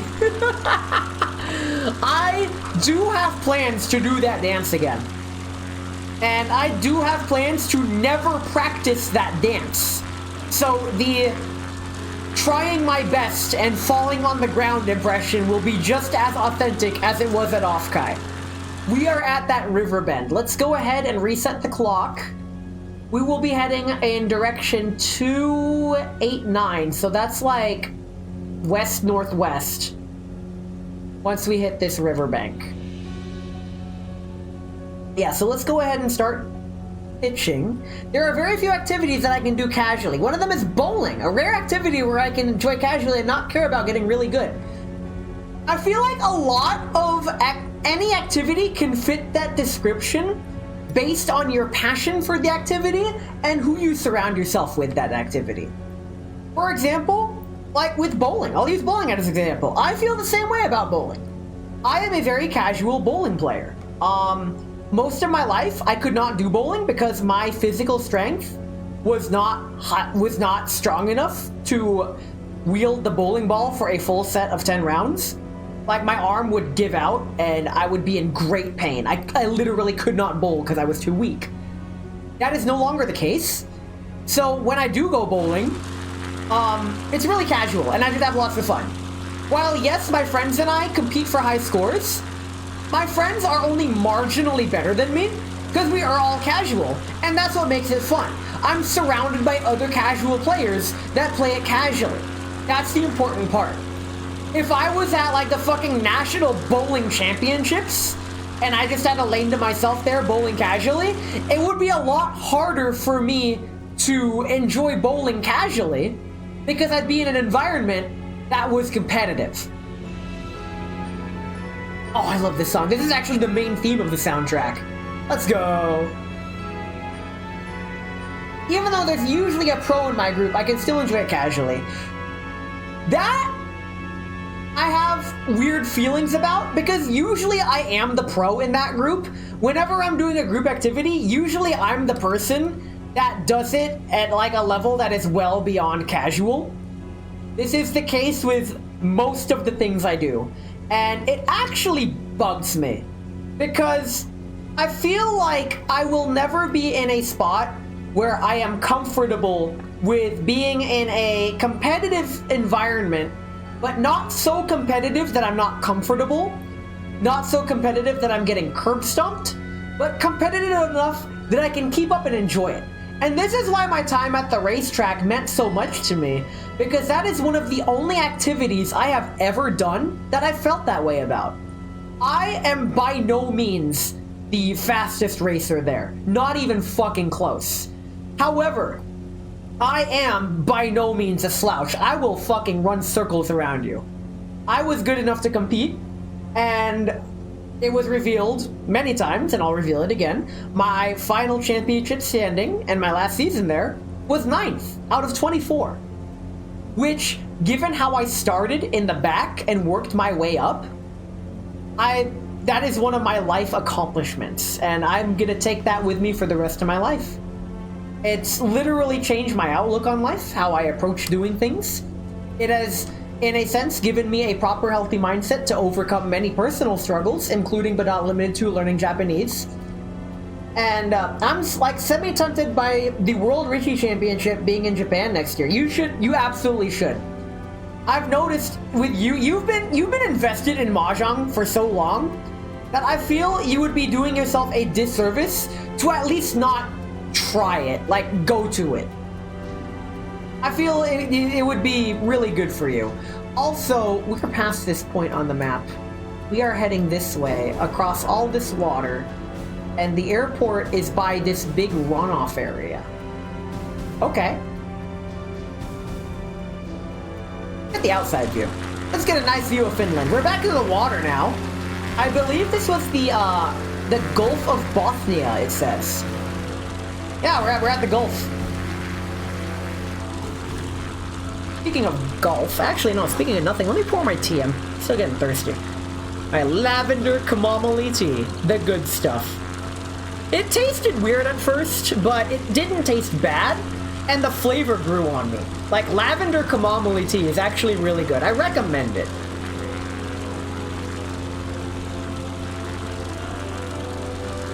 It's some good stuff.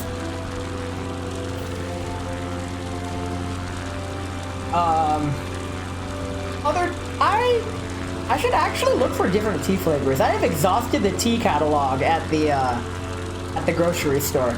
Maybe I should seek out a different grocery store? Or better yet, actually go to like a specialized tea shop and see what they got. Because I'm genuinely curious. I would like to expand my repertoire.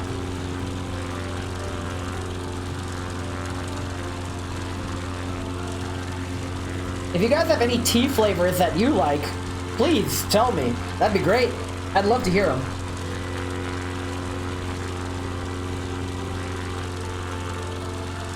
Oh, I'm veering again. That's what I get for checking Discord. Checking Discord while streaming. Before I became a streamer, I always wondered why streamers, like, never check their Discord while they stream. Now that I'm streaming, the answer is really easy. I'm just focused on streaming and chat so much that I just don't notice Discord. I should also get back on path. Which heading? Heading 289. Likes. Oh, there we go. Very nice. Let's go. How long are we going to go? Oh my god, we're already at 4.5 hours. How long is this bush trip? We gotta be getting there. Like, we gotta. The in-game estimate was like 3 hours and 37 minutes of flight time, but that's like ideally at full throttle with everything.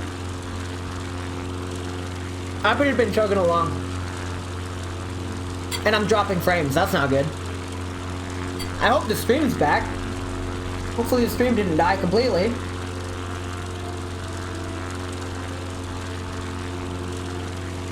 What if I close this window? That might not help much, but it's something. Close this window as well. No stream farts here? Sweet. OBS was saying that my connection dipped. But if we back, then we back. What time are we getting here? Oh, okay, so we're approaching the 8.5 minute mark. We're 4.5 hours in the stream. Let me explain bush trips. Let me finally explain what the fuck I'm doing. So, on a bush trip, you have your flight plan here. The flight plan consists of the stage of the bush trip here, in the left column. You have whatever the name, whatever you want it to be. This could be a landmark or like a waypoint. In this case, it's waypoints. The heading to get from the previous to the heading you need to head towards this destination to make it to this waypoint. How far the waypoint is, and how long it should take to get there flying at cruise speed. So, underneath each description, you can provide yourself notes of like landmarks and stuff to look out for. But really all you need is like the bare minimum, just this information. And this is what I had on my real life bush trip simulation, not even simulation, my bush trip activity with my pilot friend in the Cessna 152. And because I already knew how to navigate using this notation, we were able to make it to the destination airport. I didn't realize we flew to another airport, made a landing, and then just took off and flew back. He even mapped out a different flight path back. It was wonderful. We got to explore quite a bit, and I got some good pictures. We flew over a nuclear power plant. It was awesome. I got like bird's eye view of a nuclear power plant. All right, we reached the 8-minute mark. I'm gonna head to this Gulf area here before making the turn, because I could tell on the map where the water starts to go inland, and that's where I want to go for the airport. And I know for a fact I've been flying at less than max cruise speed this whole time, because I'm not at full throttle. So we're just gonna take it nice and easy. We are approaching the Lapland, the largest and most northern province of Finland. We're north. I feel so bamboozled right now. Do you remember Guitar Hero 80s, the song by Limousine Because It's Midnight that has the hardest solo in the game? Yeah, that's not an 80s band at all, it's a parody of 80s bands created by Homestar Runner, who famously made Strong Bad and Trotter. Holy shit! Nice! Wow, that is the most unexpected but welcome trivia I've ever heard. So for those who don't know, me and 2K have a long history together in the rhythm game scene. We are both Guitar Hero veterans. Him more so than I, actually. We need to head turning 359, so basically due north to the Kemi Torino Airport. We are not heading due north yet. We are now heading due north. It's a minute out, really? Is it not visible? Oh, it's right there. Right. I know why I missed it. It's because I didn't actually... It's fine. I'm gonna come in. I see the airport. The airport's right there. We're gonna come in for landing. Let me bleed off some speed. Alrighty. Airport's in sight. Let's level it out. Level the plane. Decrease a little altitude. Decrease a little bit more speed. Deploy a little bit of flaps. So, when it comes to the flight pattern names, I have not memorized them all. I know there's like upwind, base wind, and there's base, final for landing. Yeah, upwind, crosswind, base, final. Oh, I just taught them to myself. Awesome. So we are currently on base, preparing to turn final for landing. Let's give it a few more RPMs. We don't need to bleed off this much altitude just yet.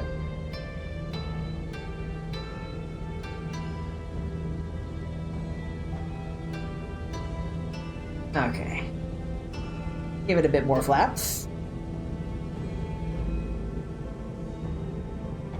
I want to get perpendicular enough to the runway so that I can just turn right to it.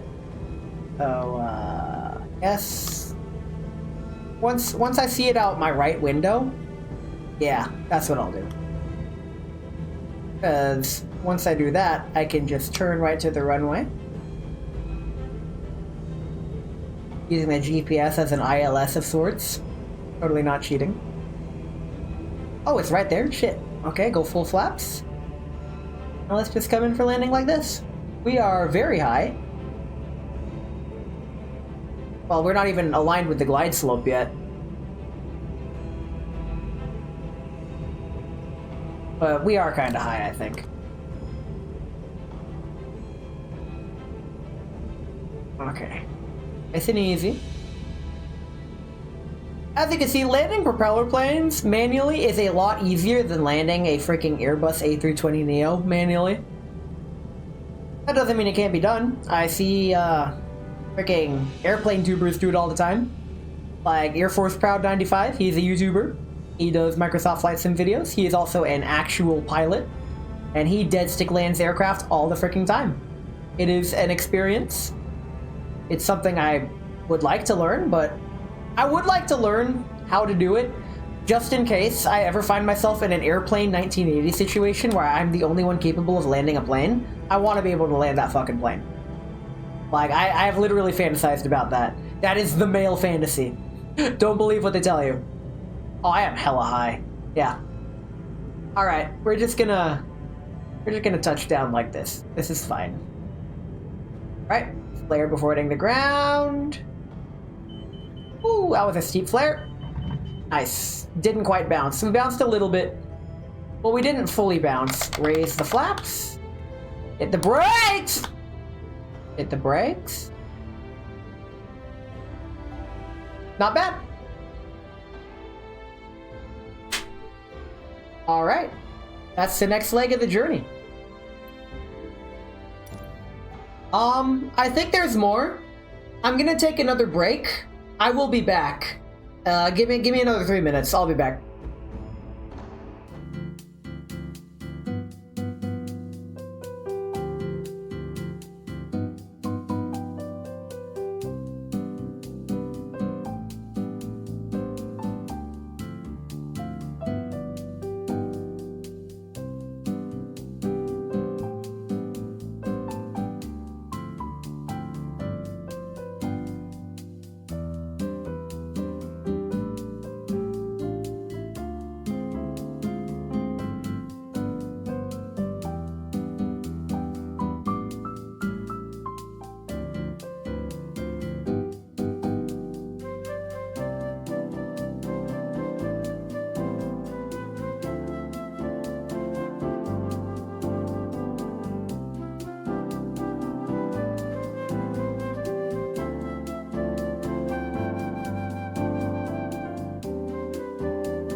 It would help if I unmuted my mic.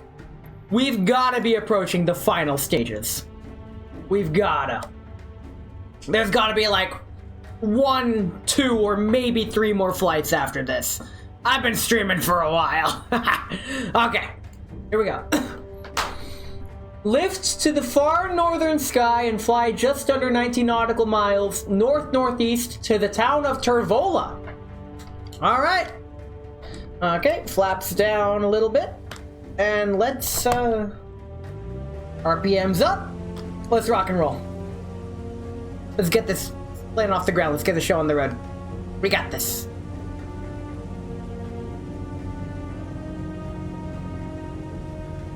Okay. There we go. Really lightweight aircraft with a very slow takeoff speed of only like 60 knots. Convenient. Go ahead and start that timer. So the reason the timer is important when doing bush flights is, you may have surmised it's because the estimated time to get there. That's how you track generally how far you went. So you can know if you're getting close or if you've overshot it by too much. In my case, because I'm flying at like less than ideal, rather less than full throttle, I try to add like 20% of the time to itself. So basically multiply that time by 1.2 in my head. You don't need the exact number, just a ballpark estimate. So we're gonna be getting there in like 10, 11 minutes-ish. Stuff like that. Simple. Simple as. Instead of the advertised 9 minutes. I feel like a lot of times when it comes to applying math in real life, people feel like precision matters too much when it really doesn't. So long as you are applying the, I guess, the principles correctly, then it doesn't matter if you are exactly incorrect. Or rather, you're not exactly correct. Almost got my phrasing mixed up there. Agree, when precision matters, you'll know. Absolutely.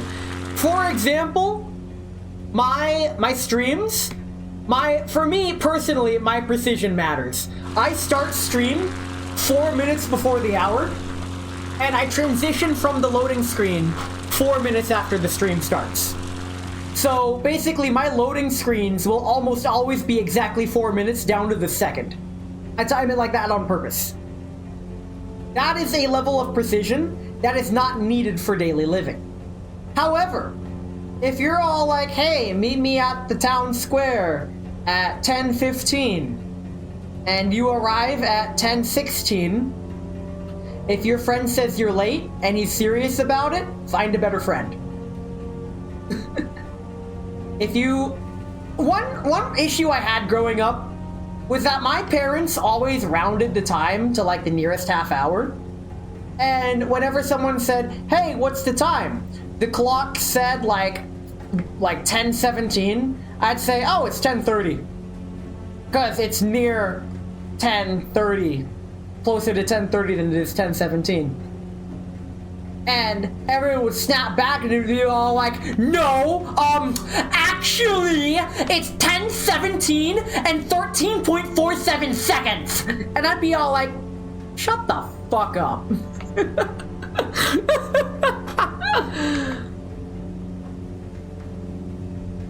The most egregious cases was when it was like 10:24. I'd say it's 10:30. And they'd still do that shit to me.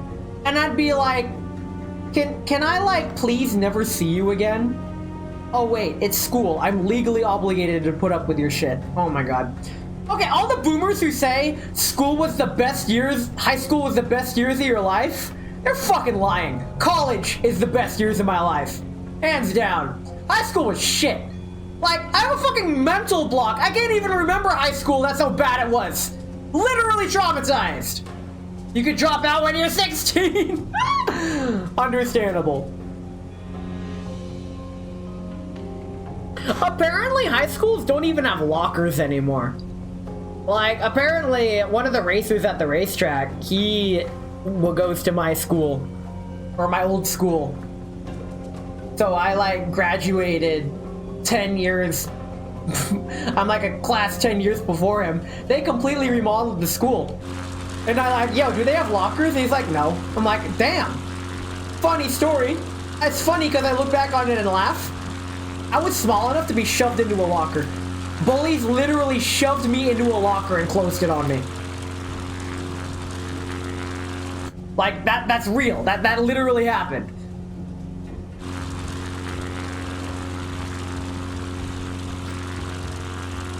So now in video games, like Hitman or whatever, when you hide yourself in a storage locker, I'm like, hey, that's literally me. Except with a fucking school locker, not meant for storing human bodies. Ah well, it's all in the past. Like, at my high school reunion, my 10-year reunion, I actually I didn't really recognize anyone, but I did recognize one guy-ish, and I'm all like, yo, wait a minute, you were one of my bullies! I was laughing the whole time, because I was drunk, but not drunk enough to not remember that part. He was totally chill. He was all like, oh man, yeah, sorry about all that. I'm like, bro, it was fucking 10 years ago. We had different mindsets and understandings of the world back then. I fucking bought him a drink, dude. Like, that is how life progresses. Like, yes, he definitely contributed to a lot of my suffering back then. But honestly, fuck it. We're better people now. And it was 10 years ago. I have well since moved on and grown from it, as has he. And if he didn't grow from it, then fuck him. That's his problem at that point. But we were cool about it. And it was like, it was so great to get that closure. Like, I didn't even know that would ever actually happen in my life. But I'm like, yo, oh my god. People can grow and be better. This is wonderful. We shared drinks, and it was a wonderful time. I am one of the only motherfuckers that actually enjoyed my high school reunion. Only because, one, I was drunk, and two, everyone knew who I was, but I didn't know who anyone was. And I felt really popular. It was kind of scary, but the alcohol really helped.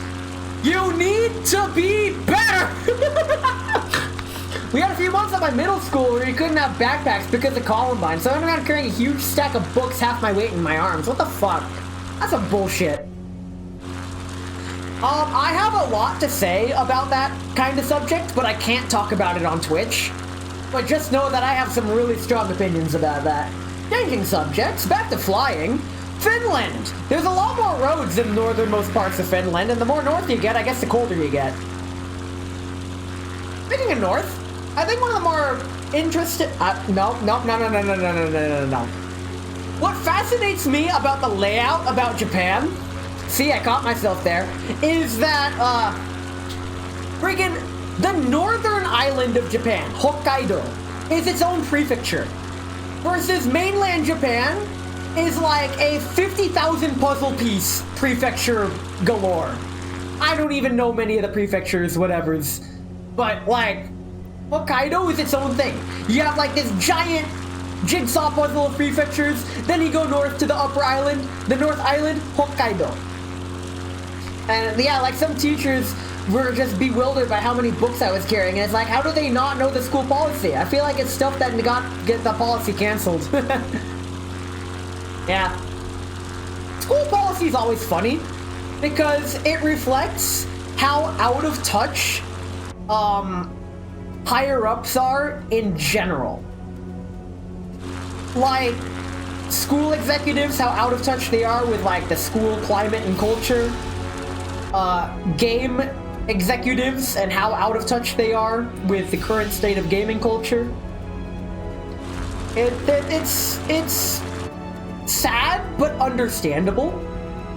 Because when I'm talking to my boss at work, my boss doesn't do my job. I do my job. My boss's job is to do a lot of overhead stuff that is beyond my pay grade.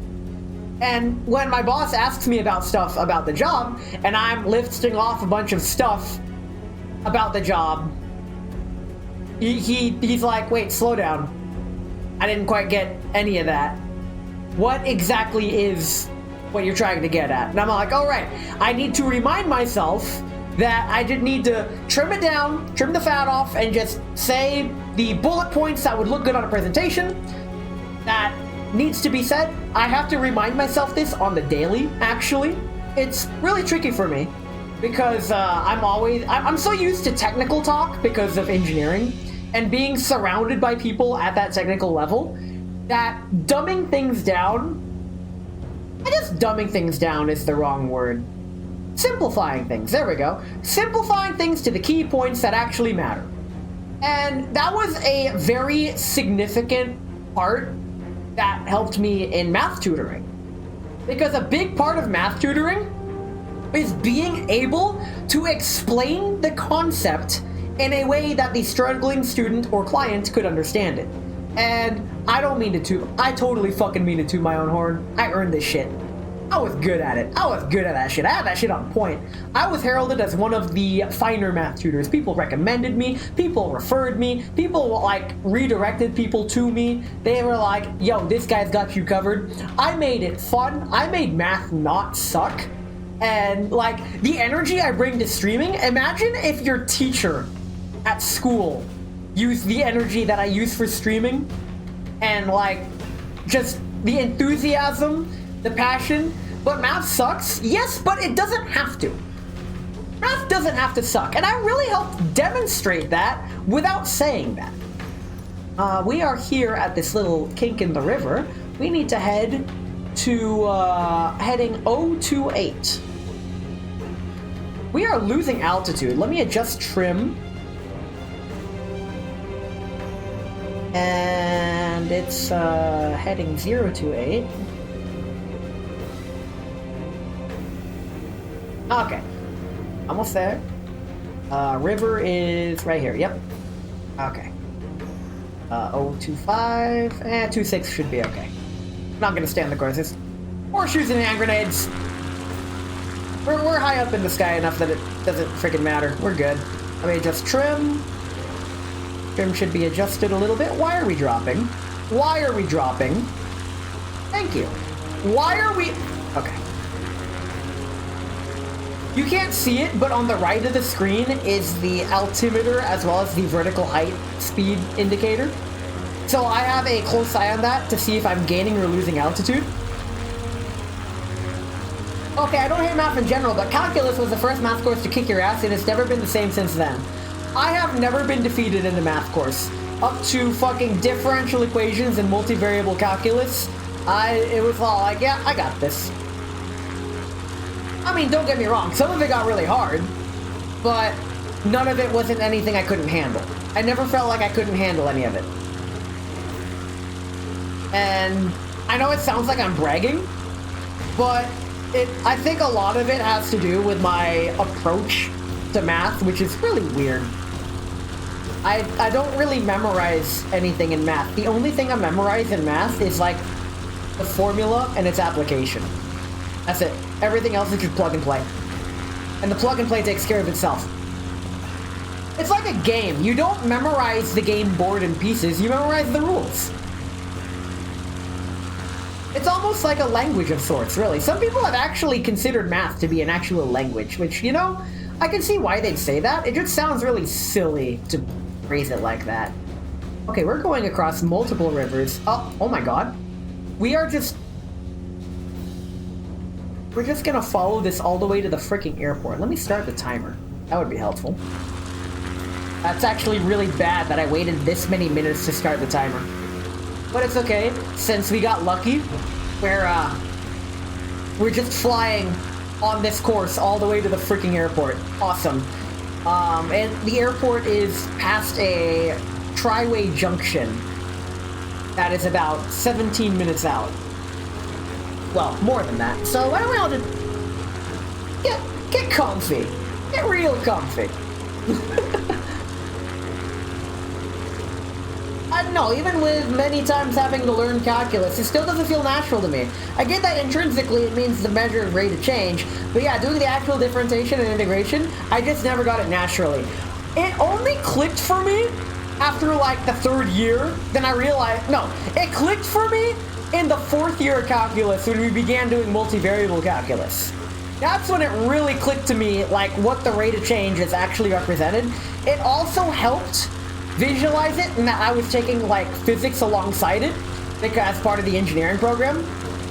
So I guess I got lucky in that I was able to get a good exposure to a physical representation of how that derivation plays into the real world, and being able to visualize rates of change that to this day I still implement in my daily life.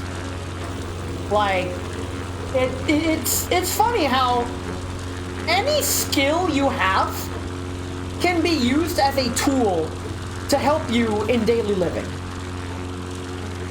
And I think that's what a lot of people miss with math, is that they don't realize the applications of math just in your daily life. But the neat part is that you can get by just fine without them. You really can. You don't need it, but if you have it, it helps out. It's a tool. That's what it is. You don't need the tool to do what you need to do, but the tool definitely freaking helps. And if you have it, use it. If you don't have it, you don't need it. Simple as.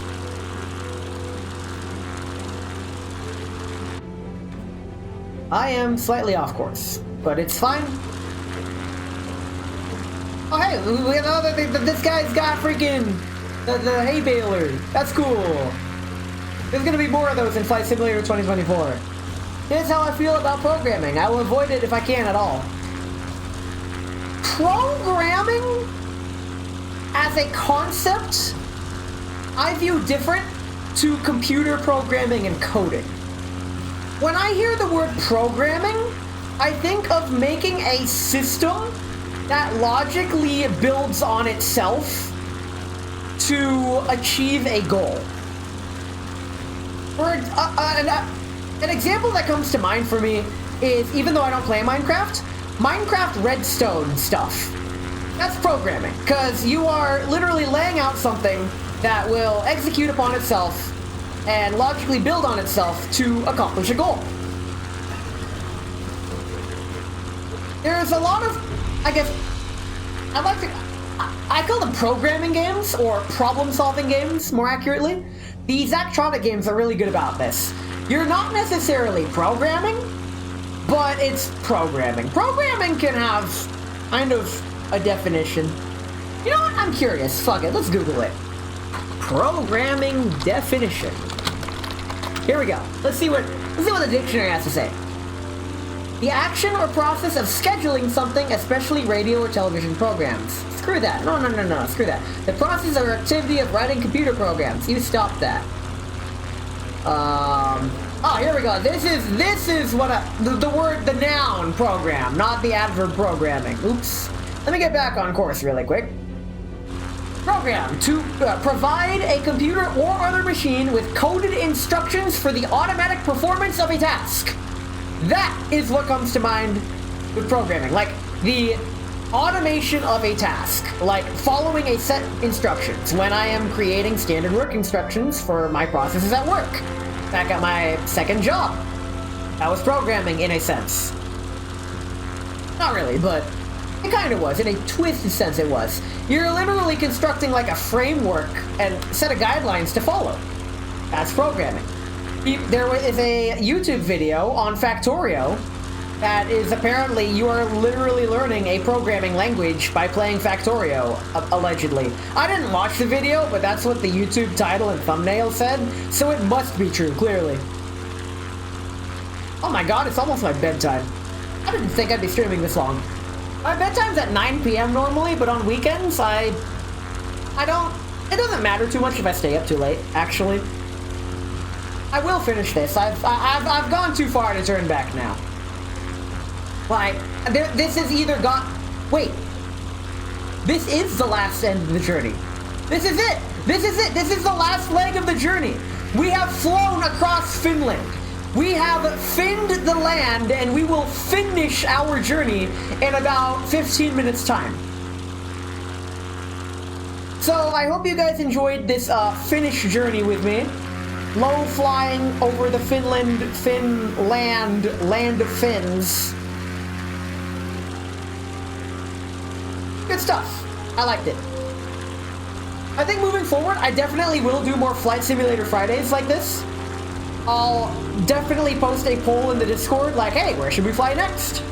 The I Cut You Choose principle, which is a board game design that isn't used in many board games. But basically, I propose where we go, and you guys get to choose. I feel like that's only fair. It's hard to get suggestions because Flight Simulator provides a list of bush flights to choose from. And the ones that I listed were of those choices that were not too long, but doable. I think next, however, I'm gonna do a, actual flight activity that probably won't be nearly as long as this. But it'll still be intriguing because I'll be flying a different aircraft in a different location. I don't know what I plan on doing yet. I might try a historic flight, possibly. I don't know.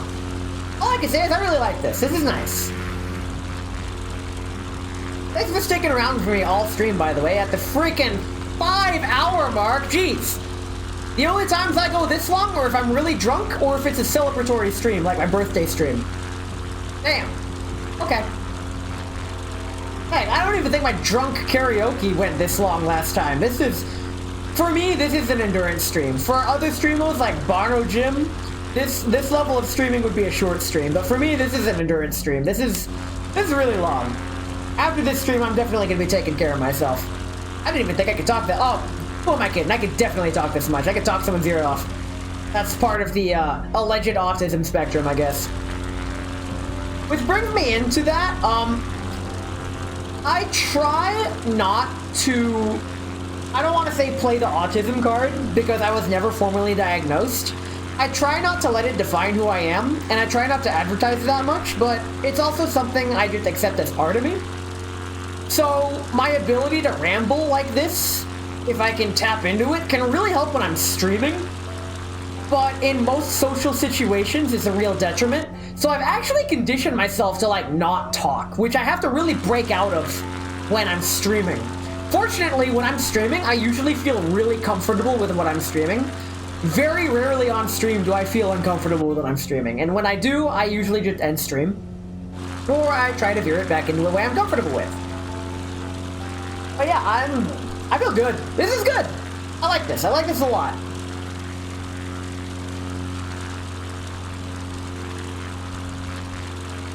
Yeah, this has been a good stream.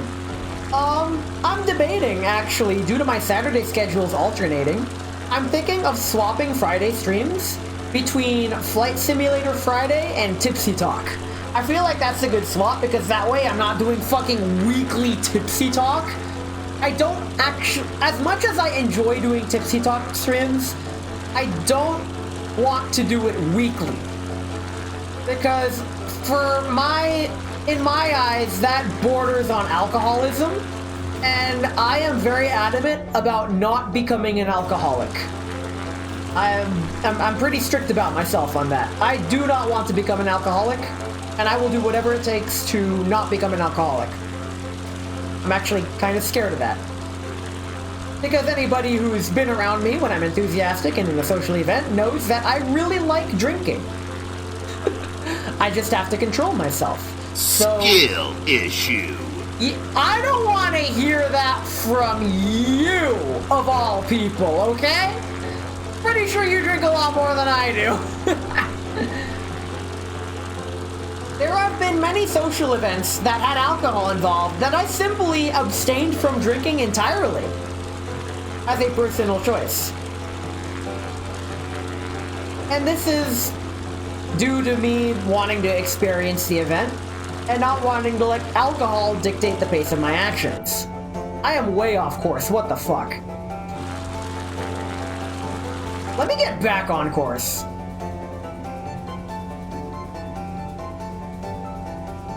Oh shit, this is like the second best song on the soundtrack. Why are you skill issuing me? Alright, it's because we're off course. Okay, never mind, that one's on me. We're off course, but we're getting back on course. It's fine, it's fine. We're good, we got this. We'll be fine, it's fine. We still have like 7 minutes, 5-7 minutes before we make it to the airport. We're good. We are good. It's all gonna be okay. We're gonna land the plane safely. We're gonna come home. We'll have completed the bush flight. And yeah, it'll be like my day activity. This was a lot of fun. I got to have a lot of fun this weekend, actually. There's a lot of things going on.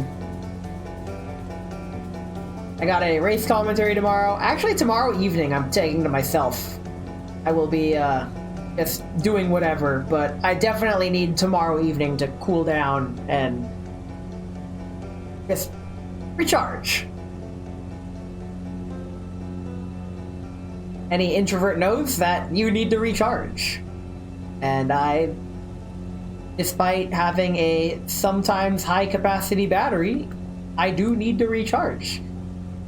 People who have been around me have noted that I have the ability to go non-stop. And while this is kind of true, I do have my limits. Tea time. Oh man. So, out of curiosity one night, I actually did look into the Microsoft Flight Simulator category on Twitch, and it turns out there are a lot of, like, either retired pilots, active pilots, or other aviation enthusiasts that regularly stream Flight Simulator. So it is one of my few followed categories on Twitch. Along with Mahjong Soul and, I think those are the only two categories that I follow. I might branch into more categories, but honestly, I don't really feel the need, because the people I follow generally stream what I want to watch, which, you know, makes sense when I say it like that. No shit, but yeah, this feels good.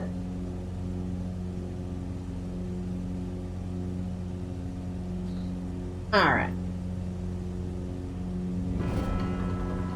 We should be coming in. I am still losing altitude ever so slightly. I shouldn't be.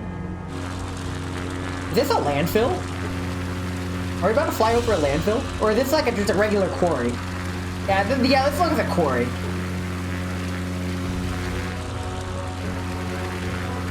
Nice.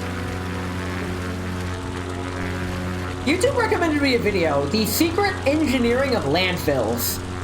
And I found it intriguing because it debunked a lot of thoughts, erroneous thoughts that I had about landfills. And, like, a lot of thought goes into landfills. And I'm like, dang, maybe we might make it as a species. Who the fuck am I kidding, am I right? Let's get back on course. We are on course now, actually. We've been on course. We never left course. Let's go.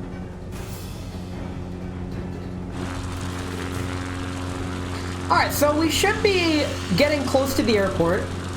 I believe up ahead is this trifecta river here. This is where we're at right now. We're like somewhere right here. So the airport should be dead ahead of us.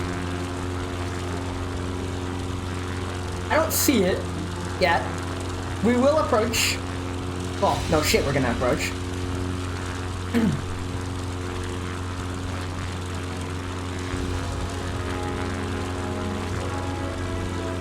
Oh, man. While we're doing that, who's online? Let me check.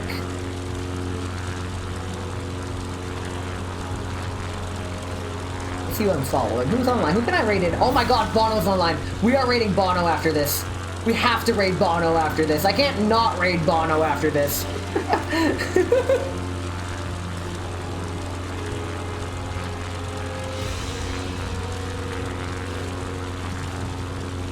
Are we still on course? Yeah, we're still pretty on course. So we are entering...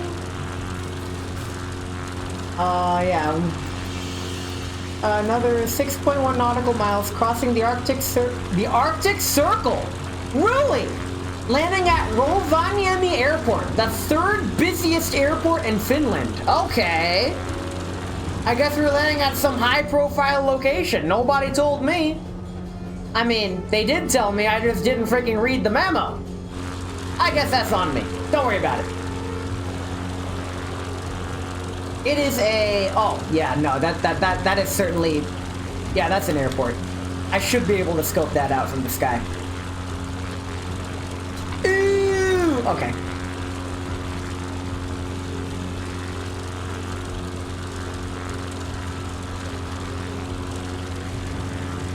Okay.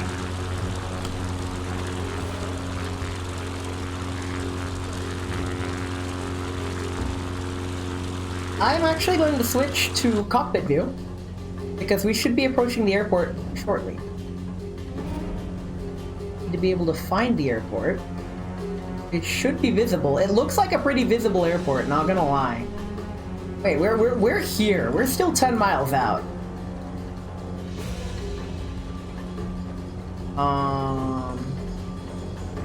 Heading 26, I believe. Yeah, we're almost there. We're finally landing. Let's go. Wait, is this the airport right here? Possibly? Oh, I know we're on the map. We are right here. Coming in for landing. 10 miles out.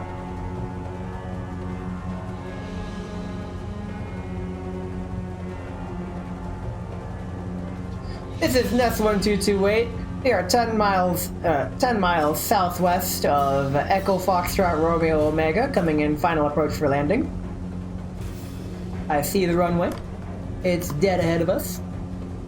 Go ahead and prepare for landing. Let's lower our airspeed. Decrease throttle to about 20%. This music is way too intense for what I'm doing, but okay. Alright, let's give it some flaps and increase throttle again. Let's get in line with the runway.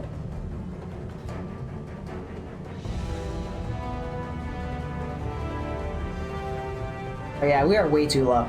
We are way too low. Let's maintain altitude. Let's accidentally nudge the rudder.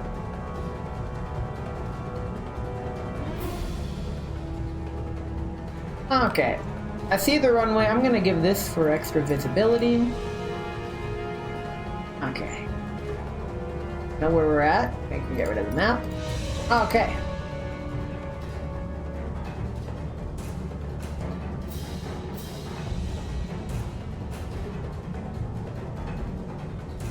Oh yeah, we are so low. Like, I could see the red from here. Like, we are so far below the glide slope. It's fine. I got this. I got this. Fortunately, by maintaining a constant altitude, I can just capture the glide slope. I will need to throttle up, though.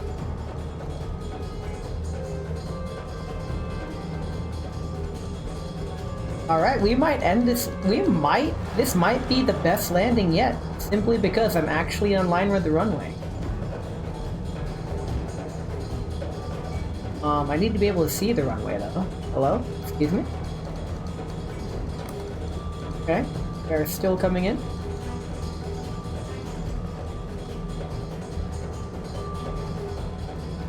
Okay, now we're slightly off the runway. Get back on track. Okay, still far below the glide slope. Don't worry about it. Fine. This is what I get for cruising at 1,000 feet. Taking in the sights of Finland. Very green. Very cool.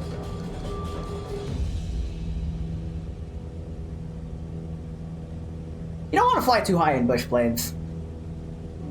I mean, you totally can if you want, but, this is my jam. M54. Favorite song. One of my favorite songs from the soundtrack. I have a lot of memories to this song, actually.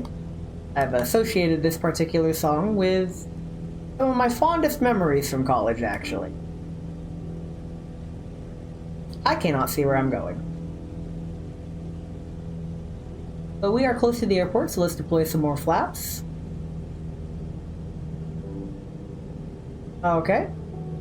Very cool. We are now way too high. We're above the glide slope. Perfect. Let's come in for a nice and easy landing.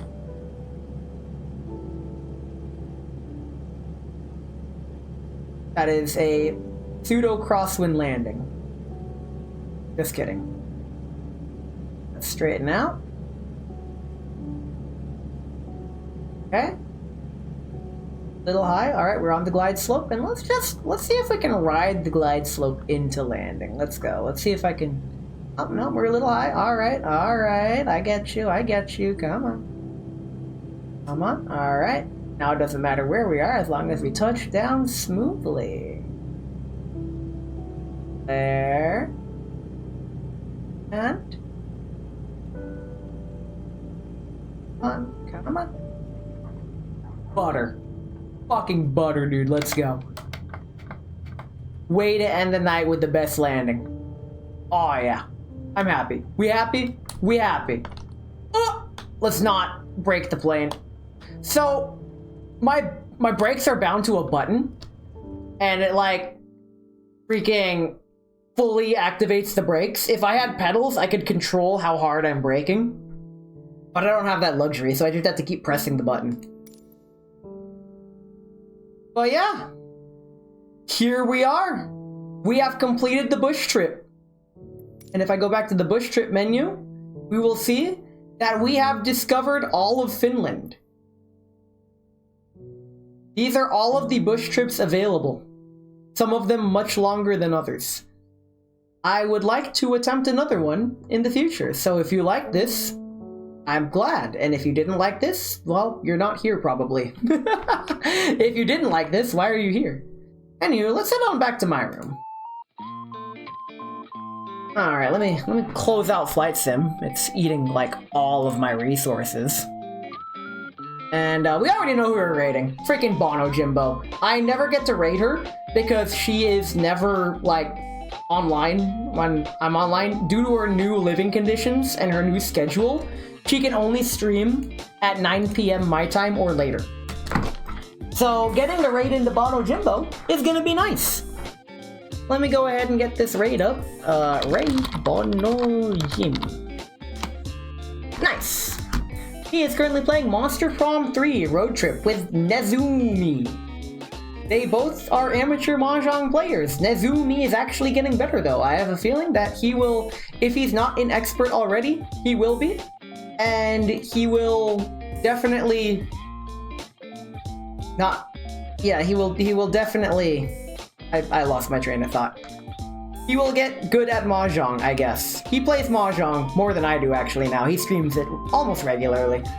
But yeah, we're gonna go say hi to Bono. As always, are you winning, son? Don't expect much from me tomorrow, but on Sunday I have a lot going on, like in terms of group activities, so feel free to join the Discord if you haven't already. Sunday morning, F1 watch along, as well as game night, and then after that is my Mother 3 stream where we do all of Chapter 2. In any case, thank you all so much for coming. I will catch you all this weekend. Take good care of yourself and look forward to next week when I got something kind of big planned, something I haven't done before. Cheers.